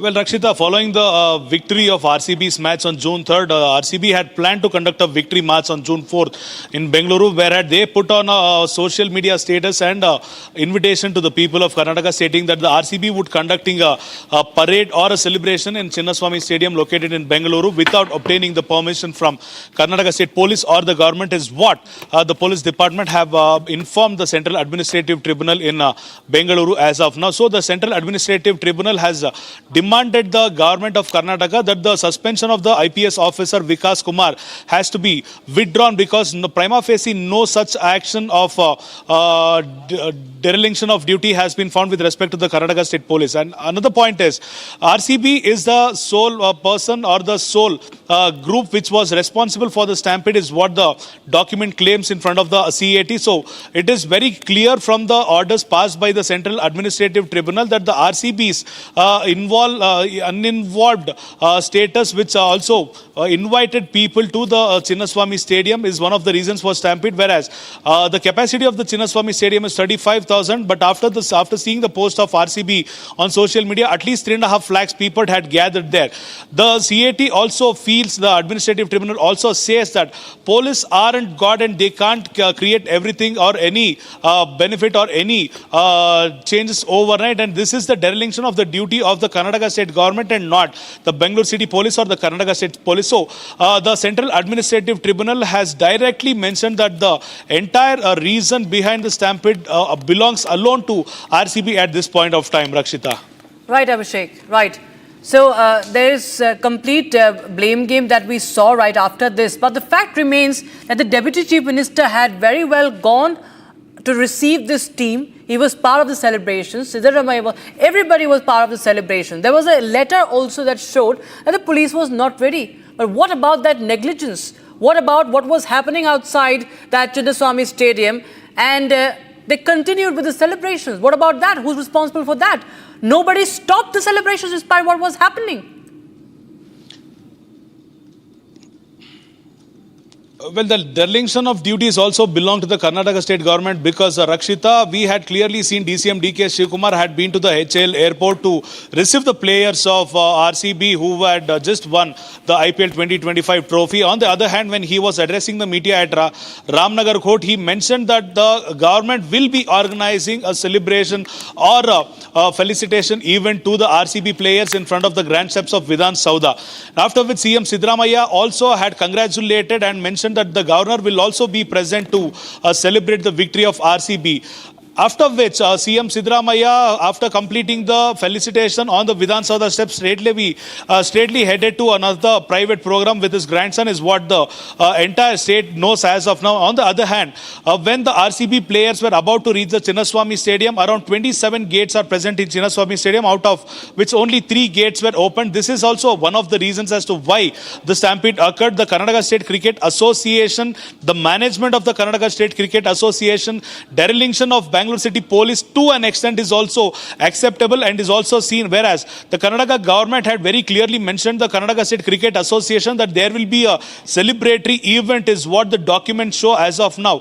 We have also seen the top cops of Bengaluru mentioning the Karnataka government and also informing the CM that they will not be able to deploy huge number of police overnight because they will have to get all the police force from various other parts of the state as well, for which the Karnataka state government or the chief minister or DCM didn't give a heed, and this is the one of the issues as to why, or one of the reasons as to why this stampede occurred. So equally, the first target would be RCB, or the first reason for the stampede would be the RCB putting out the post on Facebook or various other platforms. So what, the second reason would be I want to understand from you, Abhishek, what happens next? Will RCB send a notice? What really happens? What can the tribunal do from here on? The Central Administrative Tribunal might also make the RCB's management a part in the appeal gone by Vikas Kumar Vikas with respect to the government suspending him from his duties. Also, the CA team might direct the High Court or any other investigation agency to make sure that the Karnataka state government is also a part of this investigation. Also, it will demand that the negligence of Karnataka state government to be mentioned in the investigation henceforth. Rakshita. Right. Thanks so much, Abhishek, for joining us with those details coming in on that story, viewers. And more news from Karnataka. There has been a constant buzz about a leadership change in the state. The Congress has now made it clear, no change in Chief Minister in Karnataka. That's what the Deputy Chief Minister DK Shivkumar himself has said. He attempted to clear the air, saying that there will be no change in the leadership. Listen in to DK's. No change of leadership. 100, I don't know. There is no change. Let them support me. I don't want anyone's support. I want them to win back the assembly election. That is my priority. When the High Command has very clearly stated, there is nothing of that sort in the decision-making process. It doesn't matter who says what. The High Command has been very clear. Everybody's roles have been well defined. Mr. Sidramaya is the Chief Minister. Mr. DK Shivkumar is the PCC President and the Deputy Chief Minister. Everybody has been assigned their responsibility through their ministries, and it's our job to ensure we deliver for the people of Karnataka. So irrespective of who says what, the stand by the High Command is extremely clear. All right, we have some breaking news coming in from West Bengal. We were cutting across to live visuals coming in. The anger on the streets of West Bengal. Again, shots coming in from Kolkata. BJP workers staging protest against the Mamata Banerjee government over the gang rape of the law student. And you can see that the police force trying to once again stop the protesters as they attempt to break down the barricades. And there you have dramatic visuals coming in. Republic Bangla gets you more ground updates, more ground reports. You see how the BJP workers are trying to break through the barricades in Kolkata, and this is incessant protest. These are back-to-back protests in West Bengal against the gang rape of a law college student and the key accused being linked to the TMC. And there's no statement from Mamata Banerjee yet, and there is only anger and outrage against her government These are protests, in fact, from Barrackpore that are coming in. So from Kolkata to Barrackpore, across West Bengal, we see such dramatic protests being held by the opposition party,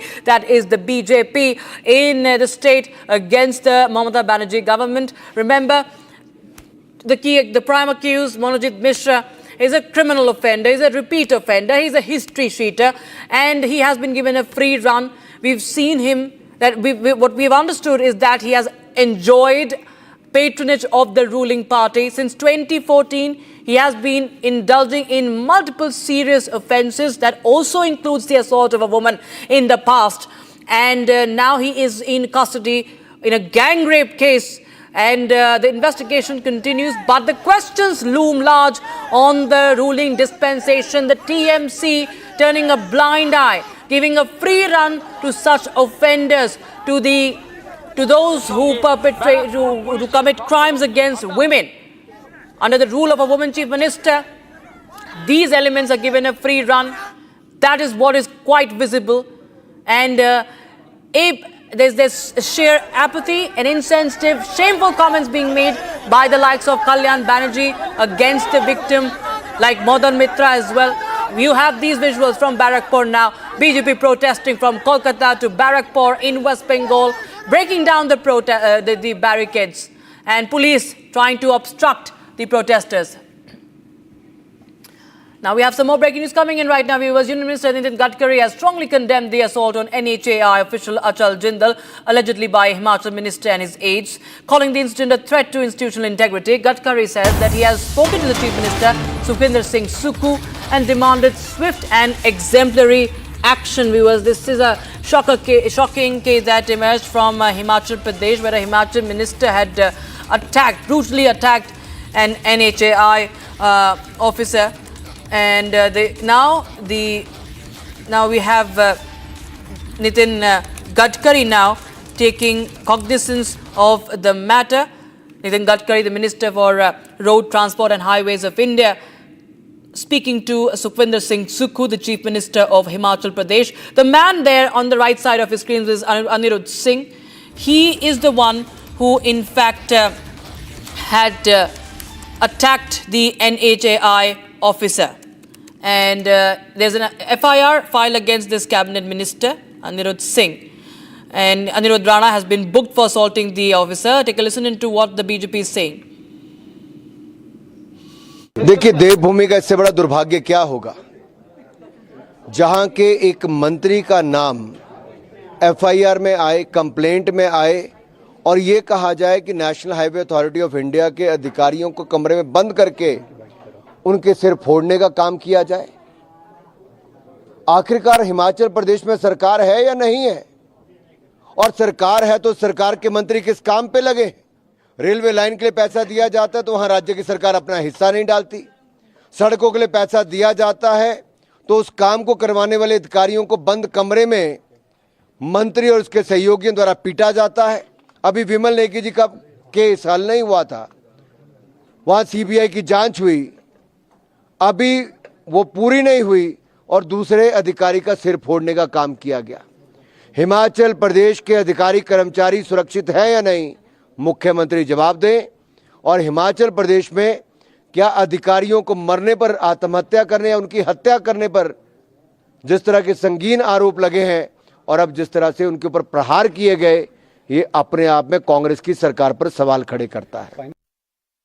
NHAI के एक अधिकारी को मंत्री और मंत्री के साथ में उनके साथी मिल करके पिटाई कर देते हैं। अधिकारी घायल होता है और घायल होकर के वो उपचाराधीन है, लेकिन उसके बावजूद भी अभी तक हमको मालूम पड़ा है कि कोई कार्रवाई उनके खिलाफ अभी तक नहीं की गई है, ना FIR दर्ज की गई है। मेरा इस बात को लेकर के मुख्यमंत्री जी से आग्रह है, जो मंत्री उस ससगारी घटना में शामिल था जहां मारपिटाई की गई, मंत्री ने स्वयं अपने हाथों से की है, ऐसा भी लोग बता रहे हैं। और बताया जा रहा है कि मीडिया के लोगों ने बचाने की कोशिश की, मीडिया वालों को कैमरे रोक दिए गए। और अगर ऐसा है तो मंत्री के खिलाफ तुरंत FIR दर्ज होनी चाहिए। मंत्री के खिलाफ मुख्यमंत्री को कार्रवाई करके उनको मंत्रिमंडल से हटाना चाहिए।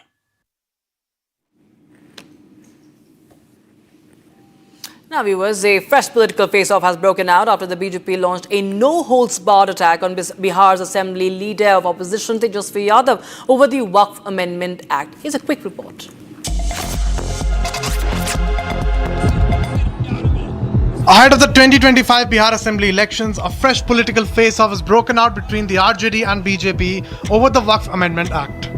The BJP launched a scathing attack at RJD leader and Bihar Assembly's leader of opposition Tejasvi Yadav, saying those who call themselves socialists are siding with the Muslim community. Sharpening the attack, BJP leader Gaurav Bhatia said that the Indie Alliance wants to establish Sharia law in the state of Bihar. जो बिहार में अपने आप को समाजवादी बताते हैं, उनका असली चेहरा अगर कुछ है तो वो नमाजवादी है। ये नमाजवादी बाबा साहब का संविधान नहीं चाहते हैं। ये नमाजवादी बाबा साहब के संविधान का सम्मान भी नहीं करते हैं। इनको तो चाहिए केवल शरिया कानून, इनको चाहिए हलाला। इनकी समझ है कि केवल एक धर्म विशेष का सशक्तिकरण होगा और जो आदरणीय प्रधानमंत्री श्री नरेंद्र मोदी जी की सोच है कि दलित, महिला, पिछड़ा समाज इसका सशक्तिकरण हो, इसका नाश करने के लिए कोई आगे आ रहा है तो ये कहना गलत नहीं होगा वो आरजेडी और तेजस्वी यादव हैं। तो मैं इस मंच से इतना जरूर कहना चाहूंगा कि आप शरिया शरिया शरिया करो और भारतीय जनता पार्टी संविधान संविधान संविधान की बात करेगी। Now, Thailand's Prime Minister Shinawatra has been suspended from office by the Constitutional Court due to a leaked phone call with Cambodian Senate President Hun Sen, sparking a major political crisis. The controversy began when Shinawatra engaged in diplomacy over a border dispute with Cambodia, which escalated into an armed confrontation on the 28th of May. That resulted in the death of a Cambodian soldier. During the phone call, she referred to Hun Sen as uncle and made comments critical of a Thai military commander, which were perceived as attempts to appease Cambodia and undermine Thailand's military.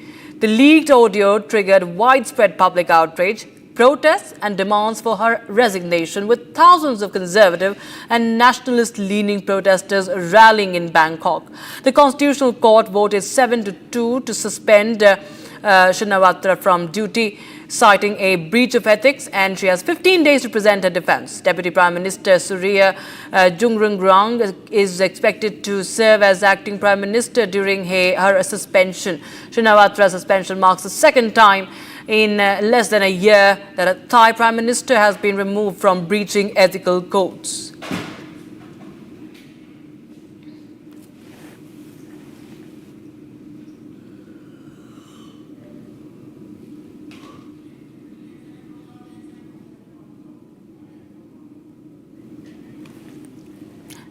And viewers, with that, we shift our focus to some more stories that are making news from across the country. A quick look in just a minute.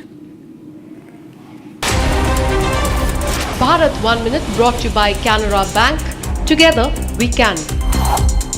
Incessant rainfall continues in Uttarakhand. As a result, the water level of Alaknanda River has risen, submerging small temples and an idol of Lord Shiva in Rudraprayag.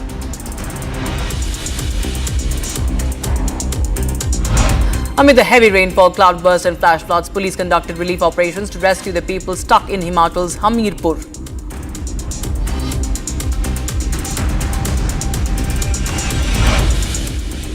In Delhi's Gandhinagar, the illegal encroachments were demolished by the administration.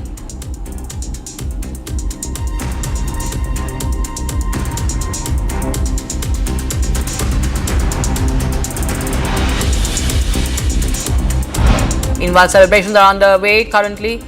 In fact, celebrations are underway in Dharamshala of Himachal Pradesh. All right, we'll get you more updates on that. Senior BJP leader PVN Madhav has been appointed as the new Andhra Pradesh BJP president today.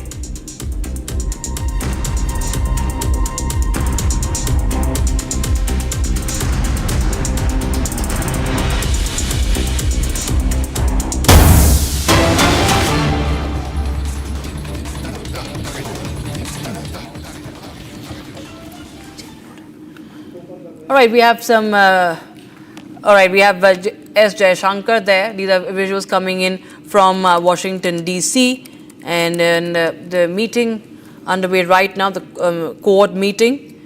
Dr. S. Jayashankar is in Washington. He's on a visit to United States from 30th of June to the 2nd of July, so today and tomorrow. And key issues, of course, on agenda. S. Jayashankar in Washington. He's going to meet U.S. Secretary of State Marco Rubio also. And you see him holding a meeting there. It's an official visit to the United States at the invitation of U.S. Secretary of State Marco Rubio to participate in the next edition of the Quad Foreign Ministers meeting. Has been scheduled for today, so it's begun.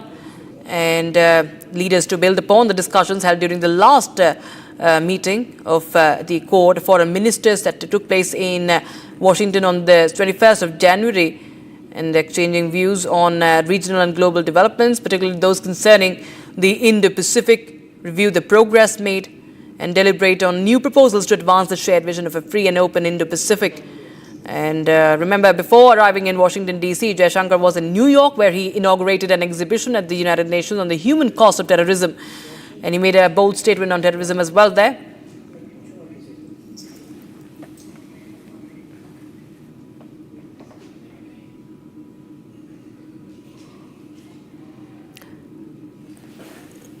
So viewers, there you have the picture, the first picture of the meeting coming in. External Affairs Minister Dr. S. Jayashankar and the Japanese Foreign Minister also there. So this is the Quad Foreign Ministers meeting that has begun today.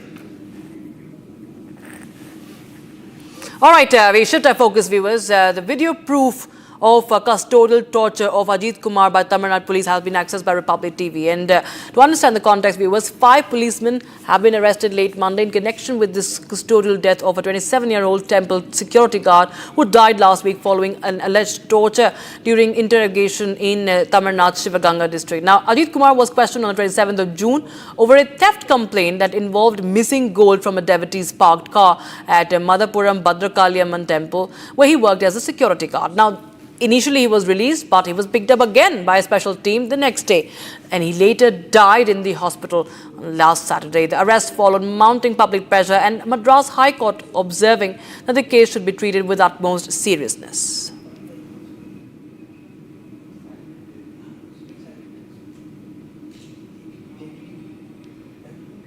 Sharda joins us live on the broadcast from Sharda. Well, there has been mounting anger. We've seen BJP staging protests against the police, and the Madras High Court has also now, pulled up the Tamil Nadu police, and this is a brutality that has been caught on camera as well.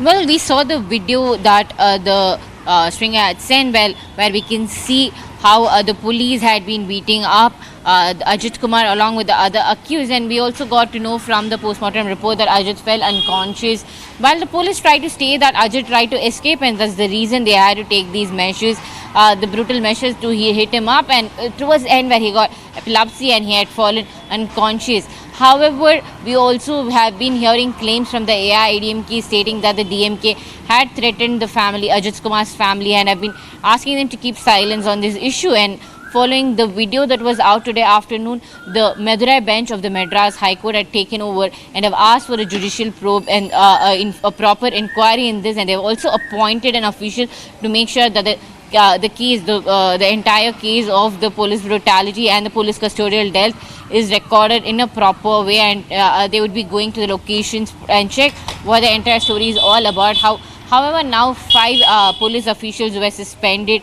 are also arrested, and the SP is now kept under continuous wait, and his suspension is also underway, is what we have been hearing. The latest is that after the court has ordered this, the Indian Chief Minister M.K. Stalin has called Ajit Kumar's mother, and over the call has also stated that he would make sure that the justice for their son is given, and the mother also speaking to the local media there confirmed that the Chief Minister had reached out to them and said that he would help them. Thank you so much, Sharda, for joining us with your details. Viewers, we now shift our focus to the other story that we are tracking. And this is, in fact, a breaking development that we are tracking for you. Donald Trump has said that he will take a look when asked about deporting Elon Musk from the United States. Well, so Elon Musk versus another round of Elon Musk versus Donald Trump.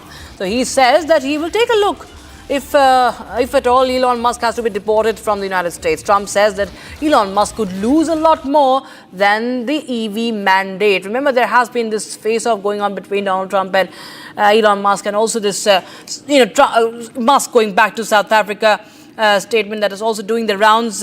So this is the latest we have in the feud. And listen into what Trump said. Nothing. No, he's upset. He's losing his EV mandate, and he's very upset about things, but he could lose a lot more than that. I can tell you right now. Hey, Elon can lose a lot more than that.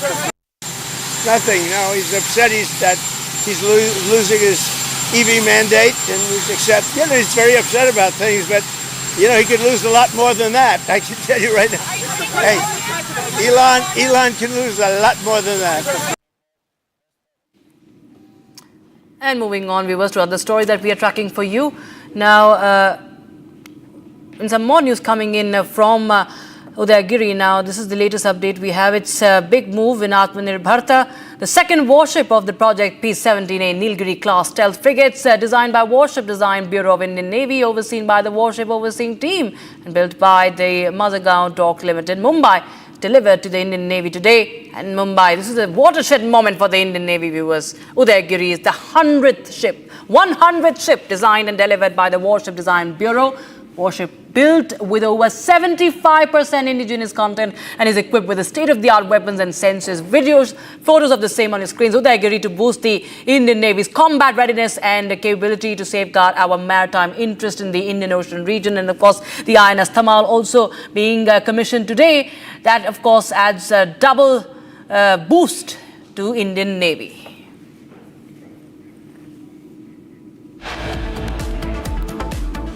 All right, time for a short break, but we'll get you the latest updates coming in the probe against RCB. Tribunal observes RCB primarily responsible for the deadly stampede in Bengaluru. NHAI engineer alleges assault by Himachal Pradesh Minister Anirudh Singh. FIR has been registered in the case.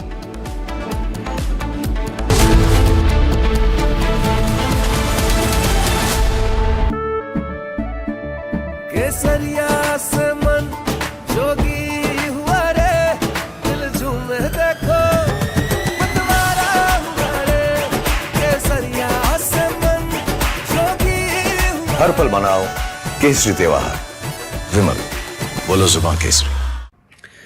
We are not surprised, nor we are shocked with the reaction of Nasruddin Shah on Diljit Dosanjh.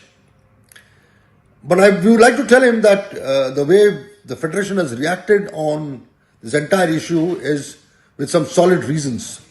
And it's very important for you to know about it. First of all, you say that he is a true Indian and true nationalist. A person holding an American passport, American citizenship, and not Indian cannot be called an Indian. I think it's very simple to understand. Somebody who remains silent on the terror attack on a country cannot be Indian, cannot be a true Indian. Somebody who doesn't condemn the act supporting terrorism and killings of innocent Indians, that is his heroine in his film, cannot be an Indian. Somebody who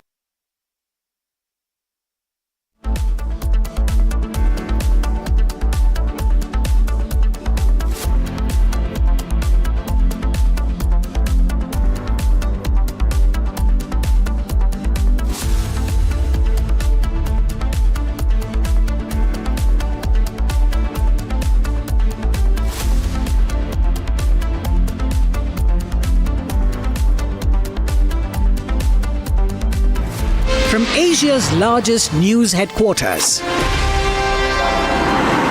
setting the agenda for Bharat.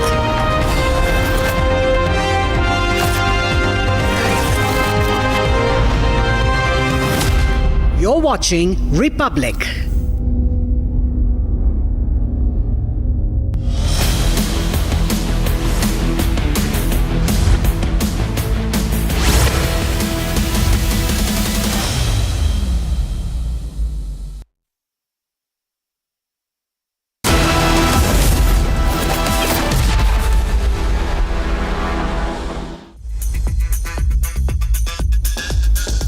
Hello and welcome. You're watching 6 at 6 with me, Akanksha Khajuri. And this evening, as we bring you top stories from around the world, our focus will be on the custodial torture in Tamil Nadu. We'll show you the video of a young man dragged and beaten by the police there. Next, from West Bengal, we will tell you how Monojit Mishra, one of the accused in the gang rape case, held a position in the law college where this incident took place despite being a history cheater.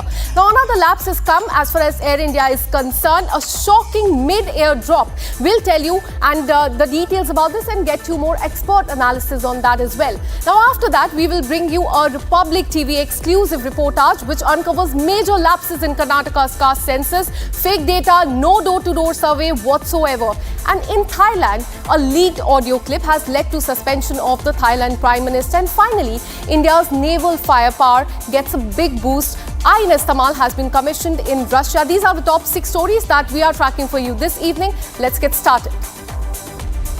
In fact, the first story we are tracking for you is from Tamil Nadu. We'll start by showing you the video of the brutal assault of a temple guard who was tortured to death in the police custody in Tamil Nadu. Now, the video will shock you and you should watch this. The video shows cops kicking, dragging and beating the 27-year-old Ajit Kumar outside the lockup. The police, which was supposed to only interrogate the accused, took him outside the lockup, circled around him and beat him up. Postmortem report has showed external injuries on Ajit's body. 5 policemen have been arrested so far in this case, but questions are being raised on the role of the senior officer. Why was the superintendent of police of that area only transferred by the BJP?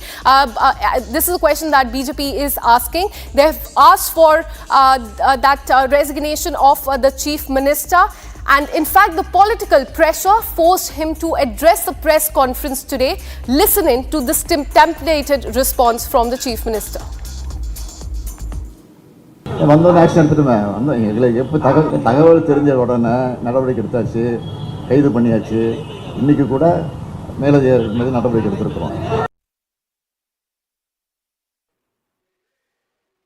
வந்தோம் action எடுத்துட்டுமே வந்தோம் எங்களுக்கு எப்போ தகவல் தெரிஞ்ச உடனே நடவடிக்கை எடுத்தாச்சு, கைது பண்ணியாச்சு. இன்னைக்கு கூட மேலே நடவடிக்கை எடுத்திருக்கிறோம்.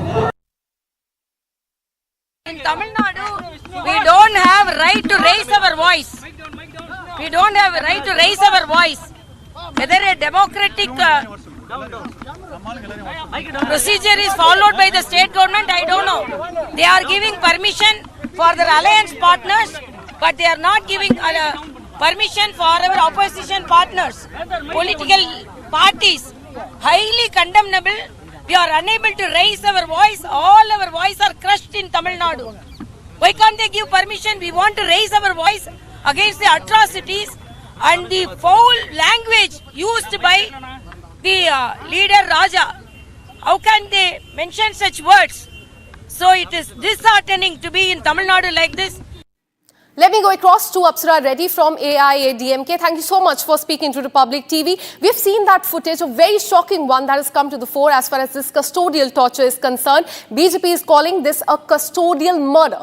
But Chief Minister is saying that action has been taken, suspensions have been made, arrests have been done. But according to you, is this enough? Not at all. Look at the tone and tenor of the sitting Chief Minister. When he was the opposition leader, when Satankulam happened, he was out in the streets placarding all kinds of slogans. In Satankulam case, there was a CBI arrest that was ordered. There were arrests instantly made. It was handed over to CBI. And the Chief Minister then, Edappadi Palaniswamy, swung into action. Here, the FIR is filed late when the theft happened. The autopsy report has been bungled. Then this person, the Ajit Kumar in question, has been moved around for 2 days where he doesn't get captured by CCTV. Police are beating him with iron rods. The Stalin government has only arrested 5 junior officers. Why are the junior officers being made a scapegoat of? What about the senior head? Why is the DGP not coming out and speak up? The DGP should resign, and Stalin has any moral responsibility with elections coming up. He should be at the top of his game with the police department functioning under the chief minister. He's the home minister too of the state. It's absolutely appalling. The court had to give them a rap for them to before they woke up and actually even came and gave out a press conference. Stalin is an inefficient chief minister. It's a sleeping model under the chief minister of Tamil Nadu. The government is not called Dravidian model. It's a sleeping model under Stalin, and he doesn't know how to handle the police. Absolute ludicrous arguments coming in from the DMK spokespersons across media networks justifying the action taken of suspending 5 junior officers. What about the DGP? What about his son, the Deputy Chief Minister, Udayanidhi Stalin?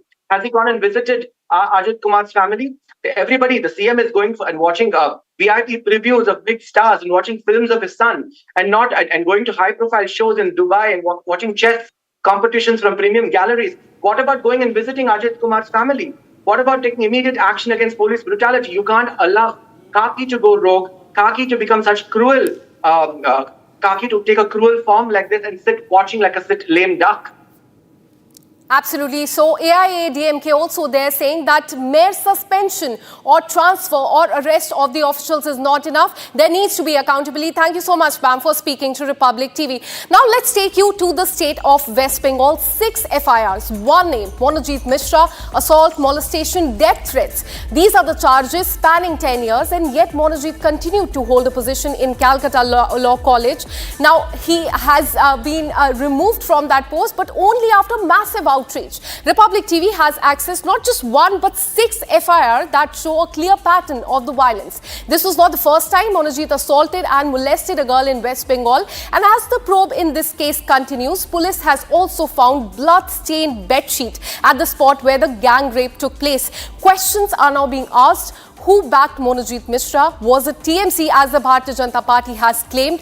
Why was nothing done for so long? Let me now take you through several cases that have been filed against Monojit Mishra in the last 10 years. Details are there on the screen that you can in fact see you. The first case was filed in 2014, as you can see. This was the first file, and the police station is Alipur in Calcutta. The allegation, as you can see, is assault. Let's show you the second case as far as Monojit Mishra is concerned. This was 3 years later in 2017. Kasba police station. Now, this is the same police station where this present case has been registered.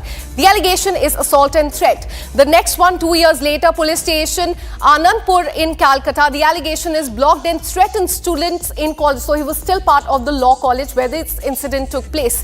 2022, molestation and assault. So he was a history cheater, and these FIR clearly show you that. Let's move on to another, FIR against him. 2023, just 2 years back, Kasba police station. So many cases in that specific police station, and the allegation is assault.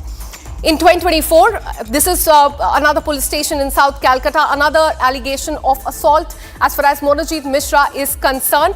And these are, in fact, all the FIRs that have been registered against Monojit Mishra in the last 10 years, and the pattern remains the same: molestation and assault.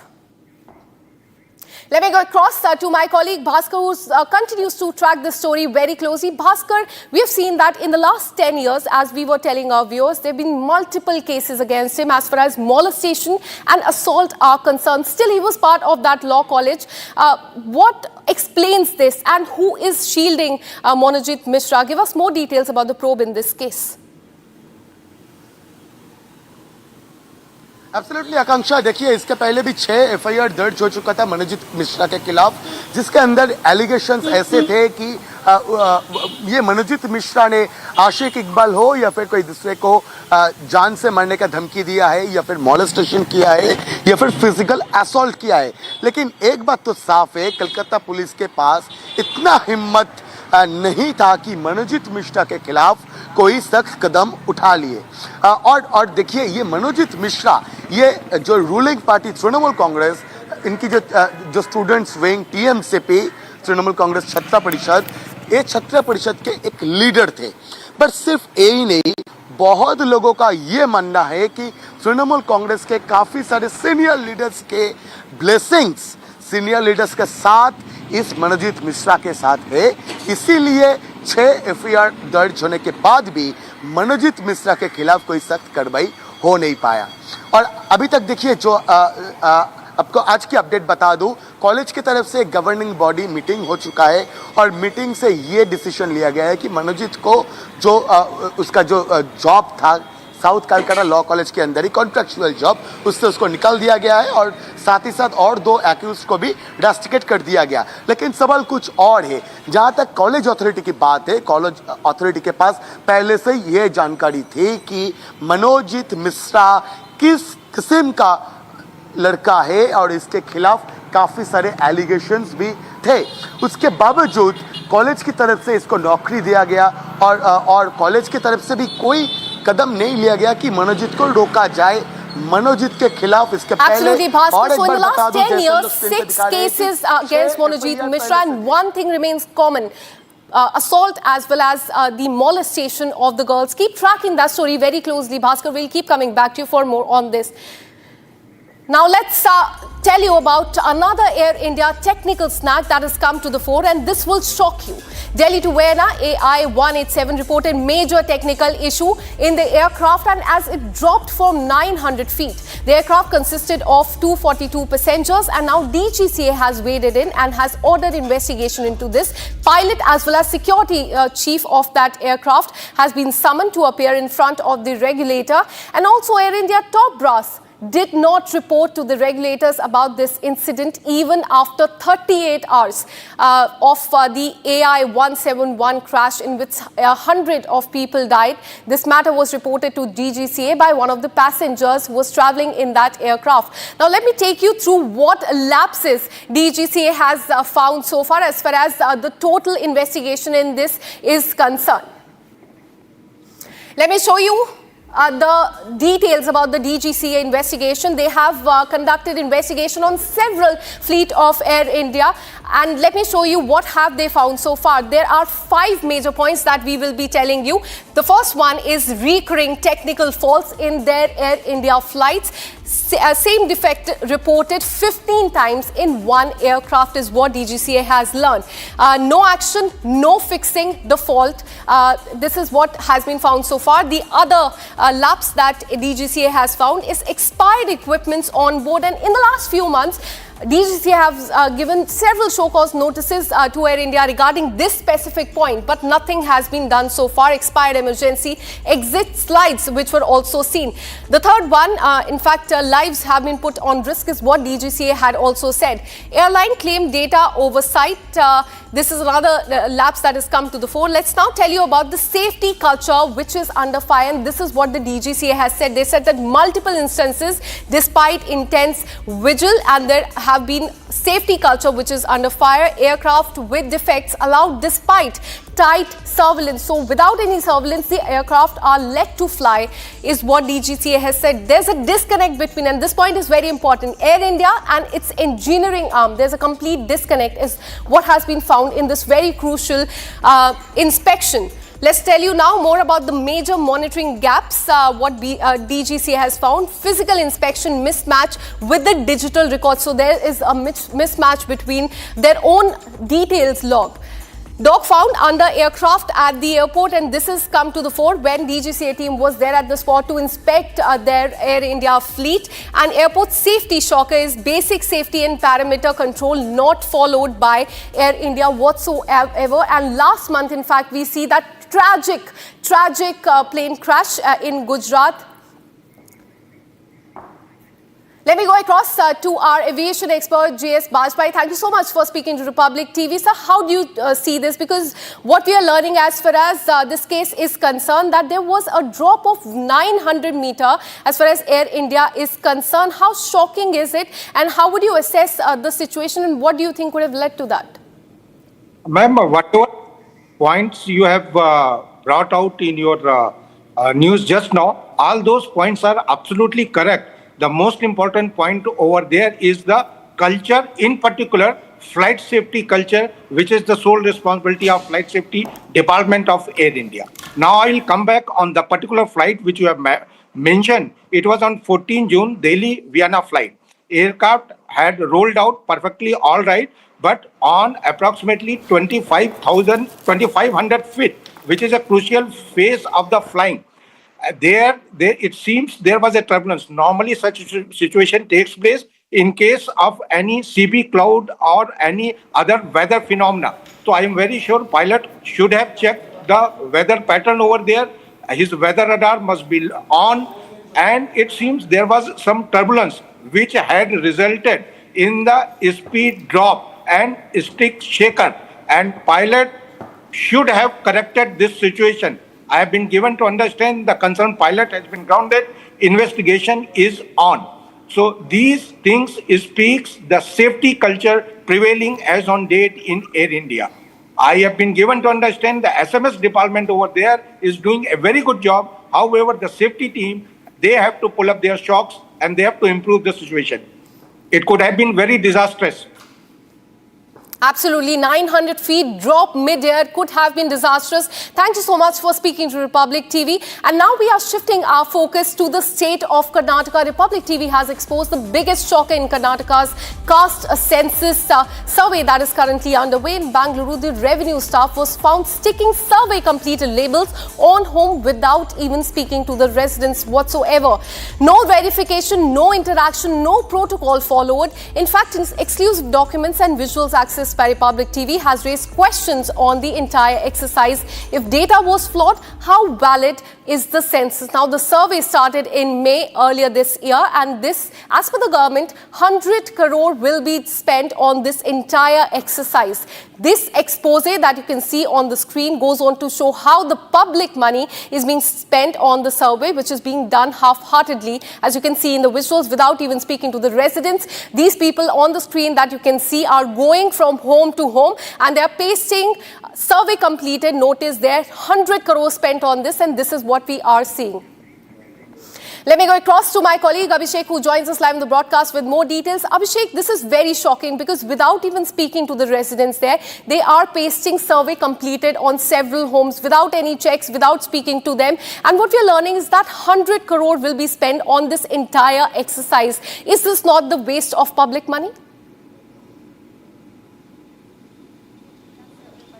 This seems like another scam in the state of Karnataka, Akanksha, because the BBMP and the state government were supposed to conduct the caste census based on the locality, based on the ward, based on the Vidhana Parishad Assembly, based on the Vidhana Sabha Assembly. So the protocol that they had to follow is visit to each and every house, take their names, take their age, take their caste, take their education, put this all details on the paper or the format which they have been provided with. However, we have clearly shown on our screens to the viewers how this caste census is actually taking place. The staff run to the house, they paste the placard in front of the house, then they shift their attention to another house. The target of these staff is to complete pasting all the posters on the houses of various other people, click a picture of that and send it to their superior officer and show that they have completed their target of pasting the posters on the walls of various other houses. When Republic team questioned CM Siddaramaiah about this, he very clearly negates from whatever we have told him. He also says that he will not believe a journalist. He will not give a heed to the question of a journalist because he himself wanted to witness that. Despite showing him the visual of people or the staff running away after pasting those posters on the walls of the houses, he doesn't want to react or comment on the issue what we have shown as of now. So basically, this might be another type of scam which is started by the government of Karnataka for the people of Karnataka by using their own money. So the people of Karnataka might have to revolt once again with respect to the caste census, whatever is being taken out by the Karnataka government as of now. Akanksha. Well, absolutely. Despite being shown this video, the Chief Minister has refused to respond on this. Thank you so much, Abhishek, for tracking that story. We'll keep coming back to you for more more on this. Now, shifting our focus to Thailand. It is once again gripped by political uncertainty as the Prime Minister has been suspended from her duties following a leaked phone call with a senior Cambodian politician, causing massive protests against her in the country. In the controversial call, she appeared to criticize a top Thai army commander, a move seen by many as crossing a political red line in the country where the military holds significant influence. Here's much more on that.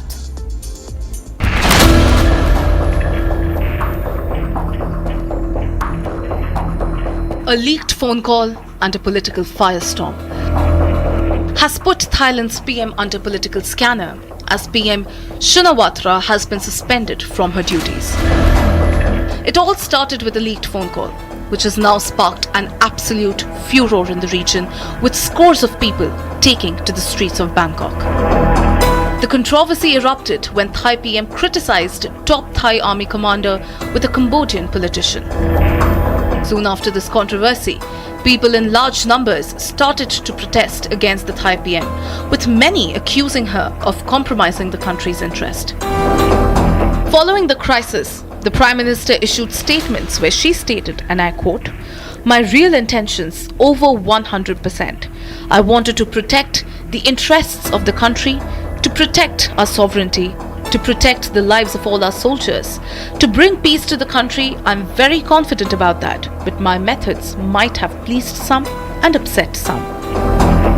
ว่าความตั้งใจเจตนาจริงๆเกิน 100% เนี่ยว่าดิฉันตั้งใจทำเพื่อประเทศชาติเพื่อรักษาไว้ซึ่งอธิปไตยของเราเพื่อรักษาไว้ซึ่งชีวิตของกองทัพของทหารทุกๆคนเพื่อสันติภาพนะคะที่จะเกิดขึ้นในประเทศของเรานะคะดิฉันมั่นใจในสิ่งนี้มากๆแต่วิธีการที่ดิฉันทำเนี่ยอาจจะถูกใจและไม่ถูกใจใคร Following after, the Constitutional Court took cognizance of the situation and suspended the PM.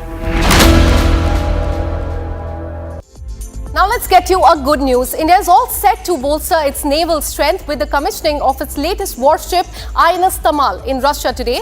Armed with the BrahMos supersonic cruise missile, the state-of-the-art vessel marks a major milestone for the Indian Navy. INS Tamal comes with the surface-to-surface missile, 100 mm advanced gun and a quick attack anti-submarine rockets as well. Watch these visuals as I say goodbye. In Indian mythology, Indra is the lord of thunder, lightning, and war. In the vast seas, his legendary weapon rises as a new warrior, INS Tamal. Second of the Tushil class, she is our 8th stealth frigate from Russia. Forged in the renowned Yantar shipyard, Tamal is a symbol of both a strategic partnership and Atmanirbhar Bharat. As the ship took shape, so did her crew.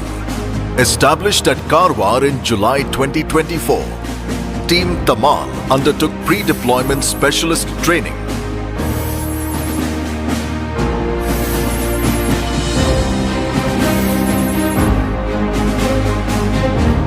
Alongside, they set the standard and forged a spirit of camaraderie, transforming them into a credible, cohesive unit.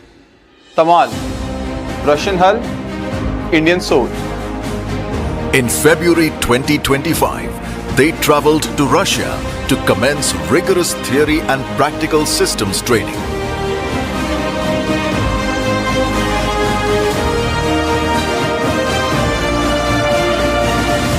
Tamal's BrahMos missiles enable engaging of targets at sea and land. The indigenous Hamsa NG sonar enables long-range detection of submarines. Ensuring the kill are Tamal's heavyweight torpedoes. A 12-barrel rocket launcher provides critical rapid attack capability.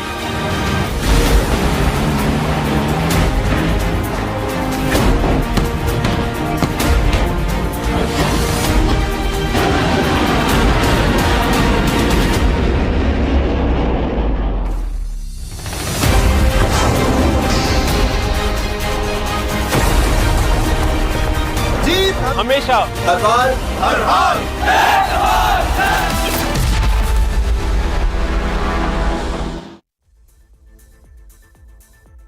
Amity has been ranked India's #1 not-for-profit private university for 11th year, with top 10 ranked institutions in management, engineering, biotech, law, masscom, telecom, hospitality, fashion and more.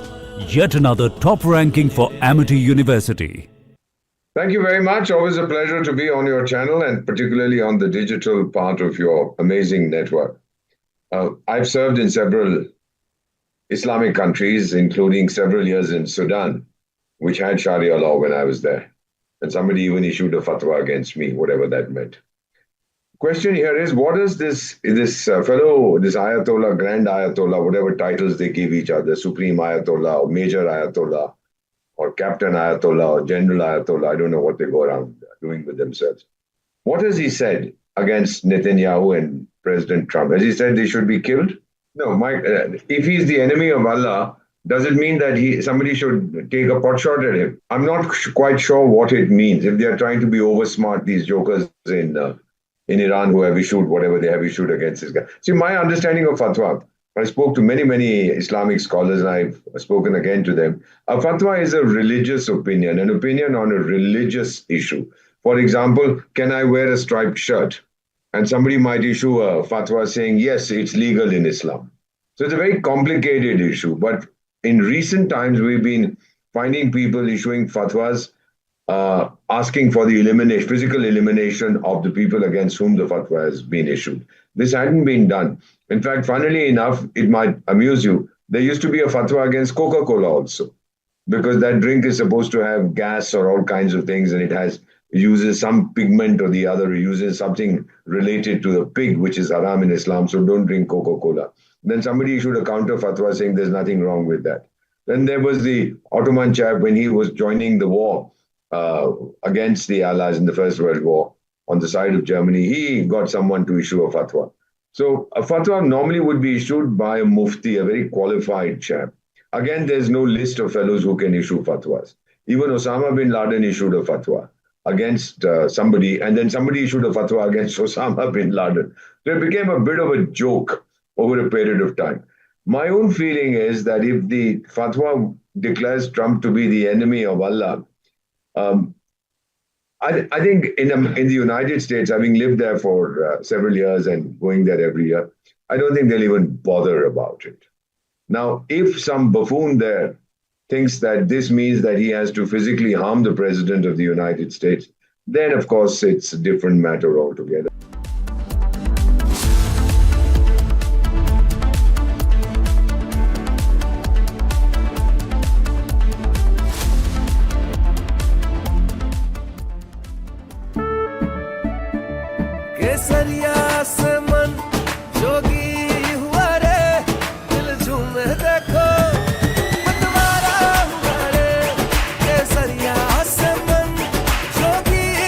हर पल मनाओ केसरी त्योहार विमल बोलो जुबान Kesari. When the United States sent B-2 bombers to hit Iran's underground nuclear facilities with their most powerful bunker buster bombs, the whole world was watching. And now, while everyone has been talking about that, India has been quietly working on its own solution to the underground bunker problem. And our approach is completely different.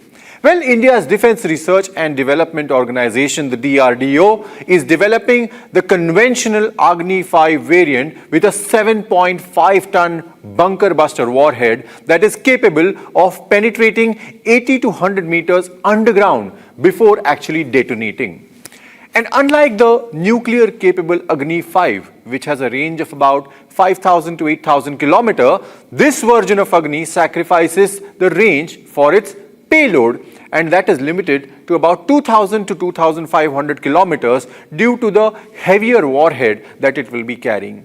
The Agni 5's development cost was approximately $292 million, with each missile of the Agni 5 costing around $6 to $8 million US.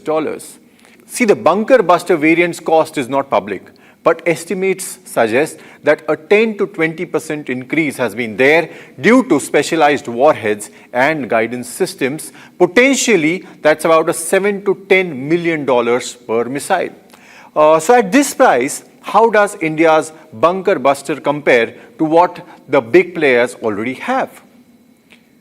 The United States uses the GBU-57 massive ordnance penetrator, a 13.6-ton bomb that is delivered by B-2 bombers, costing about $3.5 million per unit. It can penetrate up to 60 meters of concrete. Russia's KAB-1500L can penetrate 20 meters and is cheaper at roughly about $1 million per bomb, and that's deployed via aircraft. China's YJ-21 hypersonic missile with a limited bunker-busting capability costs an estimated about $2.2 to $3 million, while India's missile-based approach is unique, offering flexibility over air-delivered systems.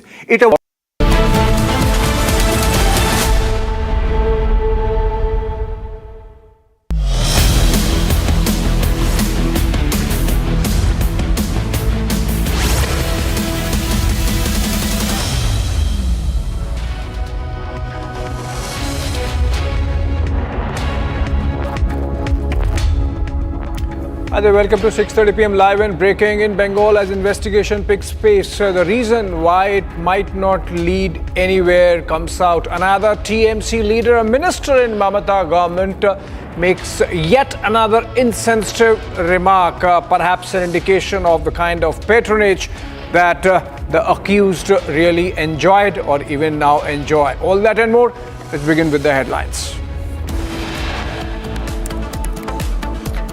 Republic investigation uncovers alleged TMC link with Kolkata rape case accused. Call for justice grows for Kolkata gang rape survivor. Protests against Mamata government in Kolkata.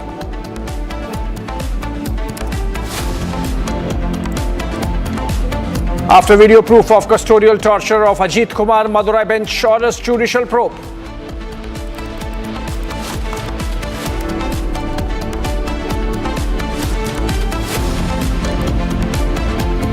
Tribunal observes RCB primarily responsible for Bengaluru Stadium stampede.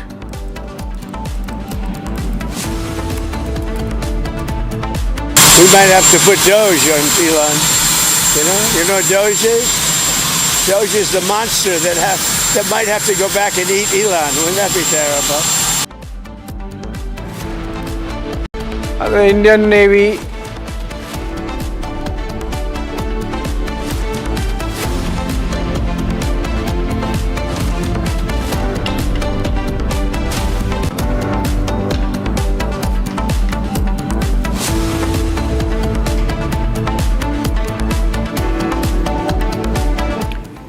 The Indian Navy will formally commission its latest stealth frigate, INS Tamal, in a ceremony. In fact, it did commission it at a ceremony today at Kaliningrad, Russia. The event marked a significant milestone as INS Tamal is set to become the last of the foreign-built warships to be inducted into the Indian Navy, in line with the government's push towards indigenous defense manufacturing under the Atmanirbhar Bharat and Make in India initiative. So the commissioning was presided over by Vice Admiral Sanjay Jay Singh, Flag Officer Commanding-in-Chief of Western Naval Command, as the chief guest, and will be attended by senior Indian and Russian defense officials. INS Tamal is the second of the Tushil class frigates and the eighth ship in the broader Krivak class series sourced from Russia over the last 2 decades.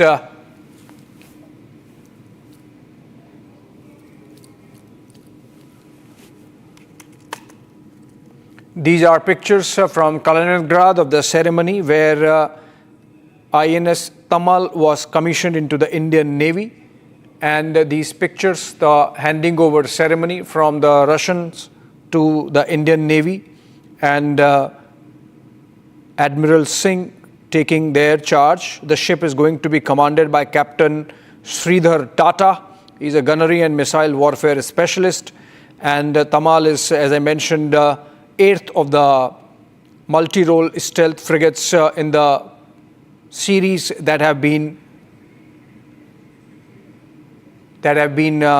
commissioned by India from the Russian Krivak class, and this is going to be the sword arm of Indian Navy under the Western Naval Command. INS Tamal is going to join the Western Naval Command. The first ship of Tushil class was commissioned in December of 24, and that was in the presence of Defense Minister Rajnath Singh. But now you're seeing the ceremony, and this marks the formal induction of INS Tamal into the Indian Navy.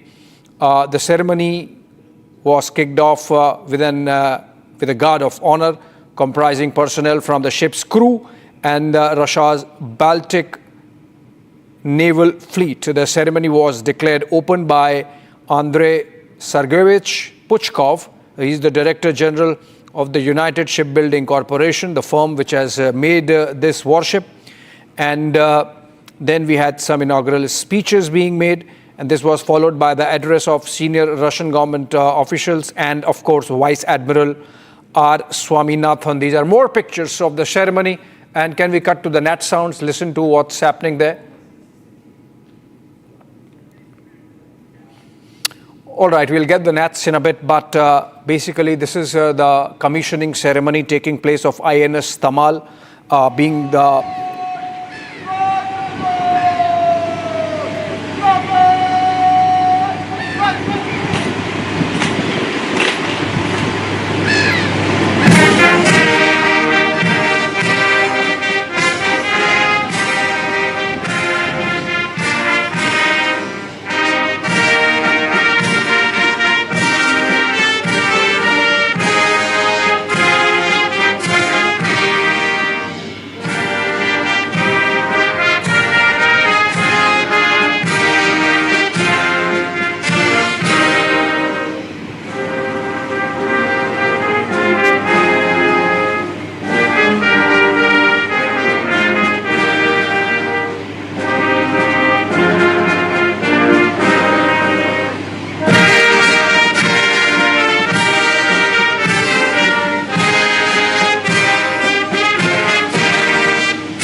all right, BrahMos capable, BrahMos fitted INS Tamal with 26% indigenous component, of course, built at a Russian dockyard, but with a lot of Atmanirbhar indigenous component there, and the ceremony taking place in Kaliningrad, Russia, from where we are getting these pictures there. The ceremony, the joint ceremony between the Russian side and the Indian side, and chief guest of the occasion was Vice Admiral Sanjay Jasjeet Singh, and this happens to be the 51st warship which India has taken from the Russians, bought from the Russians over the last 5 or 6 decades.